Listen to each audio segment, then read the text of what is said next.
never guess the places that I've been. You never guess the places that I've been. 'Cause everything is like a dream, yeah, but only in that dream that I live in. I'm never gonna let the day begin. Never gonna let the day begin. 'Cause everything is like a dream, yeah, but only in that dream that I live in. Oh, don't wake me up before you go, and I'll just make this bed my home. Oh, darling, please just let me sleep. Give me my dreams.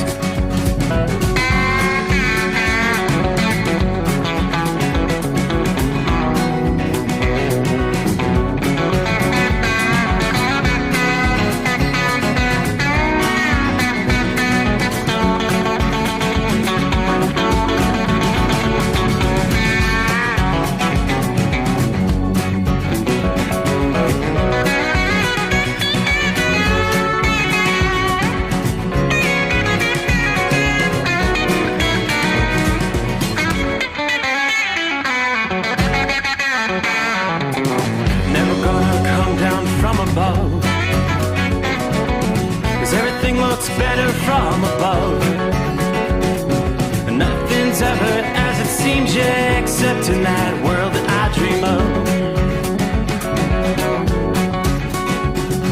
Never gonna lose the ones I love. Never gonna lose the ones I love. 'Cause everything is like a dream, yeah, but only in that world that I dream of. Oh, don't wake me up before you go, 'cause I can't face this day alone.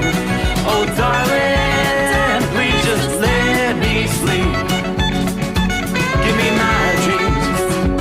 Give me my dreams. Give me my dreams.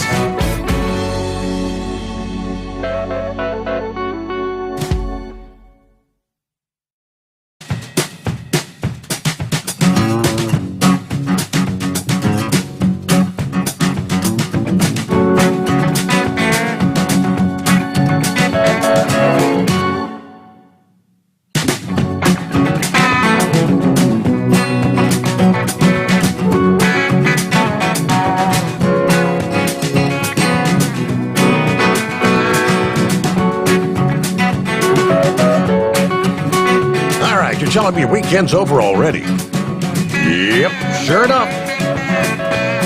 Close out the Super Bowl Sunday. What'd you think? Everybody enjoy the big game? Yeah, I didn't. I think I woke up about 9:15 or so.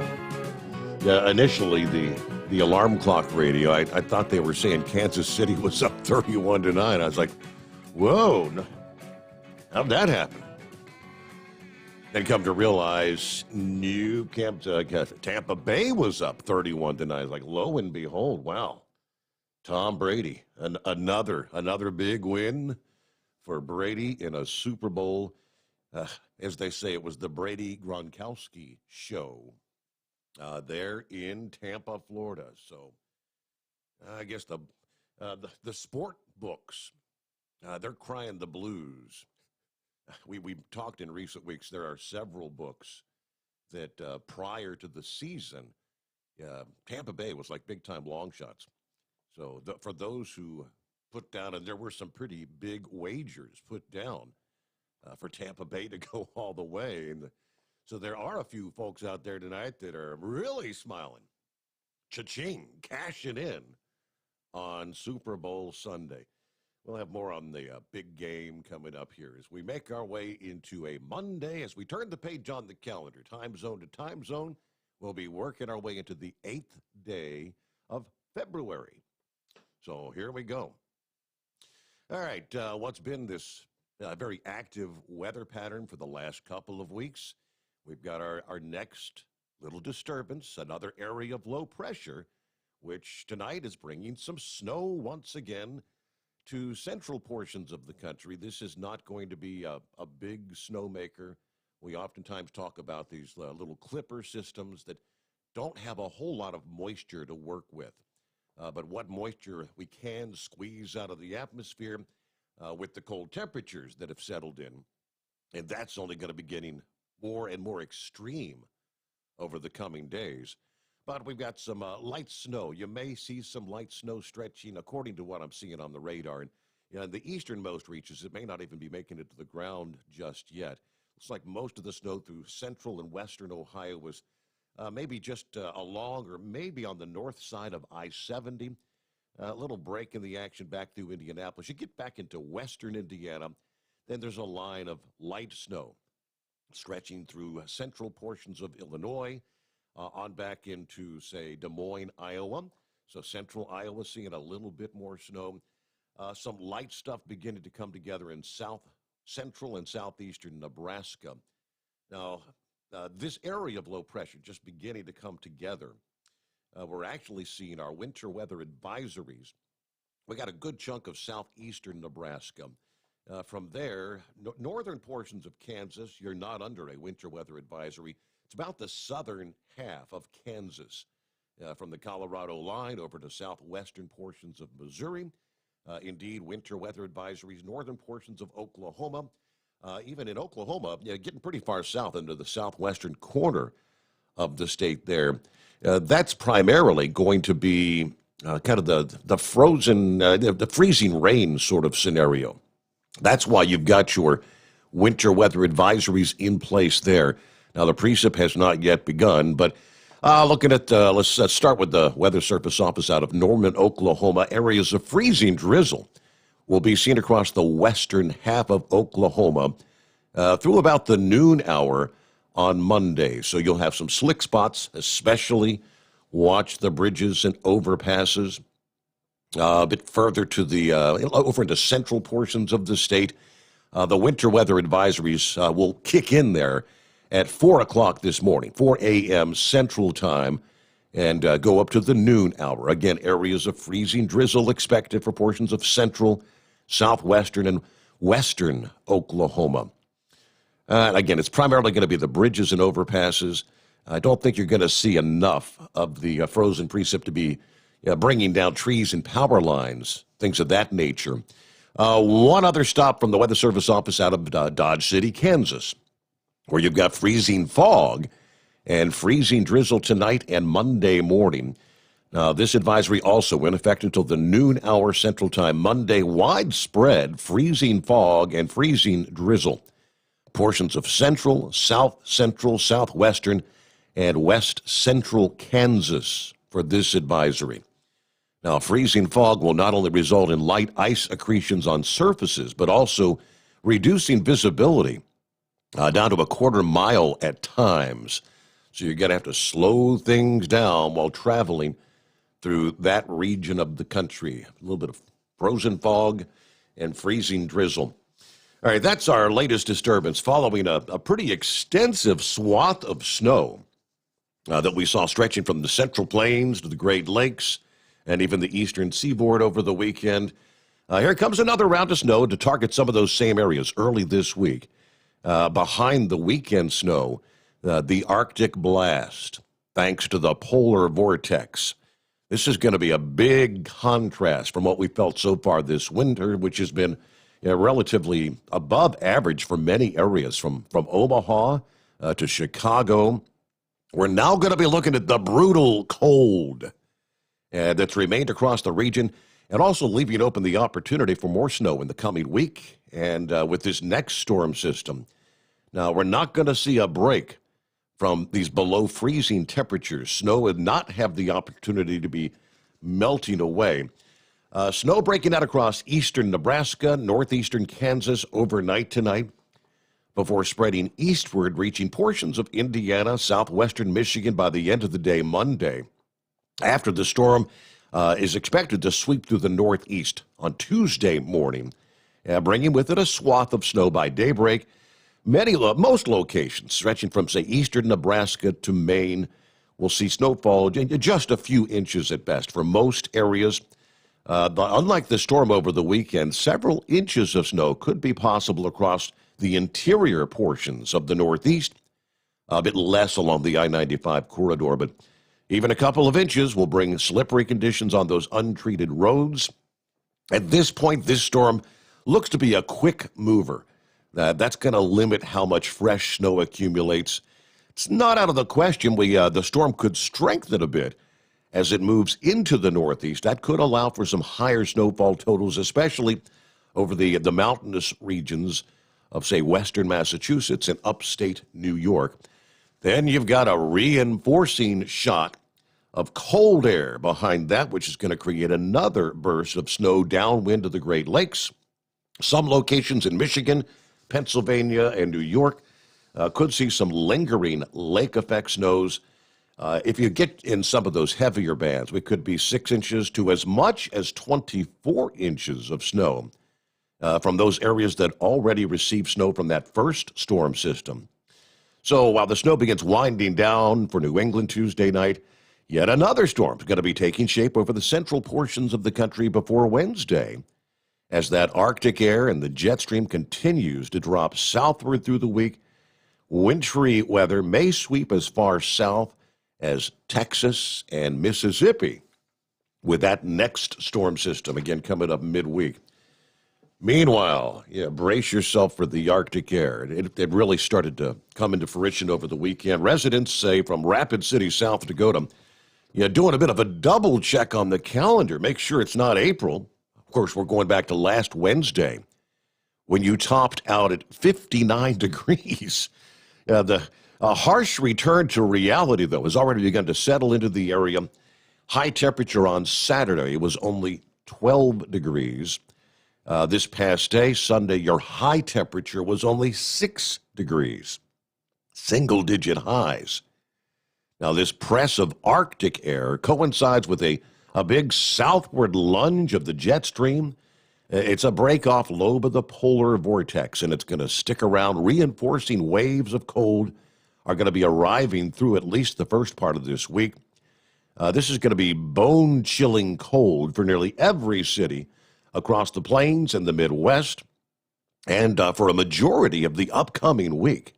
This is undoubtedly going to prove costly in the form of increased heating demand, as forecasters are calling for temperatures to fall a dozen or more degrees below average, and it's going to stick around for several days. Going back to Sunday morning, this past morning, Chicago, you saw your first sub-zero temperatures of the season, thanks to the polar vortex. Now, through at least, they're saying Thursday, low temperatures are expected to fall within a few degrees of zero in and around the Windy City. Speaking of wind, yes, that bitterly cold air will be accompanied by blustery conditions at times, making it feel even that much colder. It looks like Sunday was probably the harshest day for Chicago. And the high Sunday, only the single digits, 6 degrees. All right, it's that time of year. We're in the heart of old man winter right now.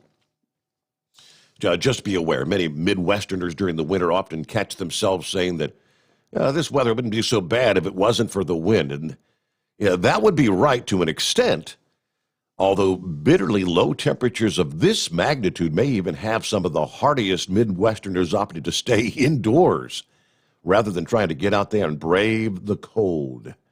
Now, hypothermia and frostbite become real threats in this kind of air, especially with the strong winds blowing. Not only for humans, but of course our four-legged friends as well. If you do venture out, extra layers of protection, and just don't be leaving the rover out too long. Let him go out there, do his business, and get him back indoors. Portions of the plains and Midwest are going to deal with several rounds of wintry weather along with the bone-chilling temperature. In the zone of heaviest snow, a swath of totals in excess of a half a foot will be seen for parts of Nebraska. Following the round of snowy conditions, another quick-hitting storm right on the heels of this early system this week. Some of the same areas going to be dealing with Again, another round of snow, and then the lake effect snow, that's going to be a concern over the next several days, as we've talked in recent weeks about the lack of ice. The Great Lakes are still largely ice-free. As of the start of the weekend, I guess it was Saturday, the Great Lakes ice coverage was a measly 12.6% coverage. And most of that is in some of the shallower bays. Now, through the upcoming week, it's going to come as no surprise. We're going to really begin to see the ice coverage grow, and it may actually double in coverage this week. Okay, so there you go. Some of our travelers' weather as we get things underway for a brand new week. All right, it's 844-844-3388. That's our number, and let's jump to the phones right out of the box here. And yeah, I don't know, I'm not sure who we got on the line. Is it Art or is it? No, wait, Art ED. Is it Big Ed? REDMULE. Okay, Red Mule. Not even Steve, close. I've tried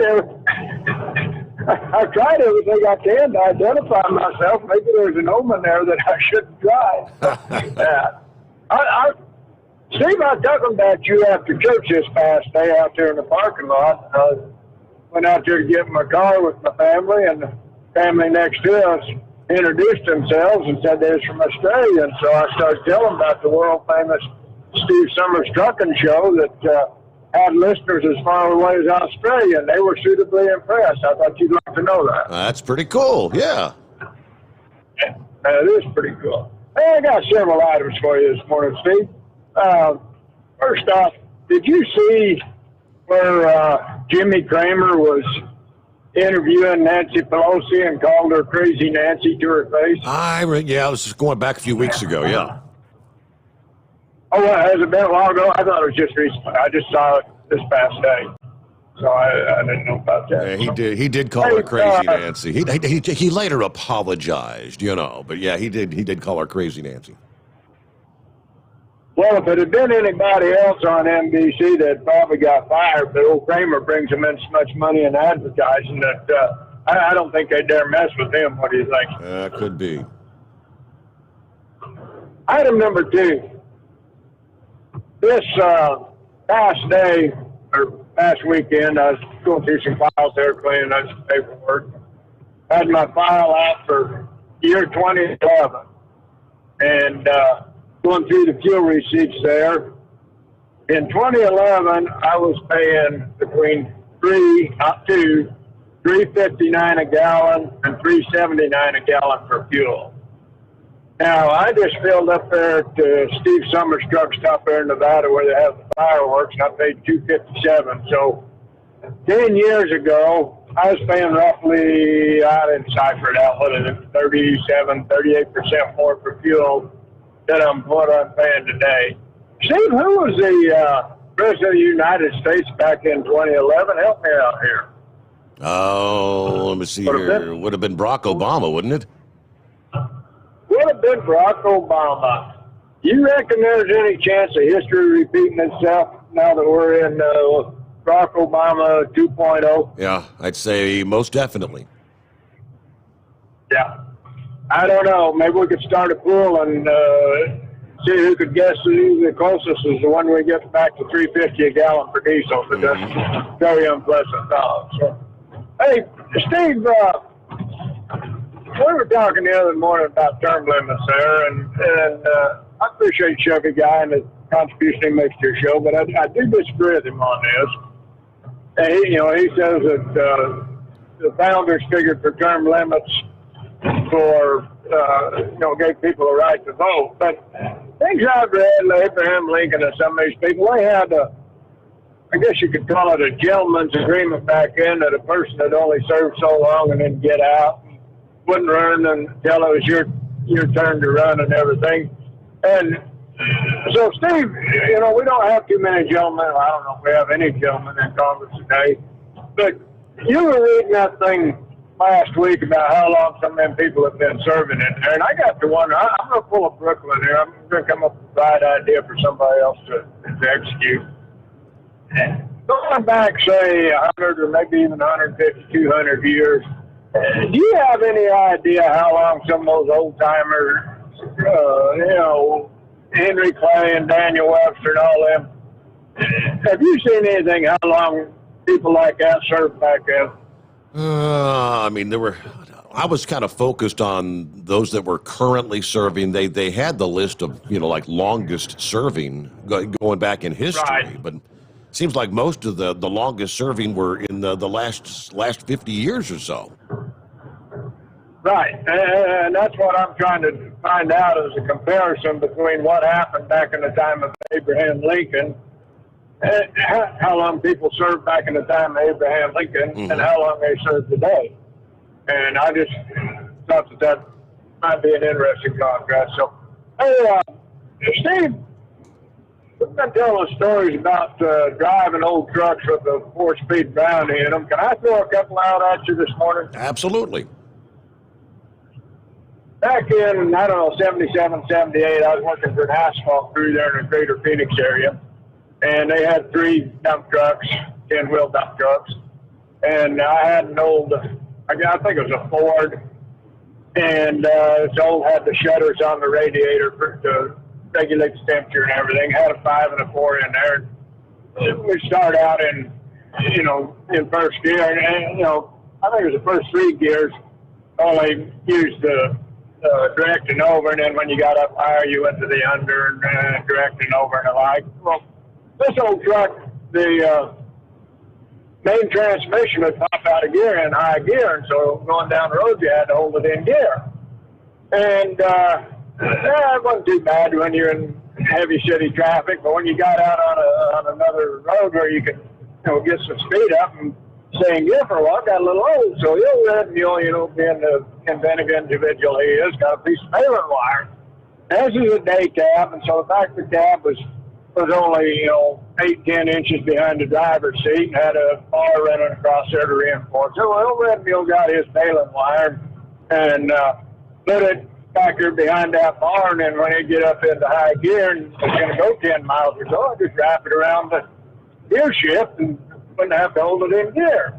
That worked pretty good for a few days, and all of a sudden I go down the road one day and I hear just a rattling like crazy. Scared the heck out of me, Steve. I grabbed for the door handle fixing to jump out of there, and then I realized what happened. I hadn't tied it in enough, and it had jumped out, but it was still hitting against the gears, and it was pulling against that tin on the back of the wall back there, making the thing sound like it was falling apart. So I got a real education on that one. But it's one of them things that's funny after it's over with. But other thing I wanted to bring up, now I don't know if I ever told you, when I bought this truck, it was going to be my last truck, and I had a couple of dollars and I fixed it up the way I wanted. So I got the 13-speed, and then I put a 4-speed Brownie behind that. So I had at the time a possibility gear combination of 52 forward gears. Of course, I never used them all, but I really liked it. It gave me a real long low, and I'm running 433 rears. So when I come up to a sellout, I could drop it into low gear and just creep up there and didn't have to keep putting the clutch in and out. I had one client down in Athens, Georgia, to get loaded. I had to back up a hill and around the corner. And so I put it in granny and back up that hill pretty dang nice. Well, when I first got that truck, I don't know, I've probably been through South California a few times, and they pulled me in one night up there at Truckee to do a DOT inspection on me. And this old boy, I told you I gave him the can, or tried to give him that can of lubricant one time, and he thought I was trying to bribe him, but he's a pretty good old boy. And so they pulled me in there, and I'm sitting there in the driver's seat, and they've got the wheels, and he's crawling under there to check the brakes and everything. And I see in the mirror, he comes sliding out on that creeper, and he comes up and opens the door. He said, I got to see something. Jumped up in the truck and leaned over me to look at the gear shift. And he said, I thought you had a Brownie in there. And I didn't have the 4-speed shifter on there. I had the air shifter on there. And so he looked at that, and we got talking about it. Steve, to this day, I'll never know whether he didn't see it or he just chose to overlook the fact that There's an STI Magnum sitting down on the floorboard right there by the gear shift. I could have been in real trouble there. So, hey, Steve, speaking of STI Magnum, now, do you still use yours when you go into work every night? Oh, no, I hadn't used mine. I think it's under the seat if it ain't been stolen, so. Ooh, that'd be something expensive being stolen. So that's all I got this morning, Steve. I'll catch you later. All right, thanks for checking in, Red Mule, or whatever the hell your name was. It's got a different name every time, but all right, it's 844-844-3388. A couple of industry headlines. Let's start right here. Law enforcement agencies in Georgia are teaming up for a way station crackdown this week, according to CDL Life. According to the Georgia Department of Public Safety, a safety check took place last Thursday evening at the north and southbound way stations on I-75. That check resulted in 2 drug-related DUIs, 1 alcohol DUI, and 1 obstructing arrest. 11 drivers placed out of service and 5 commercial motor vehicles placed out of service.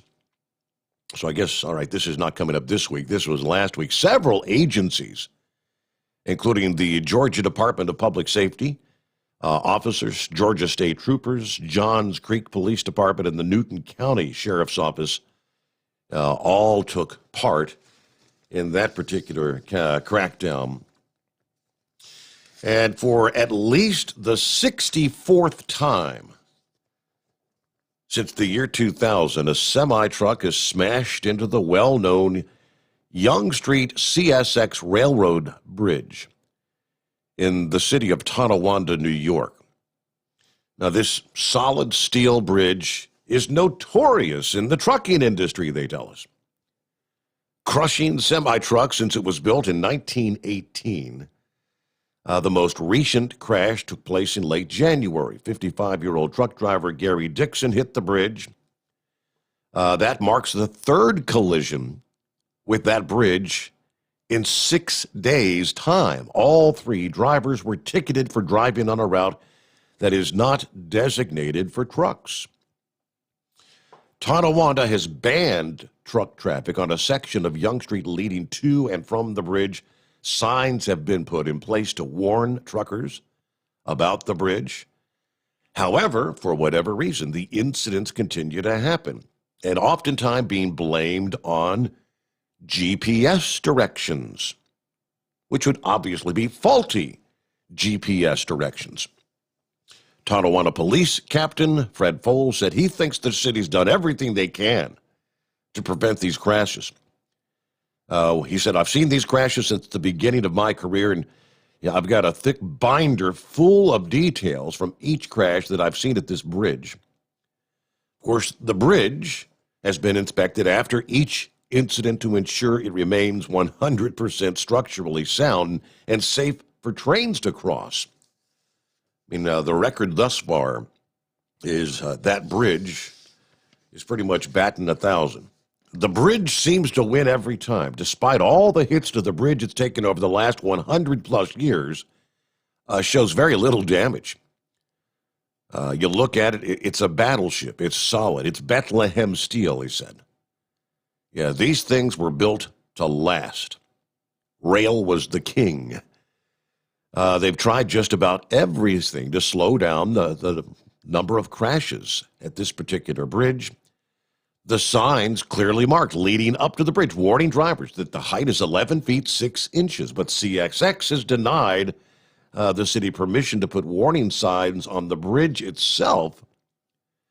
Now, since many of the drivers using the bridge are from Canada, Foles also requested signs to be posted with the bridge's height in meters.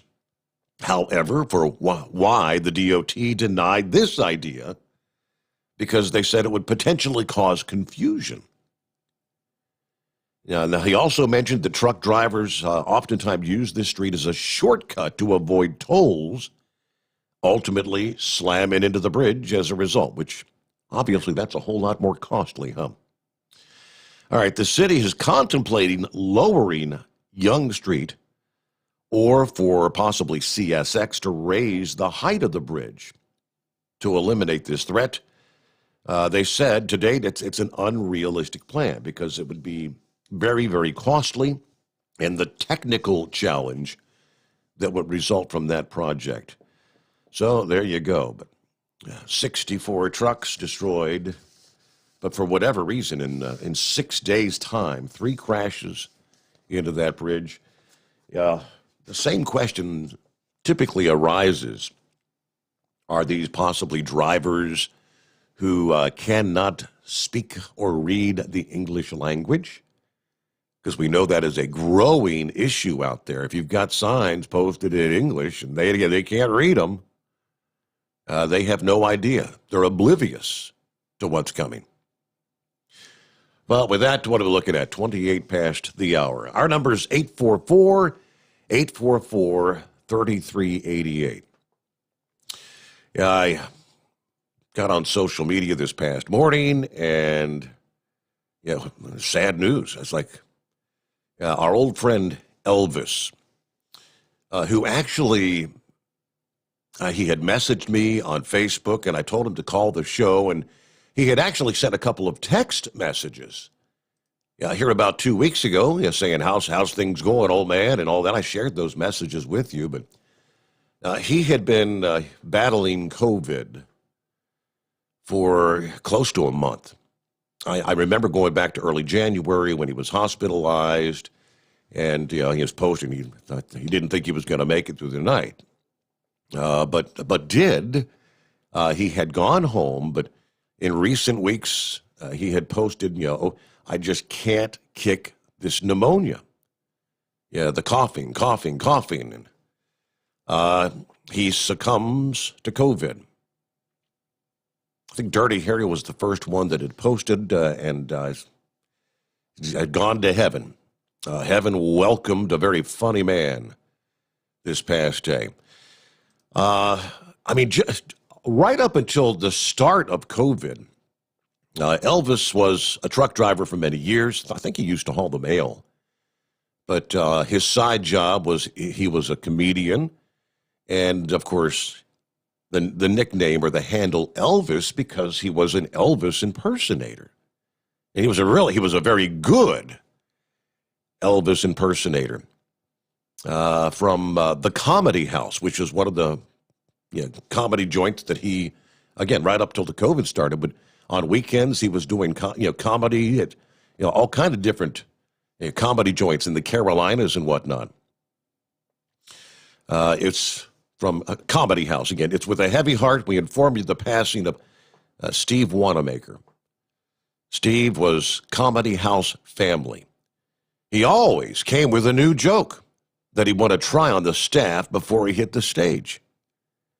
He was a trumpet player, Elvis impersonator, USC basketball player, radio DJ, a play-by-play sportscaster, and a loyal friend. Our love and prayers for his companion, Ruby. I don't think I ever got a chance to actually meet Ruby. I was trying to think back how long it's been since I had actually seen Elvis. We used to, when we all get together at the Mid-America Truck Show and things of that nature, he would be there. But again, my recollection, the last time I saw him, it was one of the either an anniversary celebration of the original Truck and Bozo show, and he had come to the Mid-America Truck Show and actually did a full Elvis bit up on the stage there. I can't remember how many years ago that's been, but it's been a while. So, and of course, Scott says, Steve was just talking about him sometime last week on the show. I don't remember what the talk was about. I just remember Steve commented about Elvis being a past caller that he hadn't heard from in a long, long time. Yep, and that's the reason I mentioned it, because he'd actually messaged, and I thought he was going to call the show, but apparently he was way too sick, I'm guessing, to call the show. So we lost another longtime friend to COVID in this case. All right, we'll get a quick break in here, and we'll get back with more. You can send us messages. That's the way Elvis actually sent me that message here just over a week ago.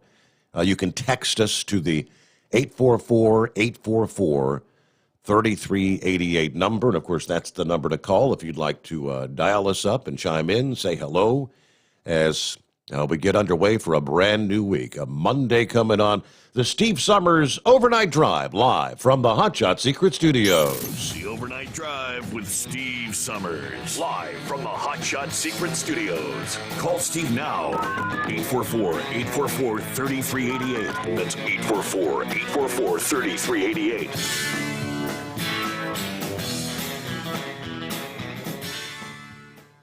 Attention all truckers, Dean Michael, the tax doctor here. I want to talk to you about those dreaded tax problems. I know you want to keep on trucking and not even think about them. Well, let's face it, they're not going away all on their own. You need professional help. I've been helping truckers put their tax problems in the rearview mirror for years. I can help you too. Call me for a free consultation at 888-632-4506 or go to mytaxhelpmd.com. It's like I always say, keep your eyes on the road, I'll keep mine on the IRS. 888-632-4506. Pure Flow Air Dog, your leader in fuel air separation system technology.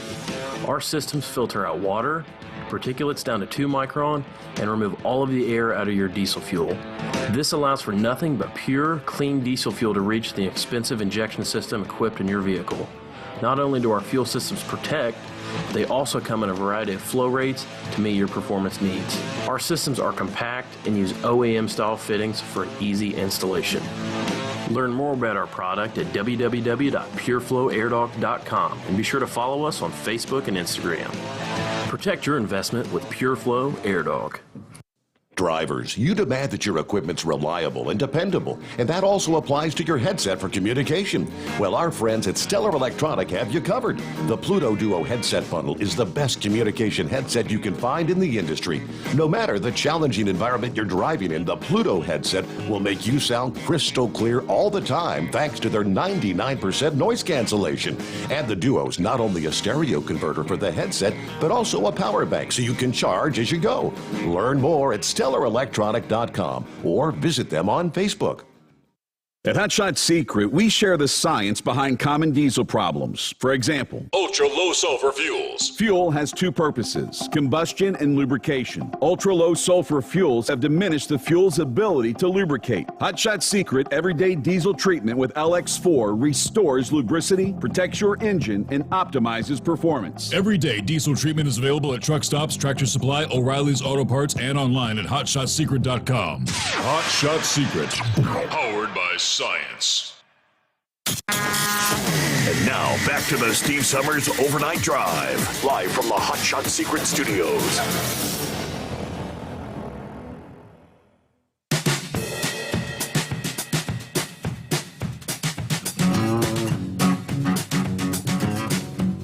Back at it live on a Monday. Hope you had a good weekend.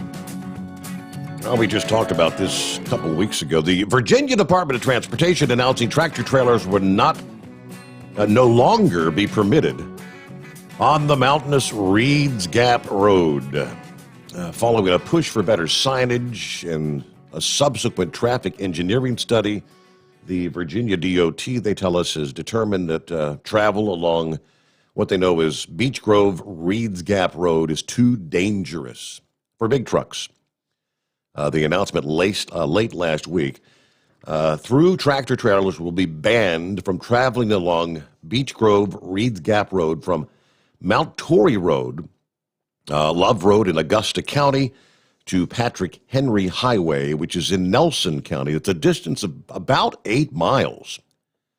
This prohibition shall apply only to through tractor trailers and not tractor trailers with points of origin or destination along that affected route. There is signage to warn truckers of the ban that will soon be installed, they tell us. Signs warning drivers that GPS routing is not advised along the route will also be put in place. There are some businesses in Nelson County with concerns about the access. And obviously, if you have a business along that route, you You have to get your deliveries. But that's just a heads up for those that maybe are familiar and traverse that little piece of highway. Back to Elvis momentarily. I was thinking back after September 11 of 2001. I really, it's been so long, I can't recall if he was like also like a volunteer firefighter, EMT or whatever, but I remember that he had gone to New York City. He was one of the many, many volunteers from all over the country that had gone to New York City for the recovery efforts after that attack and the collapse of the World Trade Center buildings. And like so many other thousands of individuals that were there at ground zero for weeks. Several years later, he had come down with, remember, I don't, was it ground zero lung? I think they had a term for it, but having been breathing in all the dust and the debris and the smoke from the smoldering fires there, many, many first responders have died subsequently of lung cancer and whatnot. So he had come down with the condition, and I don't think he ever actually had the full-fledged lung cancer, but undoubtedly he had damaged lungs and scarring to the lungs. And I would venture a guess that the COVID, coupled with that, because we hear how the COVID ravages the lungs, even for healthy people.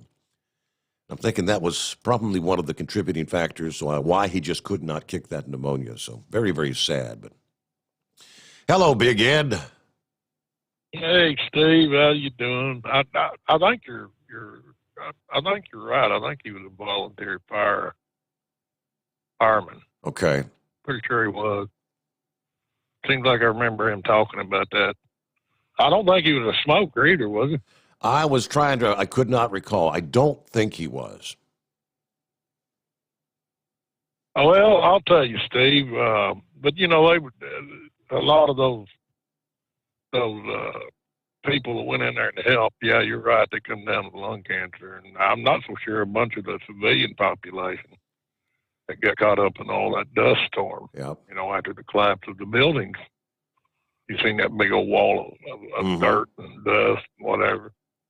It had to affect a lot of people. I just thank God I wasn't up there, But I got to tell you, Steve, did you catch any of the Super Bowl? It was already well into the third quarter once I got out of the shower, and I did sit down and watch a little bit. It was 31-9. Score never changed. So. Yeah, well, to me, it was a good Super Bowl in itself, football game. Because, hey, I was pulling for Brady and Gronk and the Bucks. But that damn halftime show, we've had controversial halftime shows over the years. And then you remember that Justin Bieber and Janet Jackson. Oh, yeah, right. Yeah. I think I would rather watch that type of a show than what the hell I don't know what I watched tonight. Really? I think there's lots of people out there. It's crazy. I mean, craziest thing I ever seen.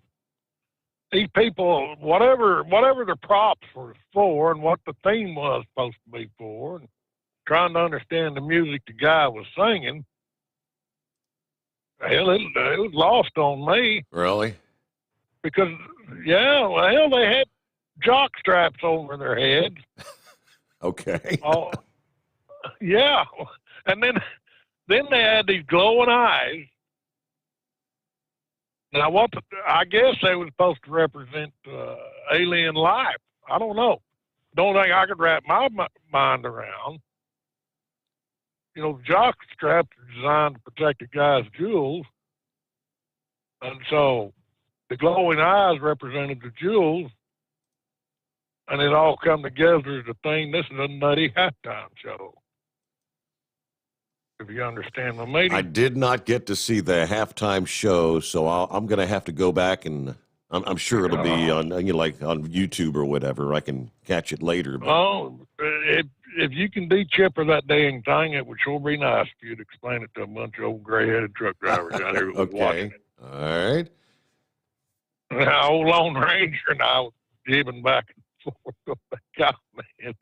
He'd got some pretty articulate thought processes. I tried to get him to call in there and do a top 10 as to why we loved halftime shows of the past compared to the one we sat and watched tonight.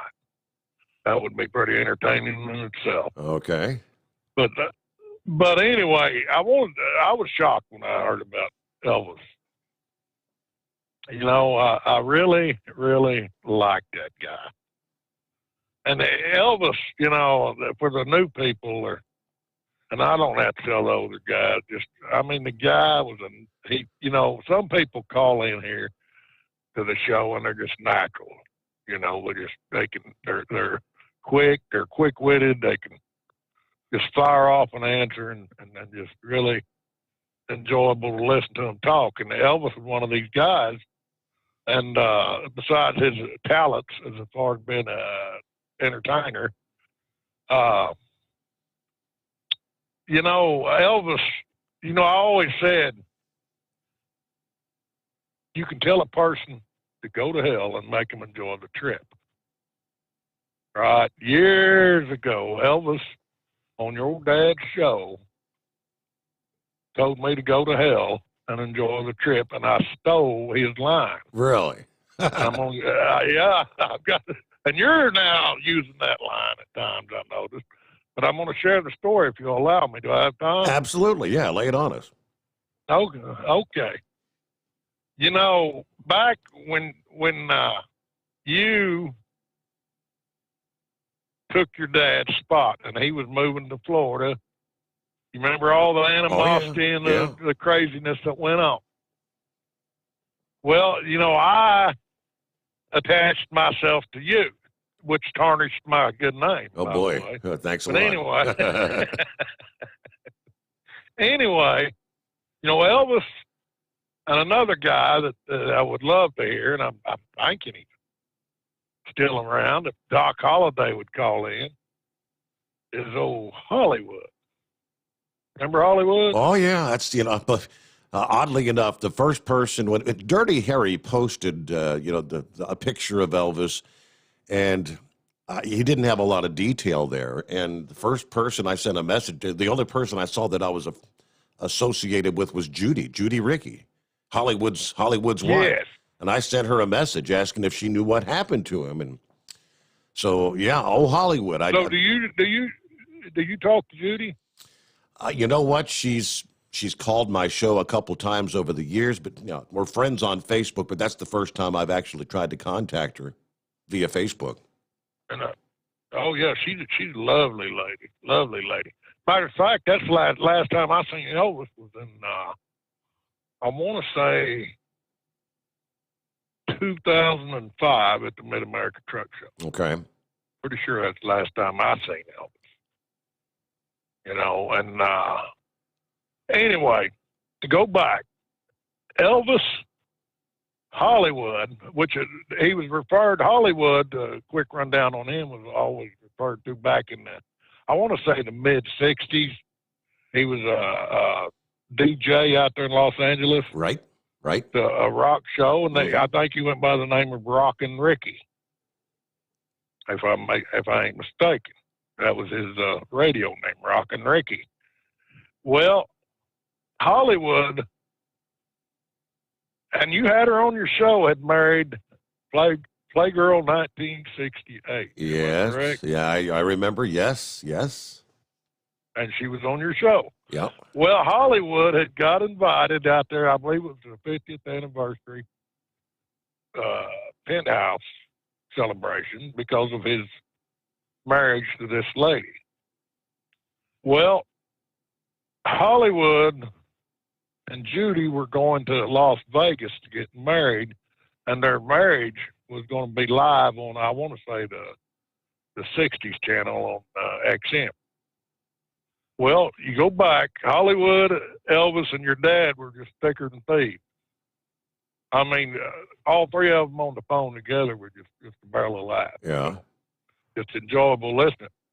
So what happened was I was giving Hollywood fits about going to that anniversary of the penthouse party, which he was going to meet up with his ex-wife there, but he was taking his future wife, Judy, with him. And then they was going to go to Vegas and get married, which they did. And I was just giving him a ton of fits over it, and, which me and Hollywood was talking friends. And so, but now we come back to your dad and Elvis. One day, I'm coming out of L.A., going across the Mojave Desert, listening to your dad on XM. Well, he had Elvis on there and Hollywood on there. Now, that animosity thing that I'm talking about was true, the separation of your dad and you. And we going, us, your followers, your listeners following you. And like I said, it was some animosity, even though we still listen to your dad. So it don't take much for people to understand that, Right, there was kind of two sides that were. Well, and Elvis, for some reason, my name was always getting associated with your name. It's almost like they blamed me for the damn split. Okay. I don't know why, but that's always I got that feeling. Because, Steve, at one time, right after you started, I got a call from your dad in Lumpy. Because I was signed up to go on a cruise with you. Yeah. Trying to talk me out of going on that cruise. Wow. Serious. And so, I said, no, hey, we're young. We're Steve's starting out. I'm going to go with Steve. I love and respect you, Dale, but this is the direction I want to go as a listener and a fan. And because that happened. So anyway, they're sitting there talking. Elvis, your dad, then Hollywood calls in. And somehow or another, Hollywood brought it up that I was giving him fits about going to Vegas to get married after he'd been to that damn penthouse or Playboy Mansion reunion. Mm-hmm. Yes, that's it, Playboy Mansion. So they're sitting there talking. All of a sudden, Elvis just witty said, "Big Ed, you can kiss my ass." And I mean, I died right there laughing so hard that, and he was being serious about it. Yeah. So, and I just laughed so hard, and I thought, boy, that's a good saying. I think I'm just going to steal that from Elvis. So that's how it come to be when I would tell people, and you can kiss my ass. And you've done that many times over the years. Absolutely, yes. That's how that all come to be. I stole it from our good old friend Elvis. Oh, boy. That's how that come to be. That's funny. And, there were times you had me do radio spots of saying that. You remember? Yes. Oh, yeah. I think we said something about the NFL. It said the NFL can kiss my ass. You remember that one? Right. And so I never did get a chance to tell Elvis I stole his line. But that's where that line come from. And boy, I'm sure gonna miss that guy. When I seen him at that truck show, hey, we this was a few years after everything took place, the separation of both programs, and he was just as cordial as he can be, and so he was a good guy. I really liked him and enjoyed him over the years. It sad and breaks my heart that we're losing our old friends and we've lost Nitro, we've lost Stormy, we've lost Bullwinkle. I don't even know if Trainwreck's still alive. Do you know? Remember Trainwreck? I do. Yes, I'm not sure. Don't know. Man, and then today we lost Elvis. So, Steve, right quick, I sent you an email later. I wish you would read it and share it with the driver, and maybe we can help some people out. But I'll let you read it if you'll read it. And other than that, I've loved the show, and I'll be listening. All righty. Big Ed, always good to hear from you. Thanks for checking in. All right. You too. Thank you. Yeah, the email. Let me see. I pulled it up here. So I'm guessing this is, I don't know what age. It's an elementary school. And I guess the kids are learning about the country, the states, and And they're trying to get like postcards from every state. And let's see here. This is the post. I guess he did a screenshot of this and sent it to me. Our class is getting closer all the time. These are the states we're still missing a postcard from. All right, so there's a number of them there, but Alaska, Wyoming, Montana, Nevada, Oregon, Utah, Hawaii, Idaho, West Virginia, South Carolina. That's monkey gouger. Tennessee, Virginia, Georgia, Mississippi, Arkansas, New Mexico, and there's Ohio's on the list, Indiana, Wisconsin, Michigan. We're not giving up. I know we'll find them all somehow. There are so many ways for kids to learn about this great country that we call home. This is only one of them. Now, this is a school out of Oklahoma. We are Newkirk Elementary School, 701 West South Street, Newkirk, Oklahoma, 74647. And we say thank you.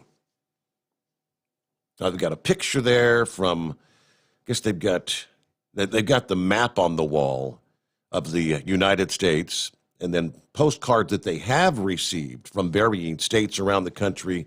They've got like the yarn string going from the postcard and a pin that pinpoints the state on the map there, learning about the United States of America. So maybe somebody can help them out, send them a postcard. We've got listeners probably in all those states, right?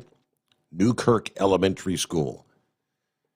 All right, with that, it's 844-844-3388. 844-844-3388. Then Pappy sent me a couple of messages, which we'll get to coming up momentarily here. Actually from Time Magazine. Kind of describing what transpired leading up to the 2020 election. It's like, whoa, you may be surprised. And I actually meant to ask Big Ed about this. I printed up the story here. I'm wondering if he felt the quake. It's a 4.2 magnitude quake in Oklahoma, the largest in a swarm of tremblers to rattle the state on Friday, apparently. Shortly before the noon hour near Garfield and Noble counties, about 80 miles north of Oklahoma City, according to the Geological Survey. A resident in Covington, which is near the epicenter, said the shaking knocked items off the walls in her home. Others felt the earthquake as far as 30 miles away in Enid, Oklahoma. Now, earthquakes aren't unusual for Oklahoma. Last year, about 3 dozen above 3.0 magnitude quakes reported in that state. They say Oklahoma has experienced a surge in seismic activity since 2009, even topping California for more 3.0 quakes from 2014 to 2017, according to the U.S. Geological Survey. That's pretty impressive. Now, they do say while these quakes have been induced by oil and gas-related process, few of them are actually being induced by fracking, according to a geological survey. Most of them are caused by the wastewater disposal from the oil and gas production, where the fluid gets injected deep below the drinking water aquifers, way down underground. They do say about 90% of wastewater that's injected is a byproduct from the oil extraction process, not the waste fracking fluid. But 4.2, that's a pretty decent quake. You going to come and say hi? Hello. you can actually step. Nobody can see you. Oh, step on in and wave to the camera. Turn it around and say hi to everybody. Hello. Young Steven. Not so young. I guess you got an off night. Yeah, I'm going to the gym. Headed to the gym. Yep. All right. You thought you'd stop by the bunker and say, hey. Mm-hmm. Okay. What do you think of the bunker sign? You like that? Looking good? So headed to the gym at 1 o'clock in the morning. What is it, like a 24-hour gym or something? Yeah. It's the best time to go. There's nobody there. Well, I reckon there's nobody there this time of the morning. Is somebody? You meeting some other guys out there, or just you? Just you tonight? All right. So, how's life treating you? You could come over and talk into a microphone. Work, sleep, work, sleep. Work, sleep, work, sleep. I hear that. There's a reason there's a microphone there. I don't think we've ever had an opportunity to use microphone number 2 since our first night on the show. So you want to test it out? Yeah, test it out. See if it works. I'm sure it does. Sure it does. Yeah, it's the microphone. Oh, okay, it's on. Yeah, take the cover off. I'm sure it works. There you go. And you could put headphones on and see what it sounds like Hear on. myself. Hear yourself on the radio. Myself enough, right? You got to get up closer to the microphone. Yeah, See how that works? I do. Okay. For those that aren't really familiar, this is my son, the one and only, my namesake, Stephen Dale. And you said not so young anymore. What are you now, 30? 30. Yeah. Oh, you're getting old, boy. You're getting old. I feel like it. Yeah. Well, we can go back in time for some of the old timers out there. They remember you when you were, what, about 6 or 7, maybe? Stomping on your foot at the truck. Stomping on my feet at the Mid-America truck. This little kid was a little terror. And of course, I'm trying to be talking with people. I think it was actually Goodwrench I was talking to that one time. And he keeps coming over here and you were wanting quarters. I think there was a racing game, and it was like a quarter, so you could race. And you wanted a quarter. And I want another quarter. I want another quarter. And he would start stomping on my feet. He'd reach, little kid stomping on my feet. Give me a quarter. Give me a quarter. A roll of quarters would have lasted me all day. I didn't have a roll of quarters, but yep. And then you got to go on some of our cruises when you were in elementary school, weren't you? I mean, I don't know. Was it middle school when we first took you on a cruise? I think you guys went on a couple when we were in elementary. Okay, because we'd have to take you out of school for a whole week in October, and then come the end of the year, you would have missed so many days that they were wanting to fail you because you missed too many days. You waited until we were old enough. Well, all right. Well, there you go, young Stephen. How's the new home? Everything good at the new homestead? You're liking your place? I'm ready to reopen the pool. All right. There'd be an ice skating rink this week. Yeah. Okay. All right. Well, with that, I guess we're up to the top of the hour here, so we'll take a time out, get a quick break in here. Thanks for stopping by. Thanks for saying hi to our listening audience. Good afternoon, good evening, and good night. All right. There you go. All right, it is the Steve Sommers Overnight Drive lines available. Jump on board at 844-844-3388. Back after this, live from the Hot Shot Secret Studios. You're listening to the Overnight Drive with Steve Sommers. At Hot Shot Secret, we share the science behind common diesel problems. For example, Fuel additives. the purpose behind most fuel additives is to impact performance of your diesel or provide protection to your fuel system. Hot Shot Secret Everyday Diesel Treatment provides both performance enhancement and protection with 6 key components. This fully formulated premium fuel treatment includes the performance-enhancing cetane boost, injector cleaner, and LX4 lubrication, as well as protection against water with a demulsifier and rust inhibitor, plus a stabilizer that minimizes fuel filter clogs. Everyday Diesel Treatment delivers a 6-in-1 premium fuel treatment for every fill-up, every time. Everyday Diesel Treatment is available at truck stops, Tractor Supply, O'Reilly's Auto Parts, and online at HotShotSecret.com. Hot Shot Secret, powered by science. PureFlow AirDog, your leader in fuel air separation system technology. Our systems filter out water, particulates down to 2 micron, and remove all of the air out of your diesel fuel. This allows for nothing but pure, clean diesel fuel to reach the expensive injection system equipped in your vehicle. Not only do our fuel systems protect, they also come in a variety of flow rates to meet your performance needs. Our systems are compact and use OEM-style fittings for easy installation. Learn more about our product at www.pureflowairdog.com and be sure to follow us on Facebook and Instagram. Protect your investment with PureFlow AirDog. Drivers, you demand that your equipment's reliable and dependable, and that also applies to your headset for communication. Well, our friends at Stellar Electronic have you covered. The Pluto Duo headset bundle is the best communication headset you can find in the industry. No matter the challenging environment you're driving in, the Pluto headset will make you sound crystal clear all the time thanks to their 99% noise cancellation. And the Duo's not only a stereo converter for the headset, but also a power bank so you can charge as you go. Learn more at StellarElectronic.com or visit them on Facebook. Do you have a Dodge pickup and hate your automatic transmission? Of course you do. Levon Miller at Firepunk Diesel here, and we specialize in heavy-duty and performance transmissions for your 3/4 or 1-ton Cummins-powered truck. So if you're interested in turning your stock slush box into a towing monster, call us today at 614-733-3744 or visit us online at shop.firepunk.com.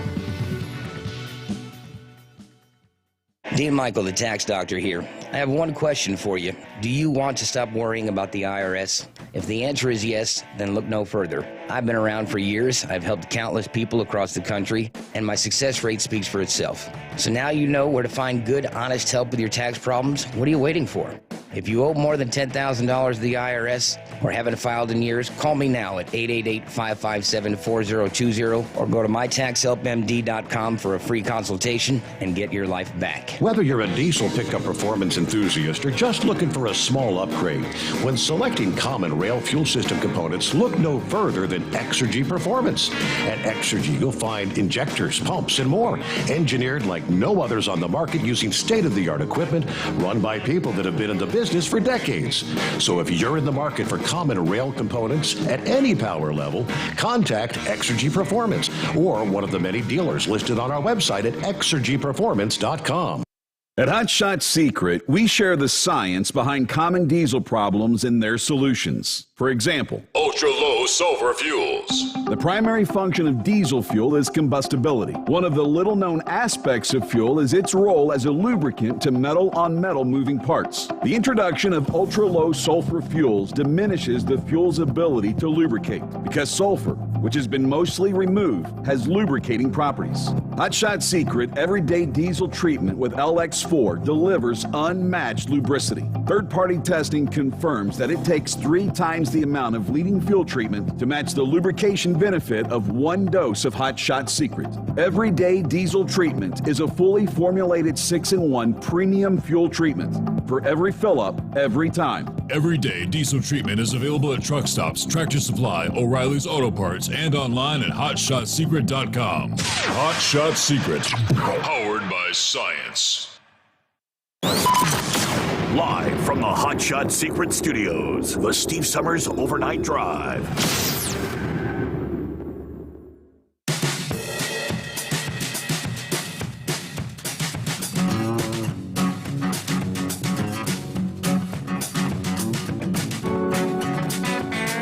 There we go, back on a Monday. Yeah, everybody's favorite day of the week. Close out the weekend. Hope you had a good weekend, all that fun stuff. What are we looking at here? Travelers' weather. Yeah, the stormy pattern looks like it's going to continue right on through the week. Yet another storm threatening to bring more snow and ice for the eastern half of the country. The creation of this storm partially to blame on the polar vortex, which is bringing that Arctic blast into the central plains. High temperatures in, say, Nebraska and Iowa will barely make it above 10 degrees this week. Meanwhile, it's going to be in the 70s and 80s along the Gulf Coast. According to AccuWeather, that big temperature gradient is likely to trigger the development of this next storm later this week. And, of course, thanks to the cold air in place over the northern tier of the country, the storm likely to start in portions of Missouri as early as Tuesday afternoon. And some of that cold air is going to be able to infiltrate further south with this storm, allowing for the potential for snow and ice in parts of Missouri, Oklahoma, and Arkansas as early as Tuesday afternoon. as that storm moves on eastward through Wednesday and Wednesday night. Looks like that threat for snow and ice begins to expand through the Ohio Valley. Snow and ice slow to retreat on the western side of the storm. Periods of snow and ice will continue to push into the mid-Atlantic Wednesday night, engulfing much of the Northeast by the end of the day Thursday. So again, another cross-country storm. By Friday, the center of the storm may be off the Atlantic coast. That will allow for some locally heavy snow across New England, they tell us, and perhaps even parts of the mid-Atlantic. Unlike the storm early this week, which is going to be a quick mover, this next system will be a longer duration event, allowing areas of snow and ice to build up over more than 24 hours' time. It's not out of the question. They're saying that we could see some 6 to 12-inch totals in store for some parts of the Northeast. Ice is going to be another problem. And with this one, the models are depicting more than 1/4 of an inch of ice could accumulate in the Ohio Valley. That's when you start looking at your trees and the power lines and the power outages and whatnot. Travel will be significantly impacted by this next storm, they tell us. So for more than one day, some of our major cities, including Chicago, St. Louis, D.C., Philadelphia, Boston, all could be impacted. So major interstate corridors, 40, 64, 70, and 80, could have several days of dangerous road conditions, which will also be impacting some of the COVID distribution centers. They'll also be impacted. So it's possible this storm might not be the last in this train of wintry weather. So far in February, the forecasters are monitoring the potential for another storm that could bring another dose of ice and snow in time for President's Day. There you have it. Look at our travelers' weather. Around the country, it's 844-3388. Well, let's check in. I think Matthew's on the line. What do you say, Matthew? I say, how about Tom Brady and them Buccaneers? How about those Buccaneers? Yes. Are you a big fan of Tom Brady there, Matthew, are you? Oh, my God, yes. As a matter of fact, I was at a Super Bowl party this past evening, and I had a whole bunch of people that me and my mom knew, and they were saying it would be a game, and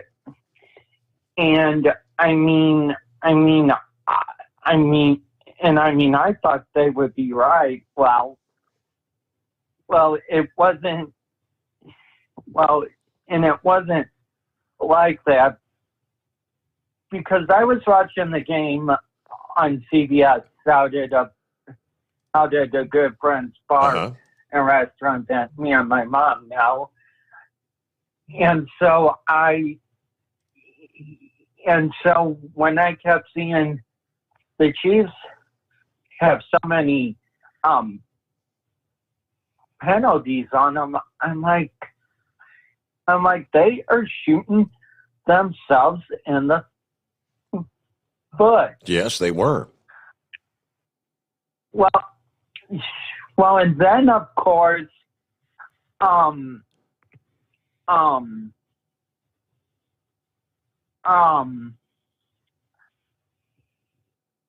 then there was one possession that the Bucs had where I had thought Brady was intercepted, but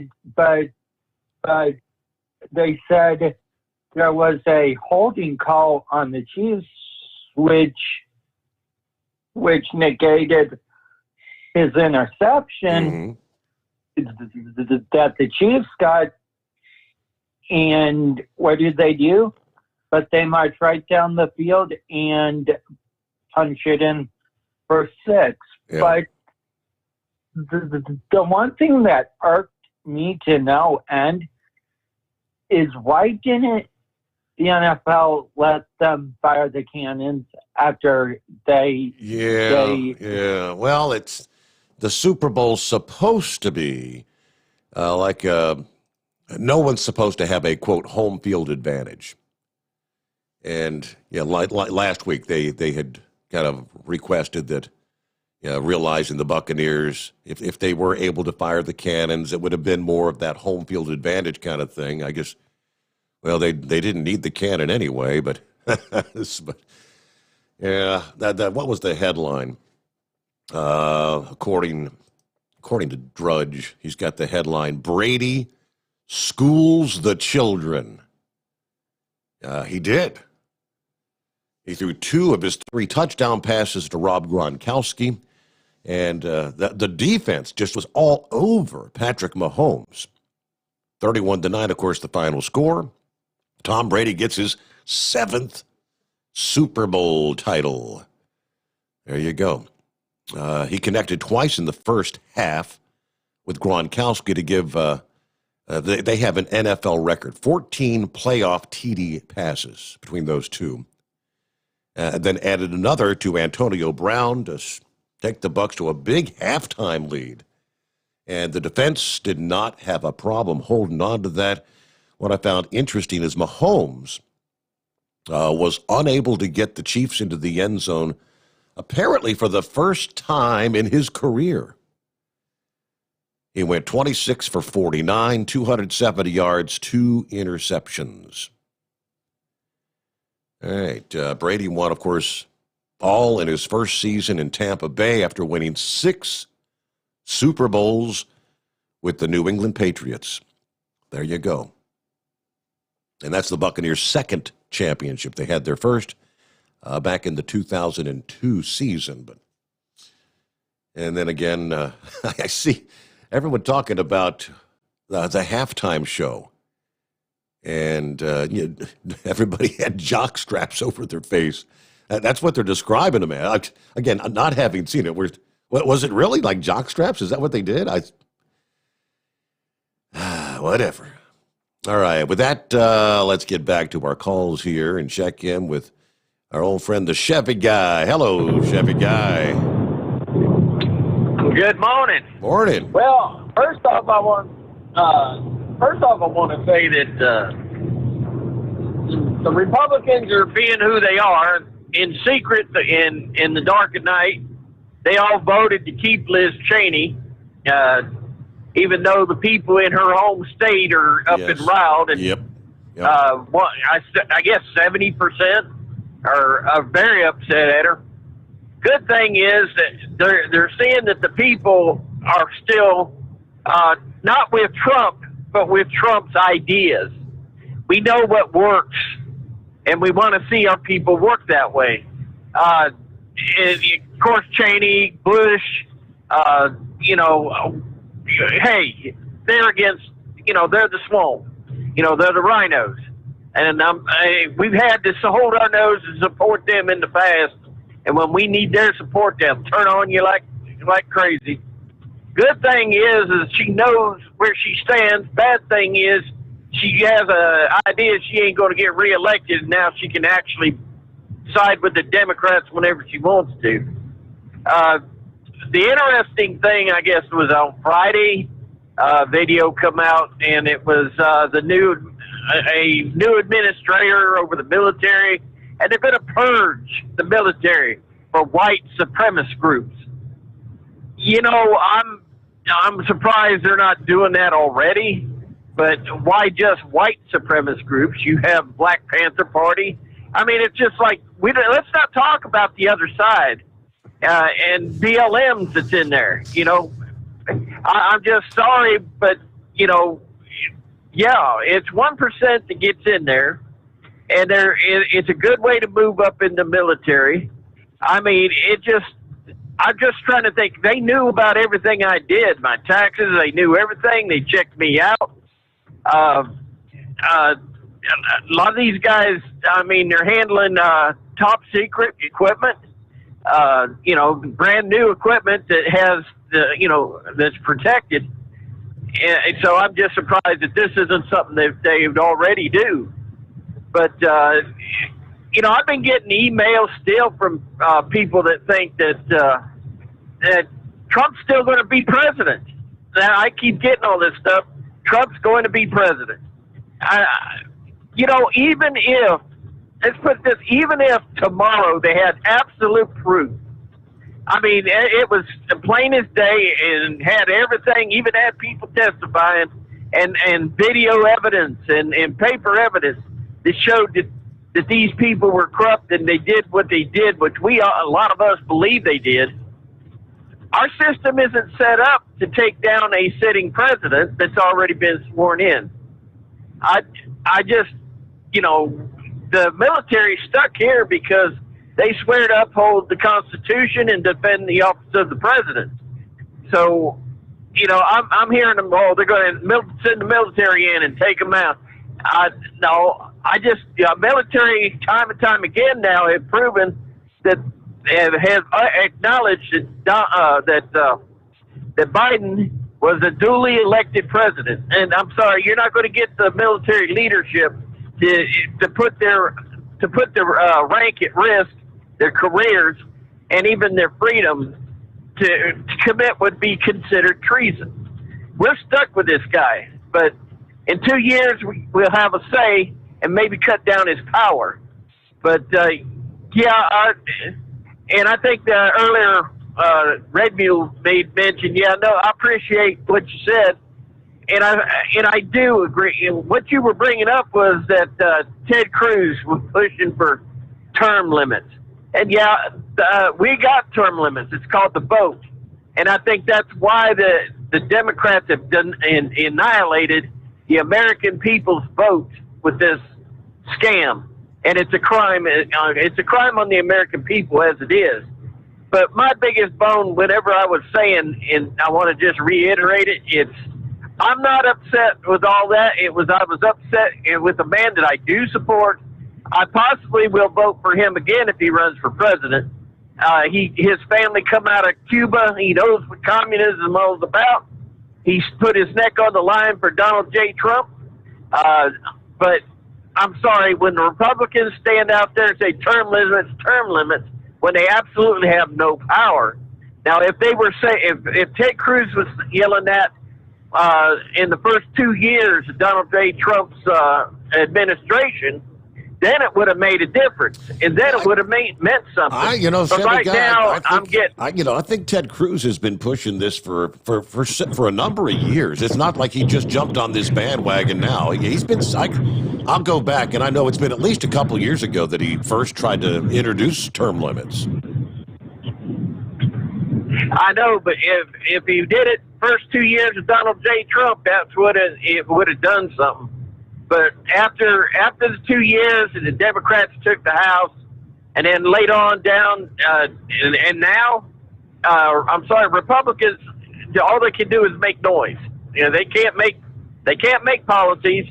The system is set up now where I'll tell you what, I think the American people are going to really miss gridlock, because when they're not going after each other, the Democrats and the Republicans going after each other, and they all get together or got one power on one side or the other, they start turning out and they're coming after us.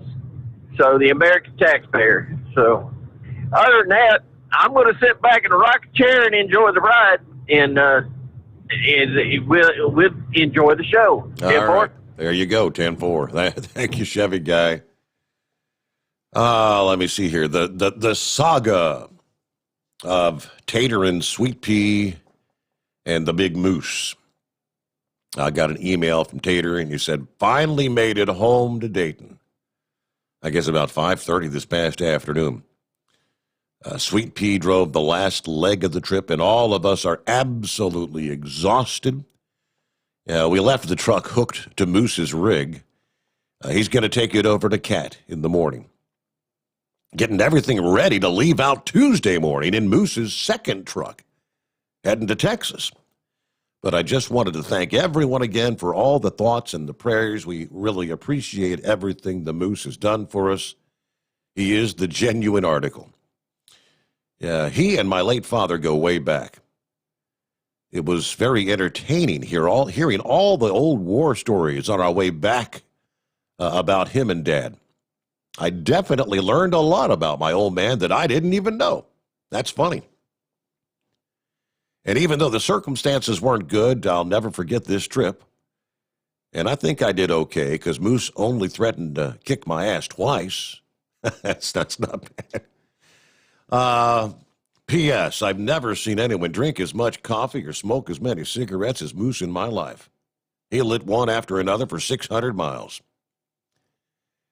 Anyway, have a wonderful evening, and we'll catch the replay when we head out there on Tuesday morning. All right, that was a long trip for Moose. I guess a long week for Tater and Sweet Pea holed up in the hotel, but glad you made it back safe, and I hope they take care of that engine, treat you right? All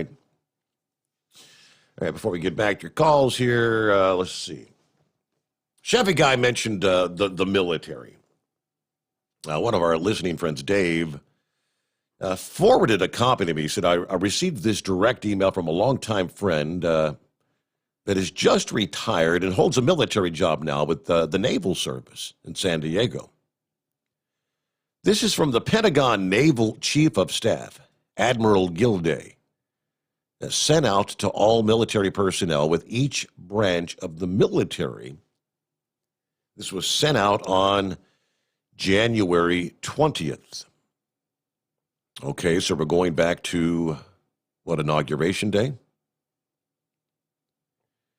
Now, let me skip down to the heart of the matter here.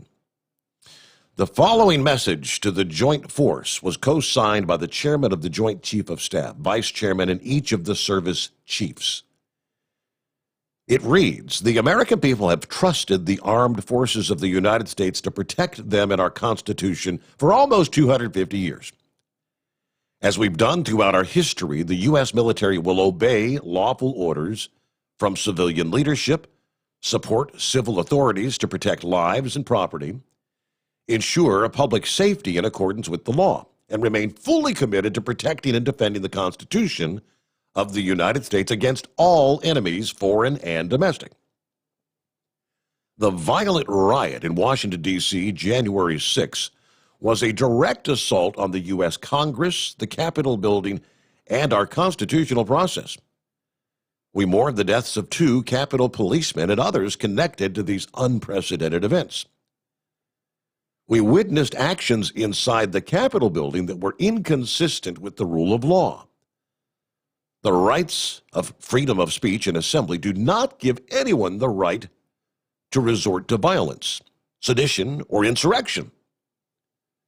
As service members, we must embody the values and the ideals of the nation we support and defend the Constitution.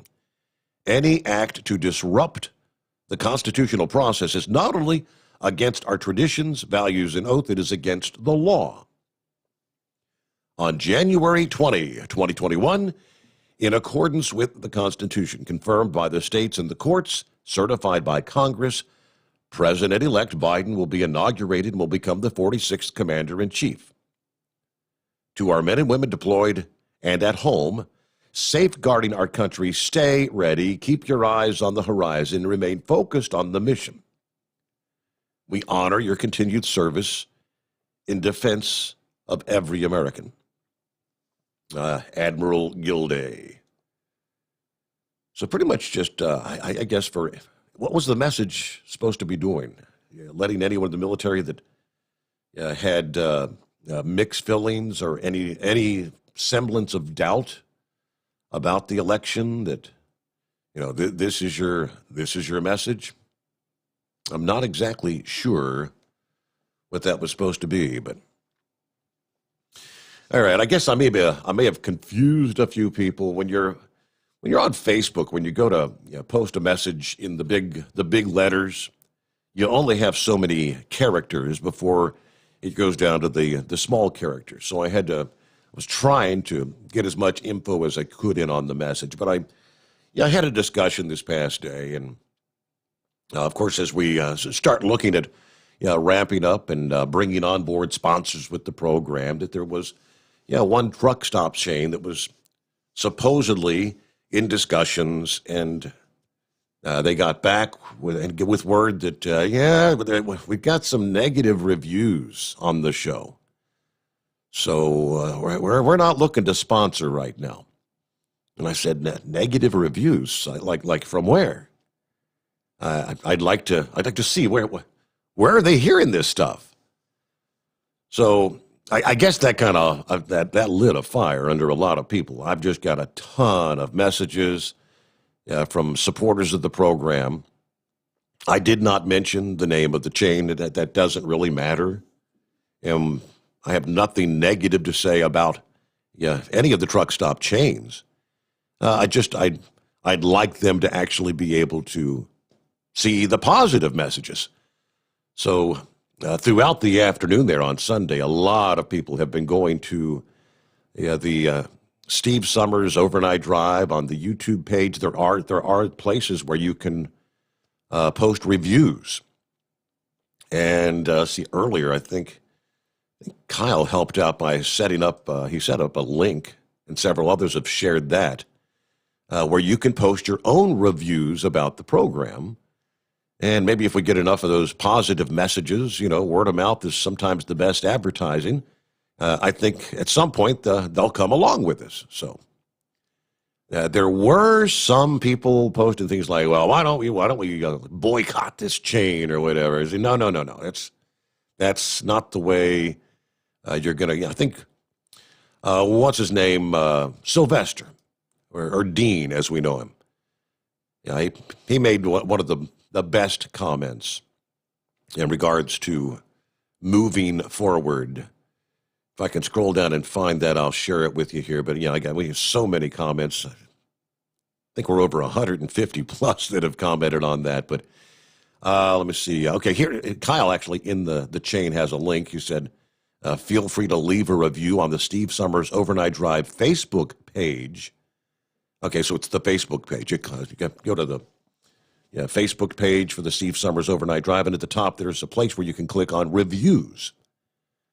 Right there at the top of the page, shortly after which I think Lone Ranger said, well, there's like 26 comments, and I don't see a negative one there. They're all positive.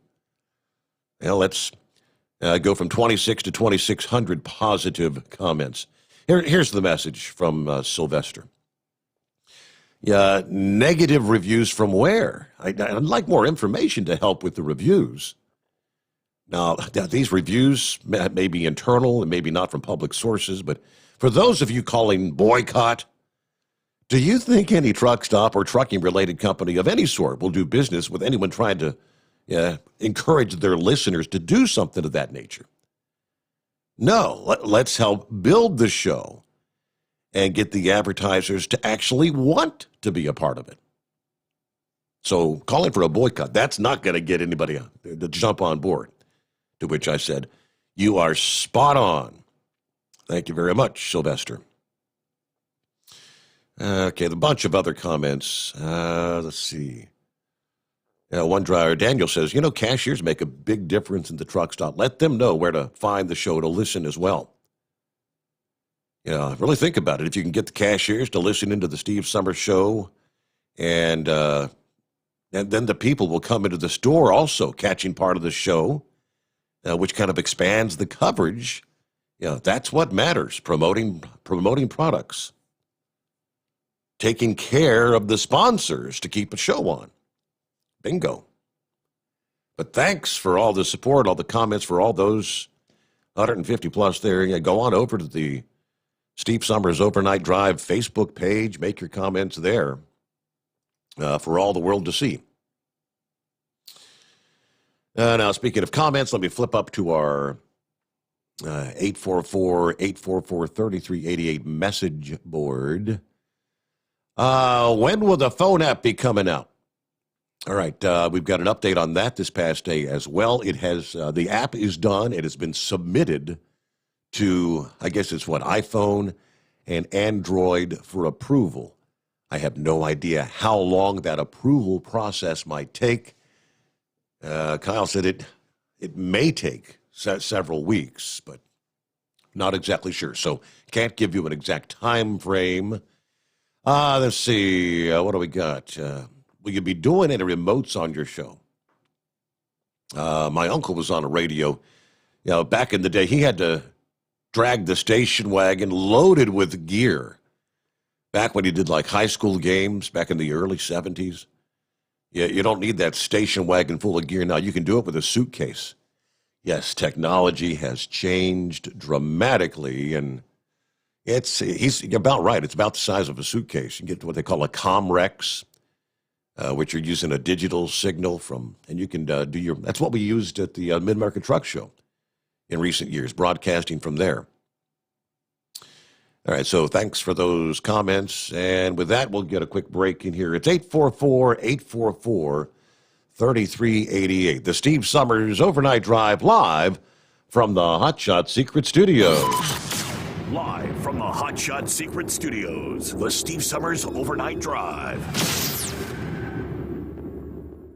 Dean Michael, the tax doctor here. Are you tired of those tax problems following you around like a dark cloud, always in the back of your mind, losing sleep at night? Call me now and get your life back. 888-632-4506 or go to mytaxhelpmd.com. Pretending they're not there won't make them go away. The IRS isn't going to forget. They will levy your bank account and garnish your wages. Don't wait for that to happen. I'm not telling you these things to scare you. I'm telling you so you can benefit from my years of experience. Now is the time to act. 888-632-4506. For anything diesel, take it to Shy Diesel. They provide a wide variety of services and diagnostics to determine what the problem is with the latest technology. From simple oil changes and preventative maintenance to fuel system diagnostics and repairs, engine rebuilds and cylinder head repairs, and rebuilds with our in-house machine shop.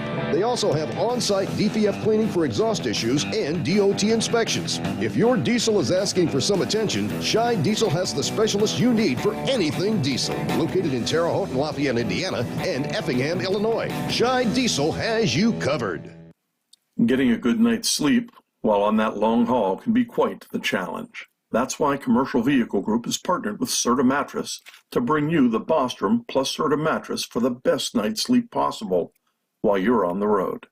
The Bostrom plus Serta mattress, manufactured with Serta's patented Cool Gel memory foam, acts to dissipate body heat and eliminate pressure points, which reduces the tossing and turning that can be so disruptive to your sleep. The Bostrom Serta mattress comes in two thicknesses, 7 and 10 inches, offering support to drivers of all shapes and sizes. The mattress comes in the standard 80-inch length with 4 widths, 32, 36, 39, and 42 inches.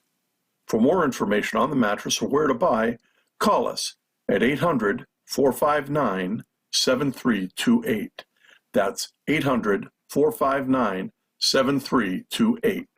At Hot Shot Secret, we share the science behind common diesel problems. For example, Fuel additives. most fuel additives either impact performance or provide protection. Hot Shot Secret Everyday Diesel Treatment provides both performance enhancement and fuel system protection. Everyday Diesel Treatment delivers a 6-in-1 premium fuel treatment for every fill-up, every time. Everyday diesel treatment is available at truck stops, Tractor Supply, O'Reilly's Auto Parts, and online at hotshotsecret.com. Keep the bugs off your glass and the smokies off your ass. This is the Overnight Drive with Steve Sommers.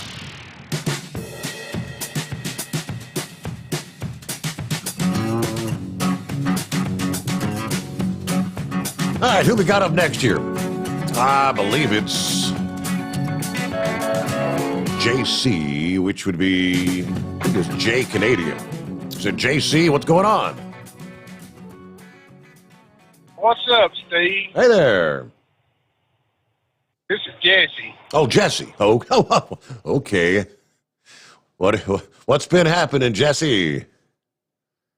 Nothing much. I was thinking about this sponsor thing, and I just noticed there earlier, you know, we might ought to get with Just for Men. You know, they might sponsor you. Yeah. You know, I believe you could use their product, you know. Hey, now watch it. Well, you know, you made a comment the other day when I was putting the TV mount up for some of you kinfolk there. Yeah. I figured I owed you one. Yeah, right. I was thinking about this Green New Deal. Chevrolet's owned by China.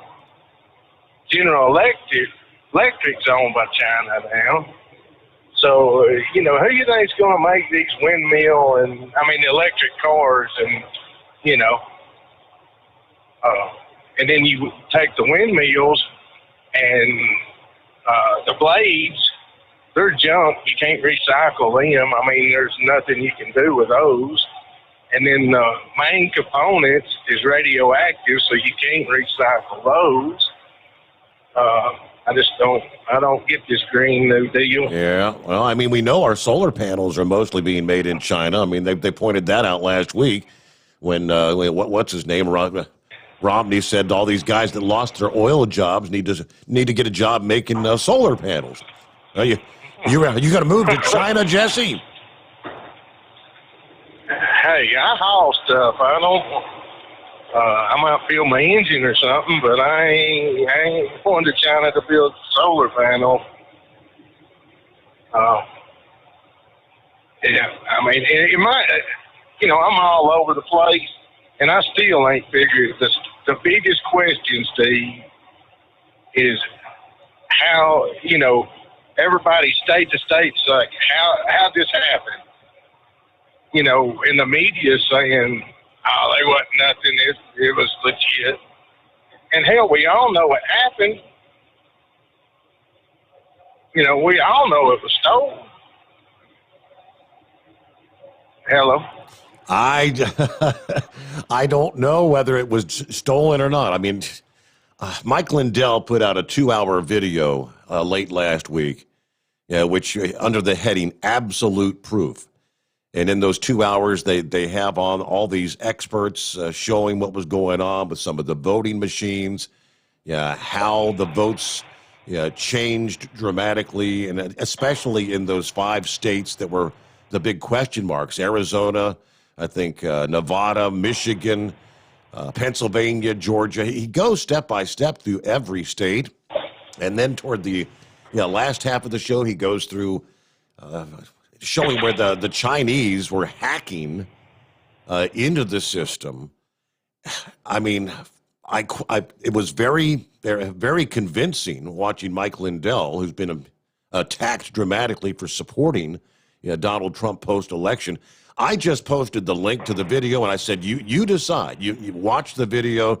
Now, the fact checkers are all coming on saying, Mike Lindell's Absolute Proof are bunk theories in their, false claims about the election, so.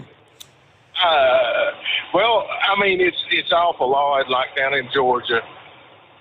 The same thing that happened at the Senate runoff race happened the night of the presidential race. Okay, toward the end, the Republicans was ahead, and, boom, all of a sudden, they lost. Yeah.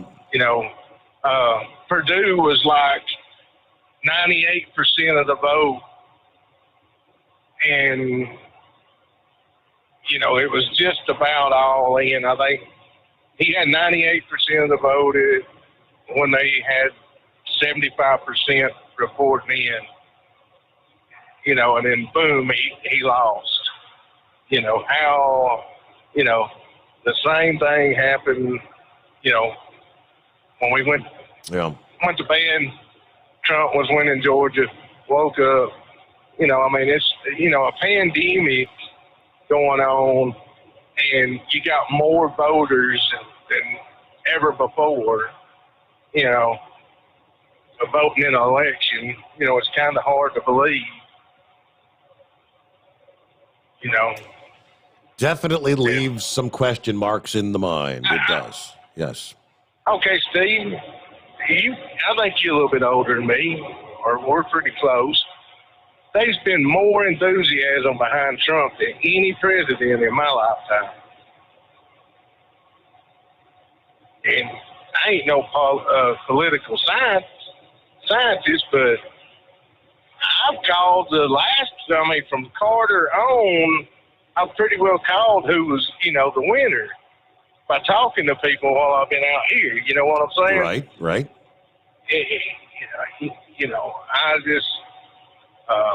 I just don't see, and the whole country still, they're like, well, we don't see how it happened, we can't see how it happened,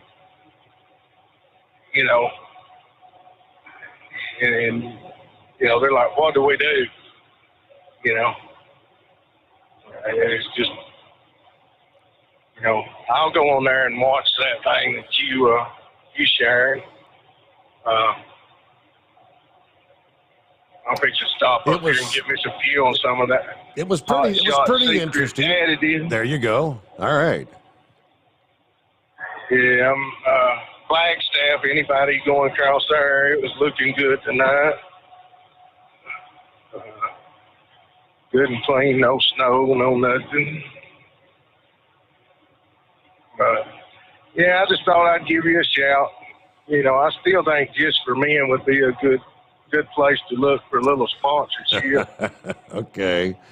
I'll pass that on. I'll get a hold of him. Yeah, this guy needs some Just for Men. Thanks, Jesse. Yeah, what are friends for, right? It's about 17 before the hour. It's 844-3388. Who's next up here? I believe is, I don't know, is it Mike? Okay, Mike, you gotta turn your radio down, and we'll come back to you because you're a little bit behind. You got to listen to the phone, and not the show like on Facebook or YouTube, whatever. Let's see what's happening with Demon. Is that you? That's me. Yep. What's happening? I tell you, man. Another day in paradise. Finally got rolling out there in Wyoming this evening. I made it 100 miles, got shut down again over in Rollins, and got a 34-hour restart. Anybody out there right now, they better get through there before the morning because it's going to be windy again. Okay. There's like a 3-hour window for me to get through there. But left over at Rollins, got on the interstate, and, got for road speed and everything, and all of a sudden a big truck comes to the median and hit for me head on. I was like, ooh. 27 years of driving, I've never, just seen my life flash before me. But he kept her up, got through, and he passed me in the left lane going the wrong way. Wow. And it wasn't slick, it wasn't windy. I don't know what he done. I don't have any idea, but it scared the crap out of me. That's all I gotta say. But like I said, it's been a long weekend. Just about down here to Denver now. I'd say, were you stuck up there most of the weekend? All weekend. Wow. Okay. I made it to Rock Springs on Friday night, and then turned around and made it 100 miles to Rollins, and actually got a 34-hour restart there in Rollins. And I was real close to a 34-hour restart before I left over there at Rock Springs. But just ready to get home. I should have been home Friday evening. Ready to go to Florida somewhere where it's warm. Mm-hmm. 14 degrees here. But where I was at, there wasn't no snow. It wasn't. The wind was blowing, but the sky was blue and everything. But like I said, just not having any weight in the trailer, I just didn't want to go. Couldn't go. And they'd opened it back up, like I said, this evening about 8:30. For light, high-profile vehicles. Good to see Steven in there a while ago. I got fuel and come back on there and saw him. I'm surprised they didn't even know where the damn bunker was. All right. He'll be taking your job one of these days. Yeah. I mean, going to the gym at 1 o'clock in the morning. What the heck? Is that what what he was doing? Yeah. He's ain't that ambitious. Yeah, and I ain't going to the gym anyway. I might go to the bar and he spelled gym wrong. But, shoot, 1 o'clock in the morning, I tell you, that's dedication. But, you need to get Miller Lite to sponsor you. That's easy to sponsor you. All right. I don't know if that now it probably would be a good idea. But anyway. A beer sponsor talking to the people out there driving all over the country. Good idea, right? Well, y'all got to take a break. Yeah. But I've got my own opinion about negative reviews, what they're talking about and everything, and I actually tried to call you earlier on to talk to you, but you didn't answer the phone, so. I was probably snoozing. But, I don't know if he was talking to Big Ed or what the heck he was doing. Probably just ignoring my phone call, but that's beside the point. I know how you are. But, like I said, give me a holler later on if you think about it. I'm going to try to get down here and get this unloaded and get the house. I'm going to spend a couple days at home since I ain't get my weekend at home. But did you happen to read that email about all what they're wanting you to do with the restrictions if you go on a cruise? I was going through that. Yeah, I was going through that on Friday morning right after you sent it to me. That's bizarre. Oh, yeah, it is. And I'm like, that's going to be ridiculous. I ain't making no reservations to go to no casino on the cruise ship. I'm going to go down there and,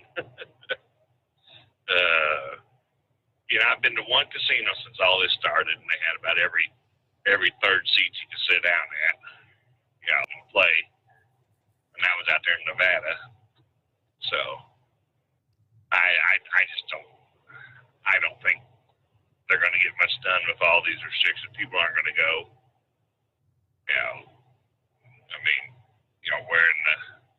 Wearing the mask and having the COVID shot, and have to have another test right there. There's just, and I read somewhere where all the passengers had to have a COVID test, but the crew had to have it. Mm-hmm. Or the vaccination, And I'm like, well, it ain't gonna make no sense taking half the damn passengers vaccinated, and then you're not gonna make the crew get vaccinated. But I'm not making the rules.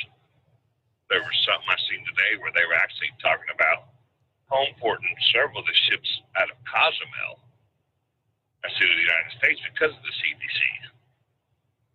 I don't know if you saw that or not. I did not catch that one. I mean, I saw the one where they're saying, like, when you come back, like when they do get up and run, when you come back, when you get off the ship, it says get tested 3 to 5 days after your trip and stay home for 7 days after travel. Even if you test negative, stay home the full 7 days. If you don't get tested, it's better to stay home for 14 days. Now, you just took a week-long vacation, and then they want you to stay home for 14 more days. I mean, there ain't no employer's going to let you do that. No, I always like to take 7 days off after a cruise anyway to relax, but no, I'm not going to do it. They tell me I got to. I mean, I've been known to go right back to work after a cruise, and I've been known to, take that week off, but that's not going to work. I don't know. I don't expect anything to happen this year. But Well, we saw that Canada's already said they're not going to allow any cruises till next year, 2022 or something. So that's nuts. Yeah, that's going to affect all the Alaska cruises. I'm not seeing much in the future, to be honest. Uh-huh. New Zealand's not letting anybody over there for the rest of the year. But our cruise we got booked is not going to New Zealand. But I don't know, Australia will probably fall right in line with them, though. I mean, I know they had some pretty tough restrictions. But Well, dude, I guess I'll get off here and let somebody else get on there and ramble for a while.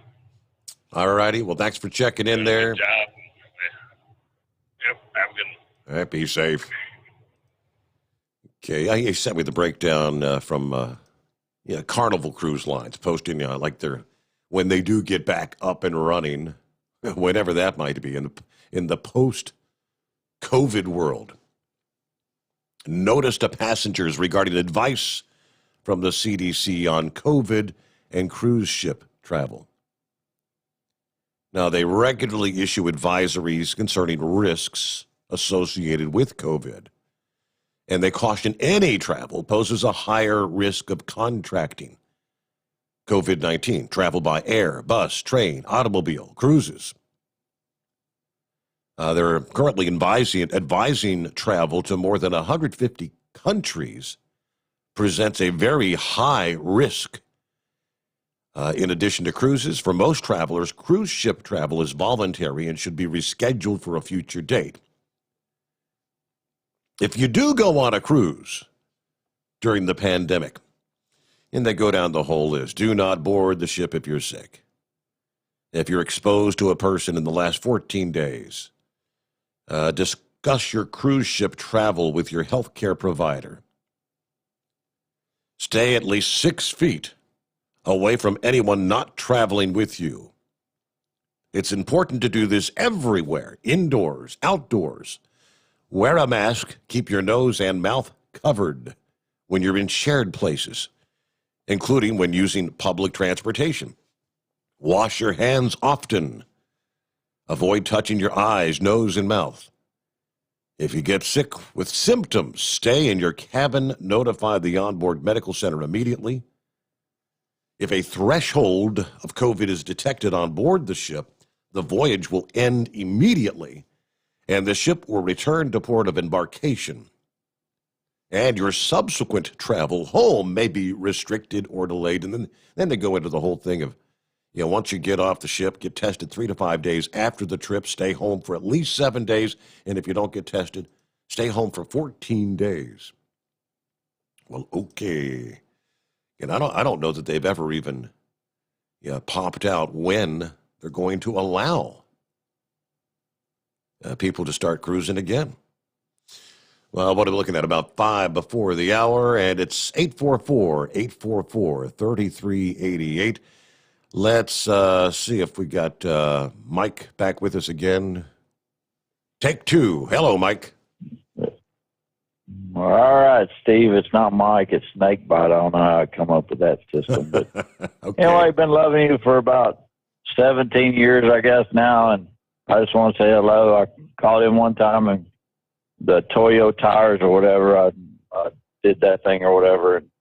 But I don't call, but I've been listening. I love you, and you're the greatest. And so glad to hear you back on the radio. And rest in peace with Elvis and Stormy and Brooklyn. Brooklyn's the major one. I mean, he had the different views, but he sure was an inspirational kind of guy in a different way. Yeah. But anyway, I just want to call and say that I really do. You are the best. I mean, no matter what, for talking radio that I've ever listened to. Thank you so much for the compliment. That's very nice of you, Mike. Well, I'm sorry, Snakebite. Well, thank you for listening in. Don't be a stranger. Bite. Yeah, give us a ring anytime. It's this automated voice technology doesn't do the greatest job of translating what people say. Okay. Real quick, before we get top of the hour timeout, after which we'll get, of course, back to your calls. Plenty of room for you at 844-844-3388. And we've known from the very beginning, one of the first symptoms of the COVID, of course, is the loss of taste and smell. And for some people, apparently, it goes on and on. The story of one 32-year-old female in her quest to overcome the strangest symptoms. She's willing to try anything. She visited an oncologist. She got a CT scan of her head. She saw an ear, nose, and throat doctor. She took steroids. She went to a neurologist who put her on anti-anxiety medication. She began sniffing essential oils every day. A homeopath prescribed bath flowers, supplements, and chaga mushrooms. And yet, nearly a year after recovering from coronavirus, her sense of taste and smell are still scrambled. Onions and garlic evoke a nausea that has nothing to do with their actual scent. Coffee, she says, smells like a burnt tire, but worse. And because of the distorted smells, she has endured headaches, lost weight, repeatedly breaking down in tears. She said it's like a mind game because you remember all those smells and taste, but the second you put it in your mouth, it's nothing like it used to be. Everything is a completely different experience. Now, more studies are saying loss of taste or smell may be the first thing that prompts someone to get tested for COVID. In fact, they've actually found it to be the best predictor. The symptom that practically screams, I've got COVID. And researchers have even questioned whether the smell tests are a better screening tool than temperature checks, which are pretty widespread. Okay, can you imagine that? An entire year later, not having any sense of taste or smell. Wow. All right, rolling toward top of the hour. Got an update from headquarters.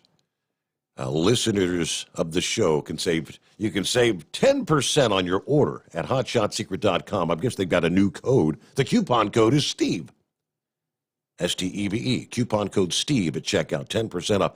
Now, that's in addition to the military, first responder, and CDL discounts that are also available at checkout. Just apply to be verified for the discounts.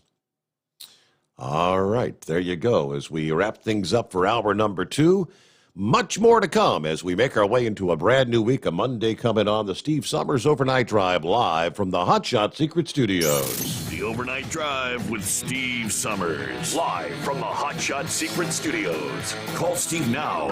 844-844-3388. That's 844-844-3388.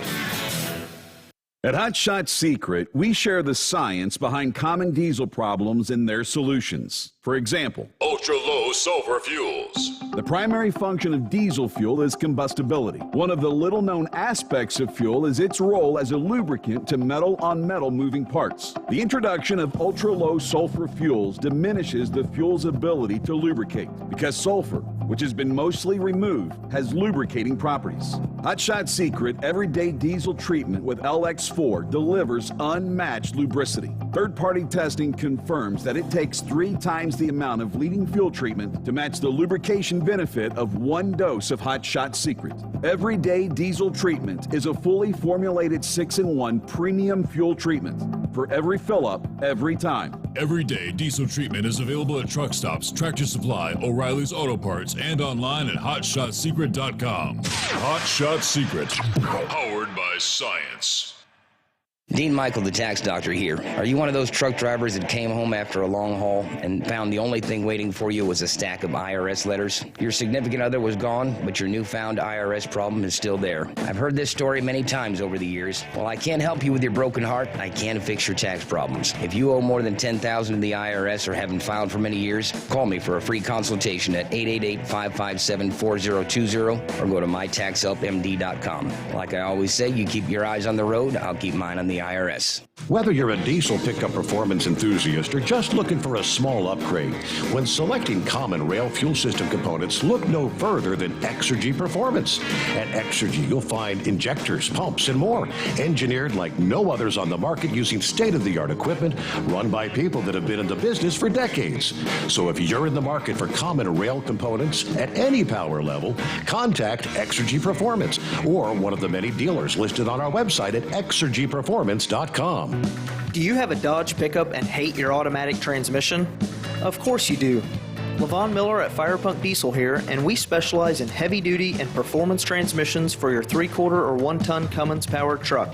So if you're interested in turning your stock slush box into a towing monster, call us today at 614-733-3744 or visit us online at shop.firepunk.com.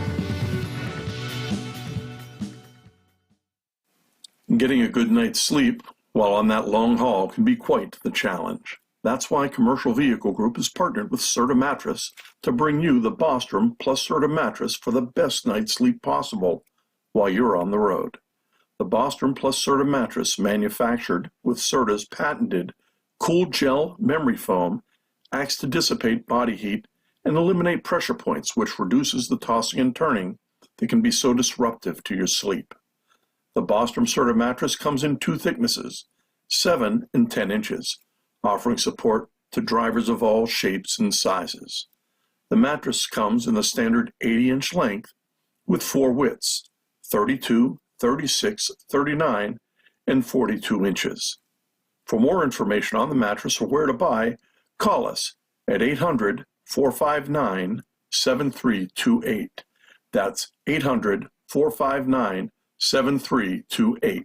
At Hot Shot Secret, we share the science behind common diesel problems and their solutions. For example, Hot Shot Secret Stiction Eliminator. Stiction, that sticky friction, undermines the performance of diesel engines and is difficult to remove from the oil system. Hot Shot Secret Stiction Eliminator is a powerful synthetic cleaner that targets stiction, contains no harmful solvents, and is formulated to be left in the engine to safely dissolve stiction for thousands of miles. It works as you drive. Our proprietary carbon nano lubricant is blended with Stiction Eliminator, filling in microscopic irregularities inside your engine, providing a smoother surface for enhanced lubricity, reducing friction and wear. Third-party ASTM testing verifies that Stiction Eliminator removes 2 times as much stiction than any alternative on the retail shelf. Use Stiction Eliminator to solve an existing problem or as a preventative maintenance. Hot Shot Secret Stiction Eliminator, available at truck stops, Tractor Supply, O'Reilly's Auto Parts, and online at hotshotsecret.com. Hot Shot Secret, powered by science.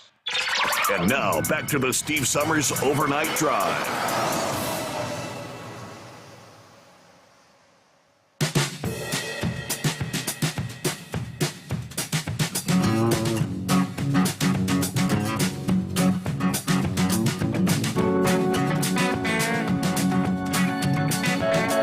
We'll jump back into it here on a Monday. What are you looking at? Let's see. Yeah, Pappy forwarded this to me this past day via email. I guess it's a couple of segments from Time Magazine. I guess the headline story is The Secret History of the Shadow Campaign That Saved the 2020 Election. Shadow Campaign. All right, page 1 here. Now, again, I guess this is just somewhere in the story. It says, there was a conspiracy unfolding behind the scenes, one that both curtailed the protests and coordinated the resistance from CEOs. Both surprises were the result of an informal alliance between left-wing activists and business titans.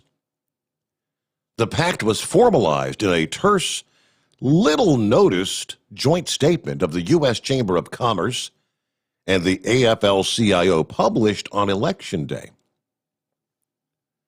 Both sides would come to see it as a sort of implicit bargain inspired by the Sommers' massive, sometimes destructive, racial justice protests in which the forces of labor came together with the forces of capital to keep the peace and oppose Donald Trump's assault on democracy.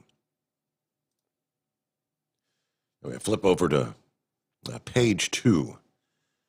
Their work touched every aspect of the election. They got states to change voting systems and laws. They helped secure hundreds of millions in public and private funding.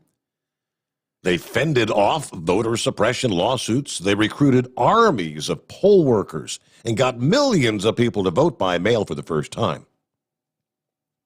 They successfully pressured social media companies to take a harder line against, quote, disinformation, and used data-driven strategies to fight any viral smears.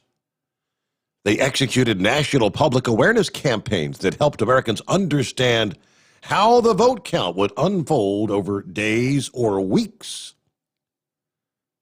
preventing Trump's conspiracy theories and other false claims of victory from getting any more traction. After Election Day, they monitored every pressure point to ensure Trump could not overturn the result. The untold story of the election is the thousands of people of both parties who accomplished the triumph of American democracy at its very foundation. So says Norm Eisen, prominent lawyer, former Obama administration official who recruited Republicans and Democrats to the board of the Voter Protection Program.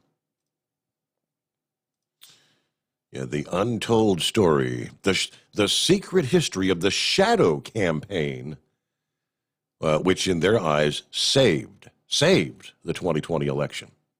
I guess that means because, God forbid, that Donald Trump actually did get reelected. All right, we'll get back to the calls here. Next up, who we got? Would that be Horse Feathers?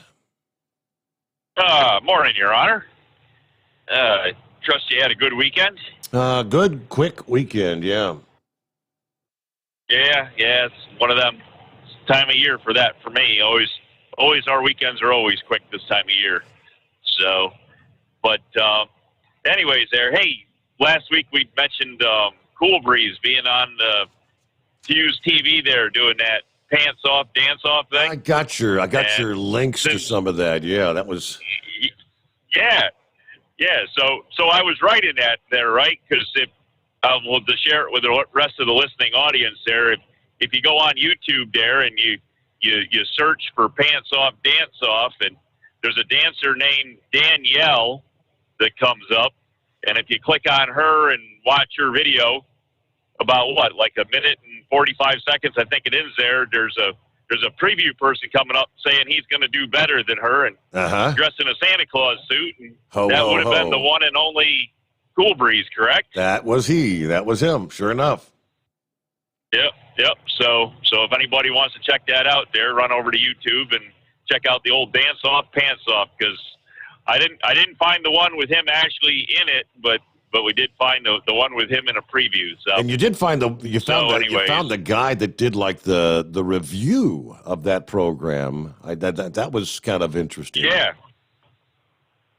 it's like the worst show ever. That's like watching a car wreck, or a train wreck. You just have to wait and see what really happens at the end. But he said it was so horrible. They did use the blockout thing. It was so horrible that it lasted 3 seasons, and I didn't realize. Can you believe that? They actually had the hosts were actually pretty well known people hosting the show. 3 seasons worth of pants off, dance off. Yeah, pretty unbelievable that on a real low budget network, and I don't know how long Fuse is even around for after that. I don't know if they made it much more than 3 years. But anyways, it's just kind of nostalgic and thought it was kind of interesting. And since I don't use that other app on my phone, that that one that had the red in it there, I don't. That's just completely eliminated from the phone. I've gone over and I've been doing a lot more on the YouTube. So I was scrolling through looking, so I figured I'd look for that a little bit. But so anyways, condolences there for Elvis's family there, and never to get a chance to ever meet the man, but always enjoyed his bit on the radio with what he did with you and your dad and everything. And I tell you what, between him, Brooklyn, Nitro, and a couple others there, I tell you, they about had your dad in fits most of the time. So it was good radio, and it was good and entertaining to keep us awake and doing the job that you're doing now. This providing great overnight coverage for us. So if anybody that wants to get on and sponsor, and it makes us more willing to want to support them that do come to sponsor you. So we're pretty loyal to the show and to the people who support the show. So anyways, with that, we'll stop blowing smoke.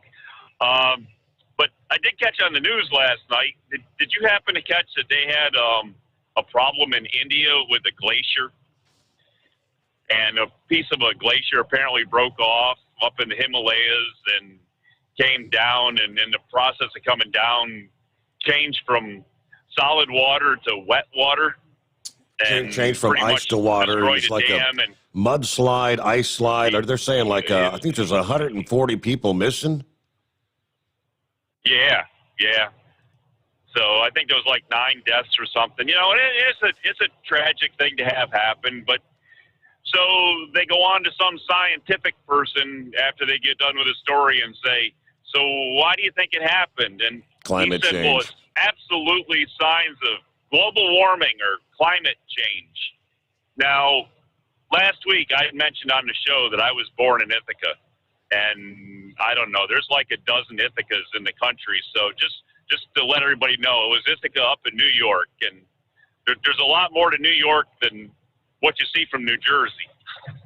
It's just a lot of people don't realize that there's more to New York than what you see out of New Jersey. So anyways, because Buffalo is back in the day, Buffalo, it used to be you'd burn up most of your logbook driving time to go from New York to Buffalo. New York's a big place. So up there in the center of that, halfway between Buffalo and New York City, there's a little place called Ithaca, New York, which is at the very tip of one of what they call the Finger Lakes. And rumor has it, if there's still a history book left that hasn't been burned or rewritten yet, says that the Finger Lakes were created by glaciers. You heard that? Did you have glaciers come through in Ohio and that the world one time was covered a lot with ice, and glaciers moved dirt here and made mountains there and made lakes and rivers and valleys out in other places. And so what happened to all those glaciers, Your Honor? Where did they go?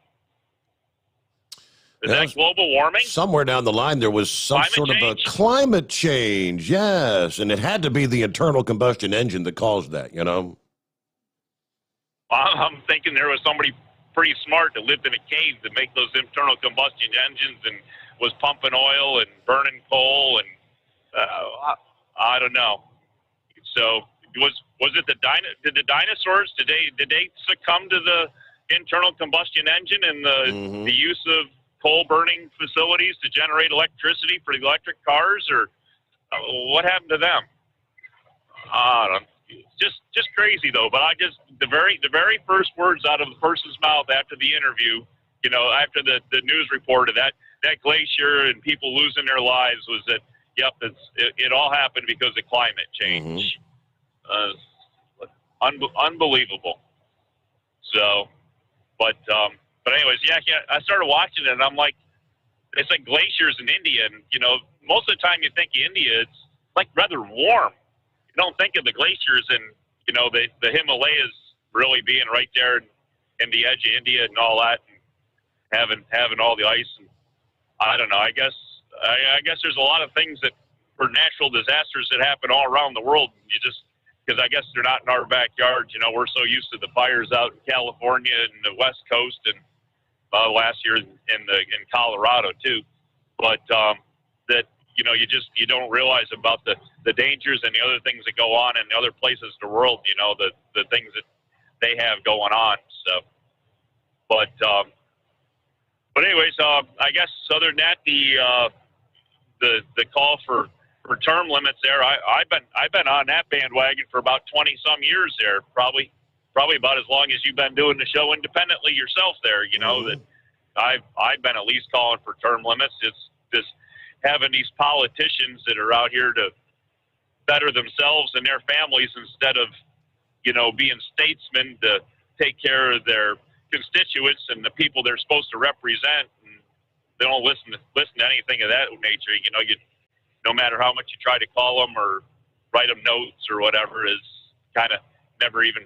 A lot of times I don't even get a reply back from them. It's just don't know where it goes. Just kind of goes into that vacuum of used to be the snail mail, and I guess the internet's even easier there. You just go down through and you just click edit or whatever and delete all, and hey, those messages never showed up. Right. So, anyways, but I don't know, not a whole lot going on. We ended up with about 2 inches of that nasty white stuff over the weekend. That white death, and the sun came out, melted most off all the hard surfaces, left a little bit of moisture on the hard surfaces to freeze overnight. So there's some icy spots, but state of Maryland has that pretty well covered because most of the highways there are so much covered with salt. All you have is 2 wheel tracks. You can't even see the lines or the dots on the road for all the salt on it there. And there's about 2 wheel tracks down through each lane. So I guess as long as you stay in the wheel tracks, you must be in the lane you're supposed to be in. There you go. We're working with that procedure tonight. Well, glad you made it to the weekend safely. Yep. All right. Well, with that, have a great Monday. Thanks for checking in. Would this possibly would it be the latest edition of cancel culture? That's what some believe the case might be. Most are probably familiar with Lou Dobbs from Fox Business. Lou Dobbs fans and fellow supporters of President Trump standing behind the longtime Fox Business host after the ratings-winning show that he anchored for a decade was abruptly canceled Friday. The longtime host Friday night and on Saturday sharing numerous tweets, including one from a person who had posted a statement from Trump, of course, whose own account was dropped from Twitter, that was voicing support for both him and his show as the outcry grew about Fox's decision. According to the report from The Hill, Trump in the statement said, "Lou Dobbs is and was great. Nobody loves America more than Lou. He had a large, loyal following that will be watching closely for his next move, and that following includes me," he said. Of course, Lou was one of the president's most vocal backers in conservative media, who often even would scold Republicans, who he did not believe sufficiently defended the former president. And he was kind of on the same page to some extent as the Mike Lindell, talking about election fraud theories. All right, Fox Media said Friday that it had canceled Lou Dobbs Tonight, the highest-rated program on Fox Business. The spokesperson claiming that the network regularly considers programming changes, and this is part of their plans to launch new formats as appropriate post-election. So Lou Dobbs. And I'm seeing that Thursday, on his Thursday show, how did it start off here? Nothing unusual happened on Thursday. His hour was full of the usual themes about radical Dems, as he called them, Democrats, and the big tech abusing their power. He said, "Join us here tomorrow at the end of the show. See you then." As it turned out, nope. That was his final broadcast, as they pulled the plug in a cancellation so swift that it surprised even detractors of Lou Dobbs. One day later, television insiders were still abuzz about why it happened and what the decision says about Fox. Fox, they say, isn't answering. Seems to be an isolated incident, not a signal of broader editorial change or any change of direction by the company. But it's certainly not the start of a shift to the center. There's a lot of speculation. Yeah, what may have been going on behind the scenes? Did Lou have a falling out of sorts with Rupert and Lachlan Murdoch, the father-son pair who control Fox? Nobody really knows the answer, but yeah, I know someone else that had a similar scenario. We'll see you back Monday morning. Oh, we didn't. But here we are. I'm sure Lou Dobbs will land on his feet somewhere down the line. But what's going on this morning, Army?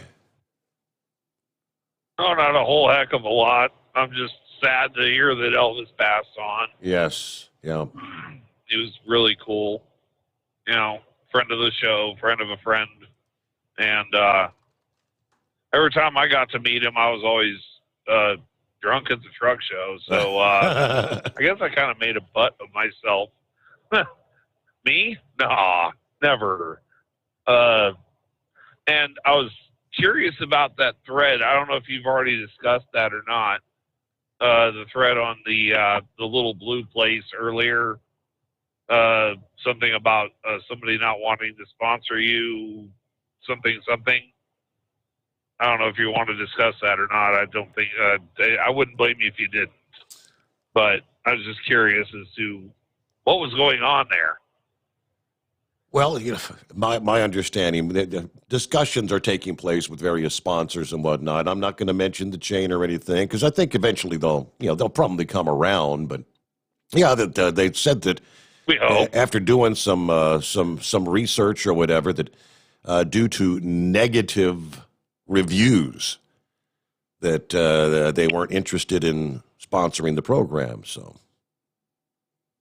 the question is, what negative reviews? Well, that's what everyone's been asking the same thing. Well, there's always a handful out there. Somebody did send me. Let me flip over to the email. They said, "Steve, I've noticed on your show since your first show that there's 2, 3, 4 that give you a thumbs down every damn night or day after the show. There's always going to be that handful of haters out there, just like the sponsor for the NFL during the Super Bowl and all that. Yeah, so either way, I noticed that. Okay. But those 2 or 3 should be outnumbered by the hundreds or the thousands of those supporters. So that's why we're just kind of we're pushing the narrative of go to the Steve Sommers Overnight Drive Facebook, leave a review. I think a whole bunch of positive reviews were posted today. So yeah, I'm sorry, I was in bed asleep for most of the day, and yeah, when I woke up, it was I saw that come across the feed, and I'm like, I got to do this, and this before I can start driving. And then maybe I might get around to it after I drive. So I'll try and get around to it after I drive, which I'm doing right now, obviously. But I've been doing what I can, try and spread the word, share links on my wall and on my Twitter and whatever, and all that mess, and get the word out. And I think there's an AM blowtorch that's independent out of Nashville. I don't know if you had anybody look into that or not, but might be a nice thing to look at. That's been done. It's been there, done that. Yep, it's been there. Just you got that T-shirt? Okay. No. All right. Well, I'm just trying. Yep. Any straw you can grasp at it, right? So, all right, man. I'm going to get back and listen. Have a great night. I will tell you, when it comes to the likes of like mainstream media or you like terrestrial radio and whatnot, that they all want to have a lot of control over program content, as they say. So, that's the battle that all broadcasters, all talk show hosts, and you name it, have to contend with in this day and age. All right, what are we looking at? Hey, next up, as the 2021 tax season is upon us, all those W-2 employees should have your W-2 by now, right? Taxes in trucking will be the central topic on this week's episode of Live from Exit 24. Barry Fowler is the founder of Fowler Tax and Taxation Solutions. He'll give some insight from his 20-year career in the tax and finance industry. Live from Exit 24 host Mike Matusik, manager of government affairs, inviting you to listen or call in with questions or comments. That would be 11 a.m. Central Time. Of course, that's like every other Wednesday, live from Exit 24. You're encouraged to call in with a question or a comment during the hour-long audio-only show. There you go. You can go to the Live from Exit 24 website. Of course, they've got their OOIDA Facebook page or the YouTube channel, much like we have here at the Steve Sommers Overnight Drive. We're one step ahead because we're audio and video, right? I guess. Okay, so check that out. Yeah, Tax Talk. Yeah, it's coming up, and I know there's many drivers that were hoping come this tax filing season that Congress would have acted by now to change that whole per diem deduction thing that was canceled with the Trump administration tax changes that took place. Something else we'll be talking about coming up here, though, another item that you're probably going to want to be contacting some representatives. It's the vote in the House Committee on Transportation and Infrastructure in which an amendment to increase your minimum liability coverage to $2 million was approved by the Democrat majority. At that moment, OIDA tapped out. The well was poisoned. Thankfully, H.R. 2 sank under its own weight, and Congress kicked the can down the road on the highway bill to 2021, which that is where we are in 2021. Where do we stand on that front? I got the rest of the story, as they say, coming up. It's 844-844-3388. Back after this, the Steve Sommers Overnight Drive live from the Hot Shot Secret Studios. Live from the Hot Shot Secret Studios, the Steve Sommers Overnight Drive. Dean Michael, the tax doctor here. Are you tired of those tax problems following you around like a dark cloud, always in the back of your mind, losing sleep at night? Call me now and get your life back. 888-632-4506 or go to mytaxhelpmd.com. Pretending they're not there won't make them go away. The IRS isn't going to forget. They will levy your bank account and garnish your wages. Don't wait for that to happen. I'm not telling you these things to scare you. I'm telling you so you can benefit from my years of experience. Now is the time to act. 888-632-4506. For anything diesel, take it to Shy Diesel. They provide a wide variety of services and diagnostics to determine what the problem is with the latest technology. From simple oil changes and preventative maintenance to fuel system diagnostics and repairs, engine rebuilds and cylinder head repairs, and rebuilds with our in-house machine shop. They also have on-site DPF cleaning for exhaust issues and DOT inspections. If your diesel is asking for some attention, Shy Diesel has the specialist you need for anything diesel. Located in Terre Haute and Lafayette, Indiana, and Effingham, Illinois. Shy Diesel has you covered. Getting a good night's sleep while on that long haul can be quite the challenge. That's why Commercial Vehicle Group has partnered with Serta Mattress to bring you the Bostrom plus Serta mattress for the best night's sleep possible while you're on the road. The Bostrom plus Serta mattress, manufactured with Serta's patented Cool Gel memory foam, acts to dissipate body heat and eliminate pressure points, which reduces the tossing and turning that can be so disruptive to your sleep. The Bostrom Serta mattress comes in two thicknesses, 7 and 10 inches, offering support to drivers of all shapes and sizes. The mattress comes in the standard 80-inch length with 4 widths, 32, 36, 39, and 42 inches. For more information on the mattress or where to buy, call us at 800-459-7328. That's 800-459-7328. At Hot Shot Secret, we share the science behind common diesel problems. For example, Fuel additives.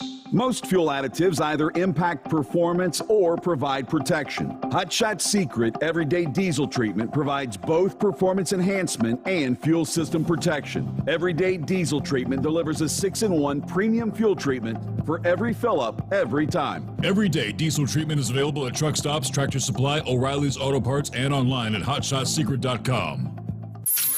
Keep the bugs off your glass and the smokies off your ass. This is the Overnight Drive with Steve Sommers.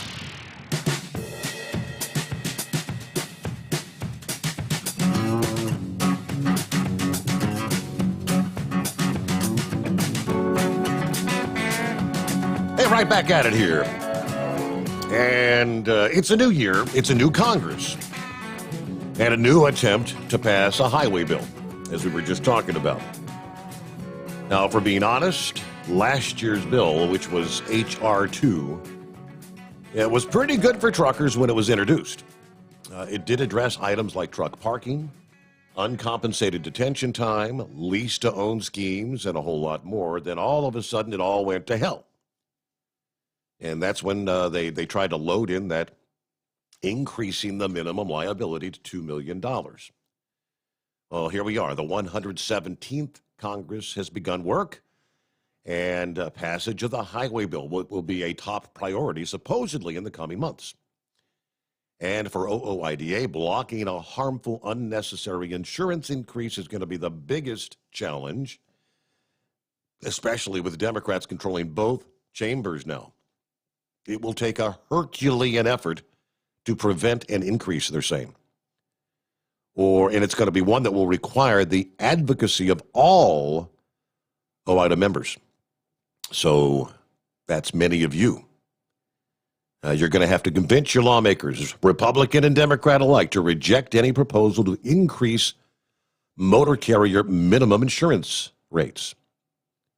Yeah, call today, call tomorrow, hell, call every day, until you know exactly where they stand on the issue. If they're siding with the self-serving trial lawyers who are trying to push for this increase for the sole purpose of lining their own pockets, call again to convince them they're wrong. It will not be difficult to make your case because they say the facts are entirely on our side. Now, they advise always be polite and know what you have to say, know what you want to say, and just don't go off on some rambling tirade. But here's what you want to tell them. A congressionally mandated report on the issue found that today's $750,000 minimum covers damages in 99.4% of crashes involving a commercial vehicle. That is a correct number, 99.4%. In fact, the study determined that average crash costs are $18,000 in damages.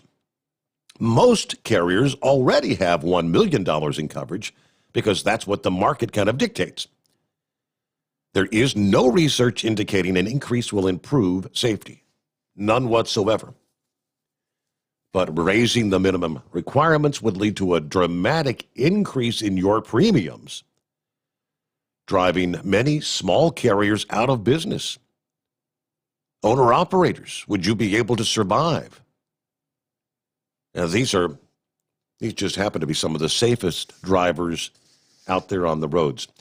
And lastly, supporting an increase will only enrich the trial lawyers at the expense of the men and women who've been keeping the hospital supplied, the grocery stores stocked, and this country moving through the COVID pandemic.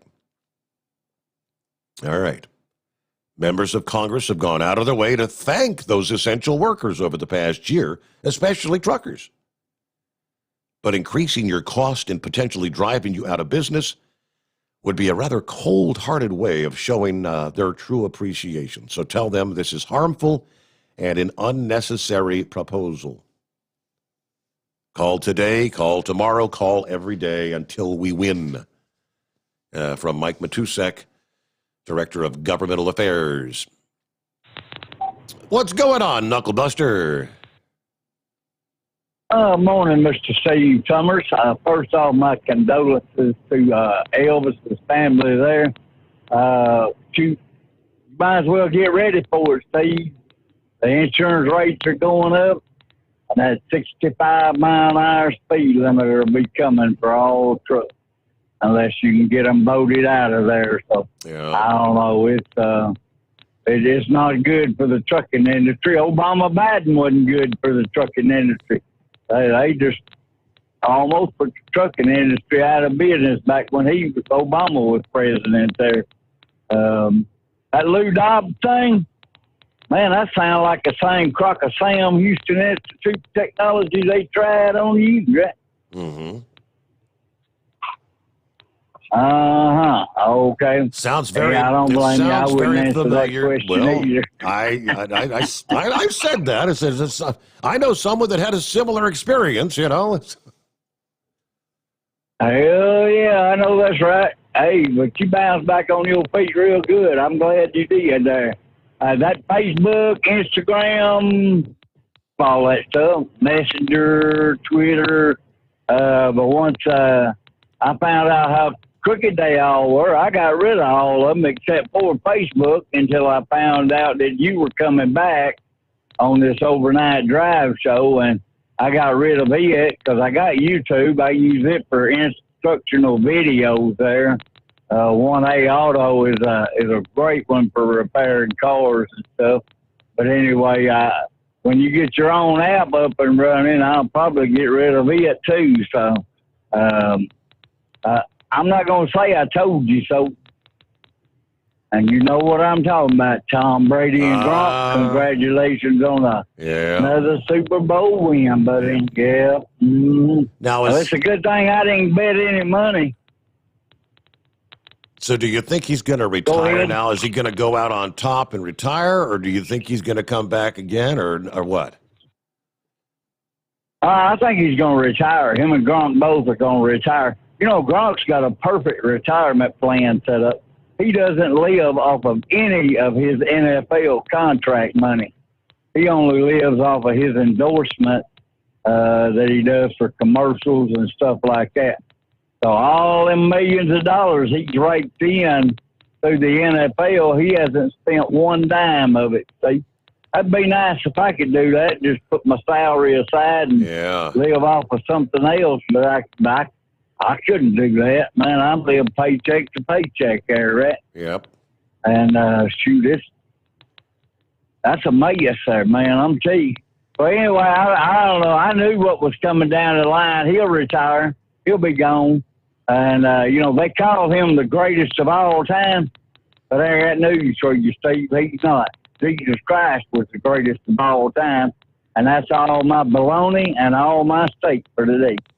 All right. Have a great, blessed day, Mr. Summers. Got it. Thanks for checking in there, old knuckle buster. All right. I'm being told, happy to announce the official Steve Sommers Overnight Drive merchandise has been designed and is now in production.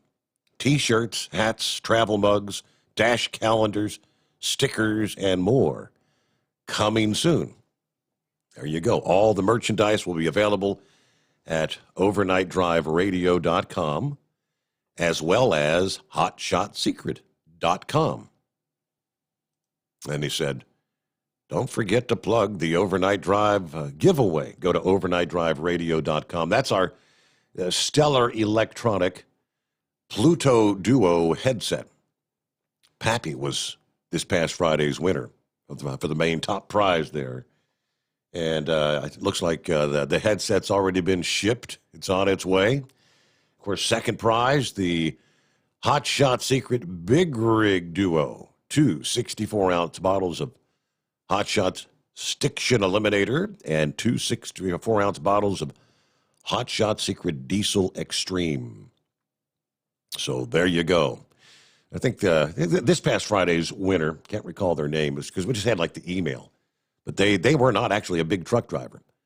And so Kyle's going to send them up with a nice package for their automobile because they've got all that stuff covered there at Hot Shot Secret. Okay, toll free. It's 844-844-3230. 3388. Next up, kind of a rough weekend in the backcountry for some skiers, as 4 backcountry skiers in their 20s died when one of the deadliest avalanches in Utah history hit a popular backcountry skiing area. According to police this past day, 4 others were also buried in the slide on Saturday, but they were able to dig themselves out. No serious injuries. The skiers from 2 separate groups, and all 8 of them had prepared with the necessary avalanche safety gear, according to the authorities. The 4 killed were all from the Salt Lake City area, not far from the spot where they were swept up by the skier-triggered avalanche in Mill Creek Canyon. Salt Lake's mayor says our backcountry outdoor community is very connected to this. So this type of loss touches so many people. It is truly heartbreaking. These are people that love doing what they did, and they all lived life to the fullest. They had identified 3 of the deceased. Had a 23-year-old, a 26, and a 29-year-old from the suburb of Sandy, Utah. They were all experienced skiers, well known in the community. The avalanche danger around Salt Lake was high on Saturday. The center said that they had tweeted out a warning just hours before the avalanche. There was a faint distress call alerting police to the slide shortly before noon Saturday. Now, the 4 survivors found their 4 companions. They dug them out, but they were already dead, according to police. This avalanche was incredibly wide, and the still unstable snow conditions kept rescuers from even immediately being able to recover the bodies on Saturday. They had to wait till Sunday morning. Avalanches have also claimed other lives in recent days. The bodies of 3 hikers were found near Anchorage, Alaska last Thursday. In Colorado, 4 backcountry skiers have died in 2 separate slides in just the past week. Avalanche forecasters and the search and rescue groups have been worried for weeks that more people would be venturing out into the backcountry to avoid the crowds and the reservation systems that you have to go through at the ski resorts due to the COVID pandemic. Probably true, yeah. All right, looking at 15 before the hour. It is 844-844-3388. Let's see who's next up here on a Monday. Who we got? Happy Pappy. Hey, Happy Pappy. What's going on, Steve? I got a nothing on the screen. So nothing. Nothing. I'll be daggone. Yeah. Hey, listen. Maybe truck drivers out there can implement the Obamacare insurance plan policy. You know, where you just wait till you get a crash to pay your premiums. You know. Right. Hey, listen, man. I was going through some videos I had saved, and I actually came across it on YouTube a little while back. The famous George Carlin. Steve, he had it's been a couple years ago now, but you realize the politicians are puppets, right? Okay. They're not the people running this country. All your listeners need to go and get on YouTube and just punch in George Carlin, the big club, and you're not in it. Or we're not in it. And man, he goes on and talks about how the big banks, big corporate America, they're the ones running this show. You know, the new world order, so to speak. You know, these politicians are just puppets, you know. And that Time magazine article, Steve, they just came out, flat out admitted that they had their hands in turning this election around.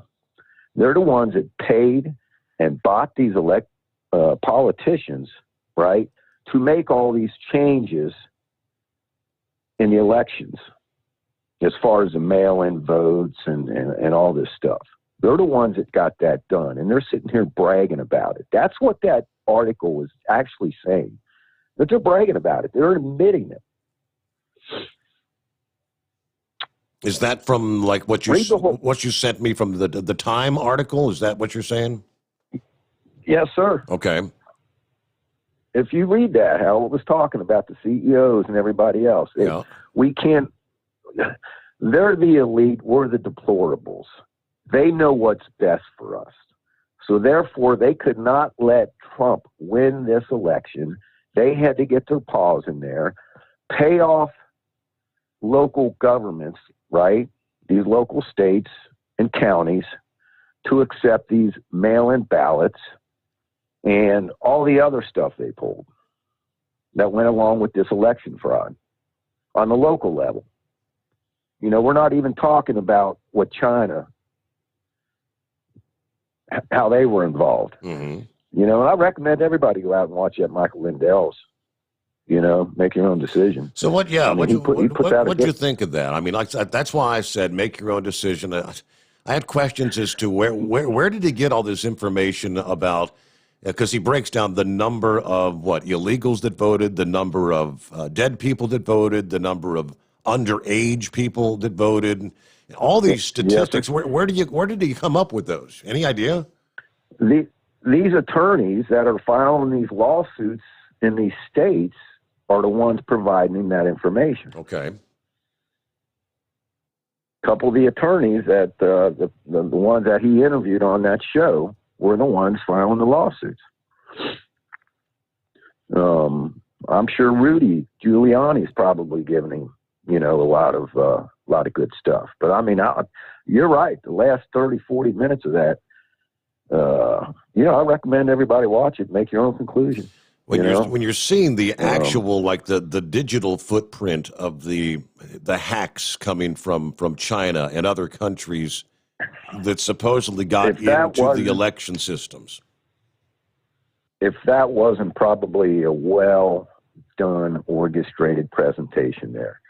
I mean, when they laid that map out of the world, right, and they showed how, you know, they actually showed these lines, I guess, if you want to call them that, coming out of China and other countries too, Iran they spoke of, you know, they got this diagram up in real time. It's a working diagram showing these lines coming out of these countries into Georgia, into Arizona, into Chicago, and in them little lines, right, were all these little dots, and they were saying that all them little dots is all of the files that they were changing votes in. Mm-hmm.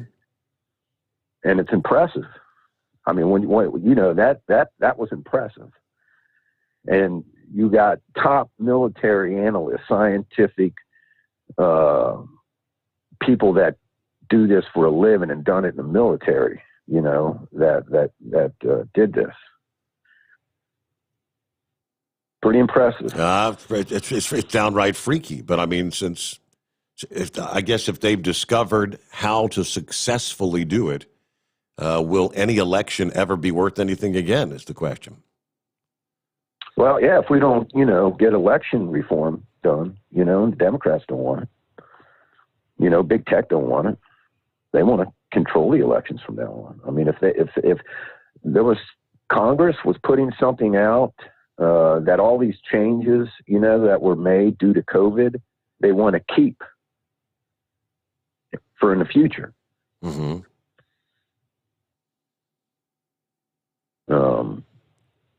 Just crazy. Yeah.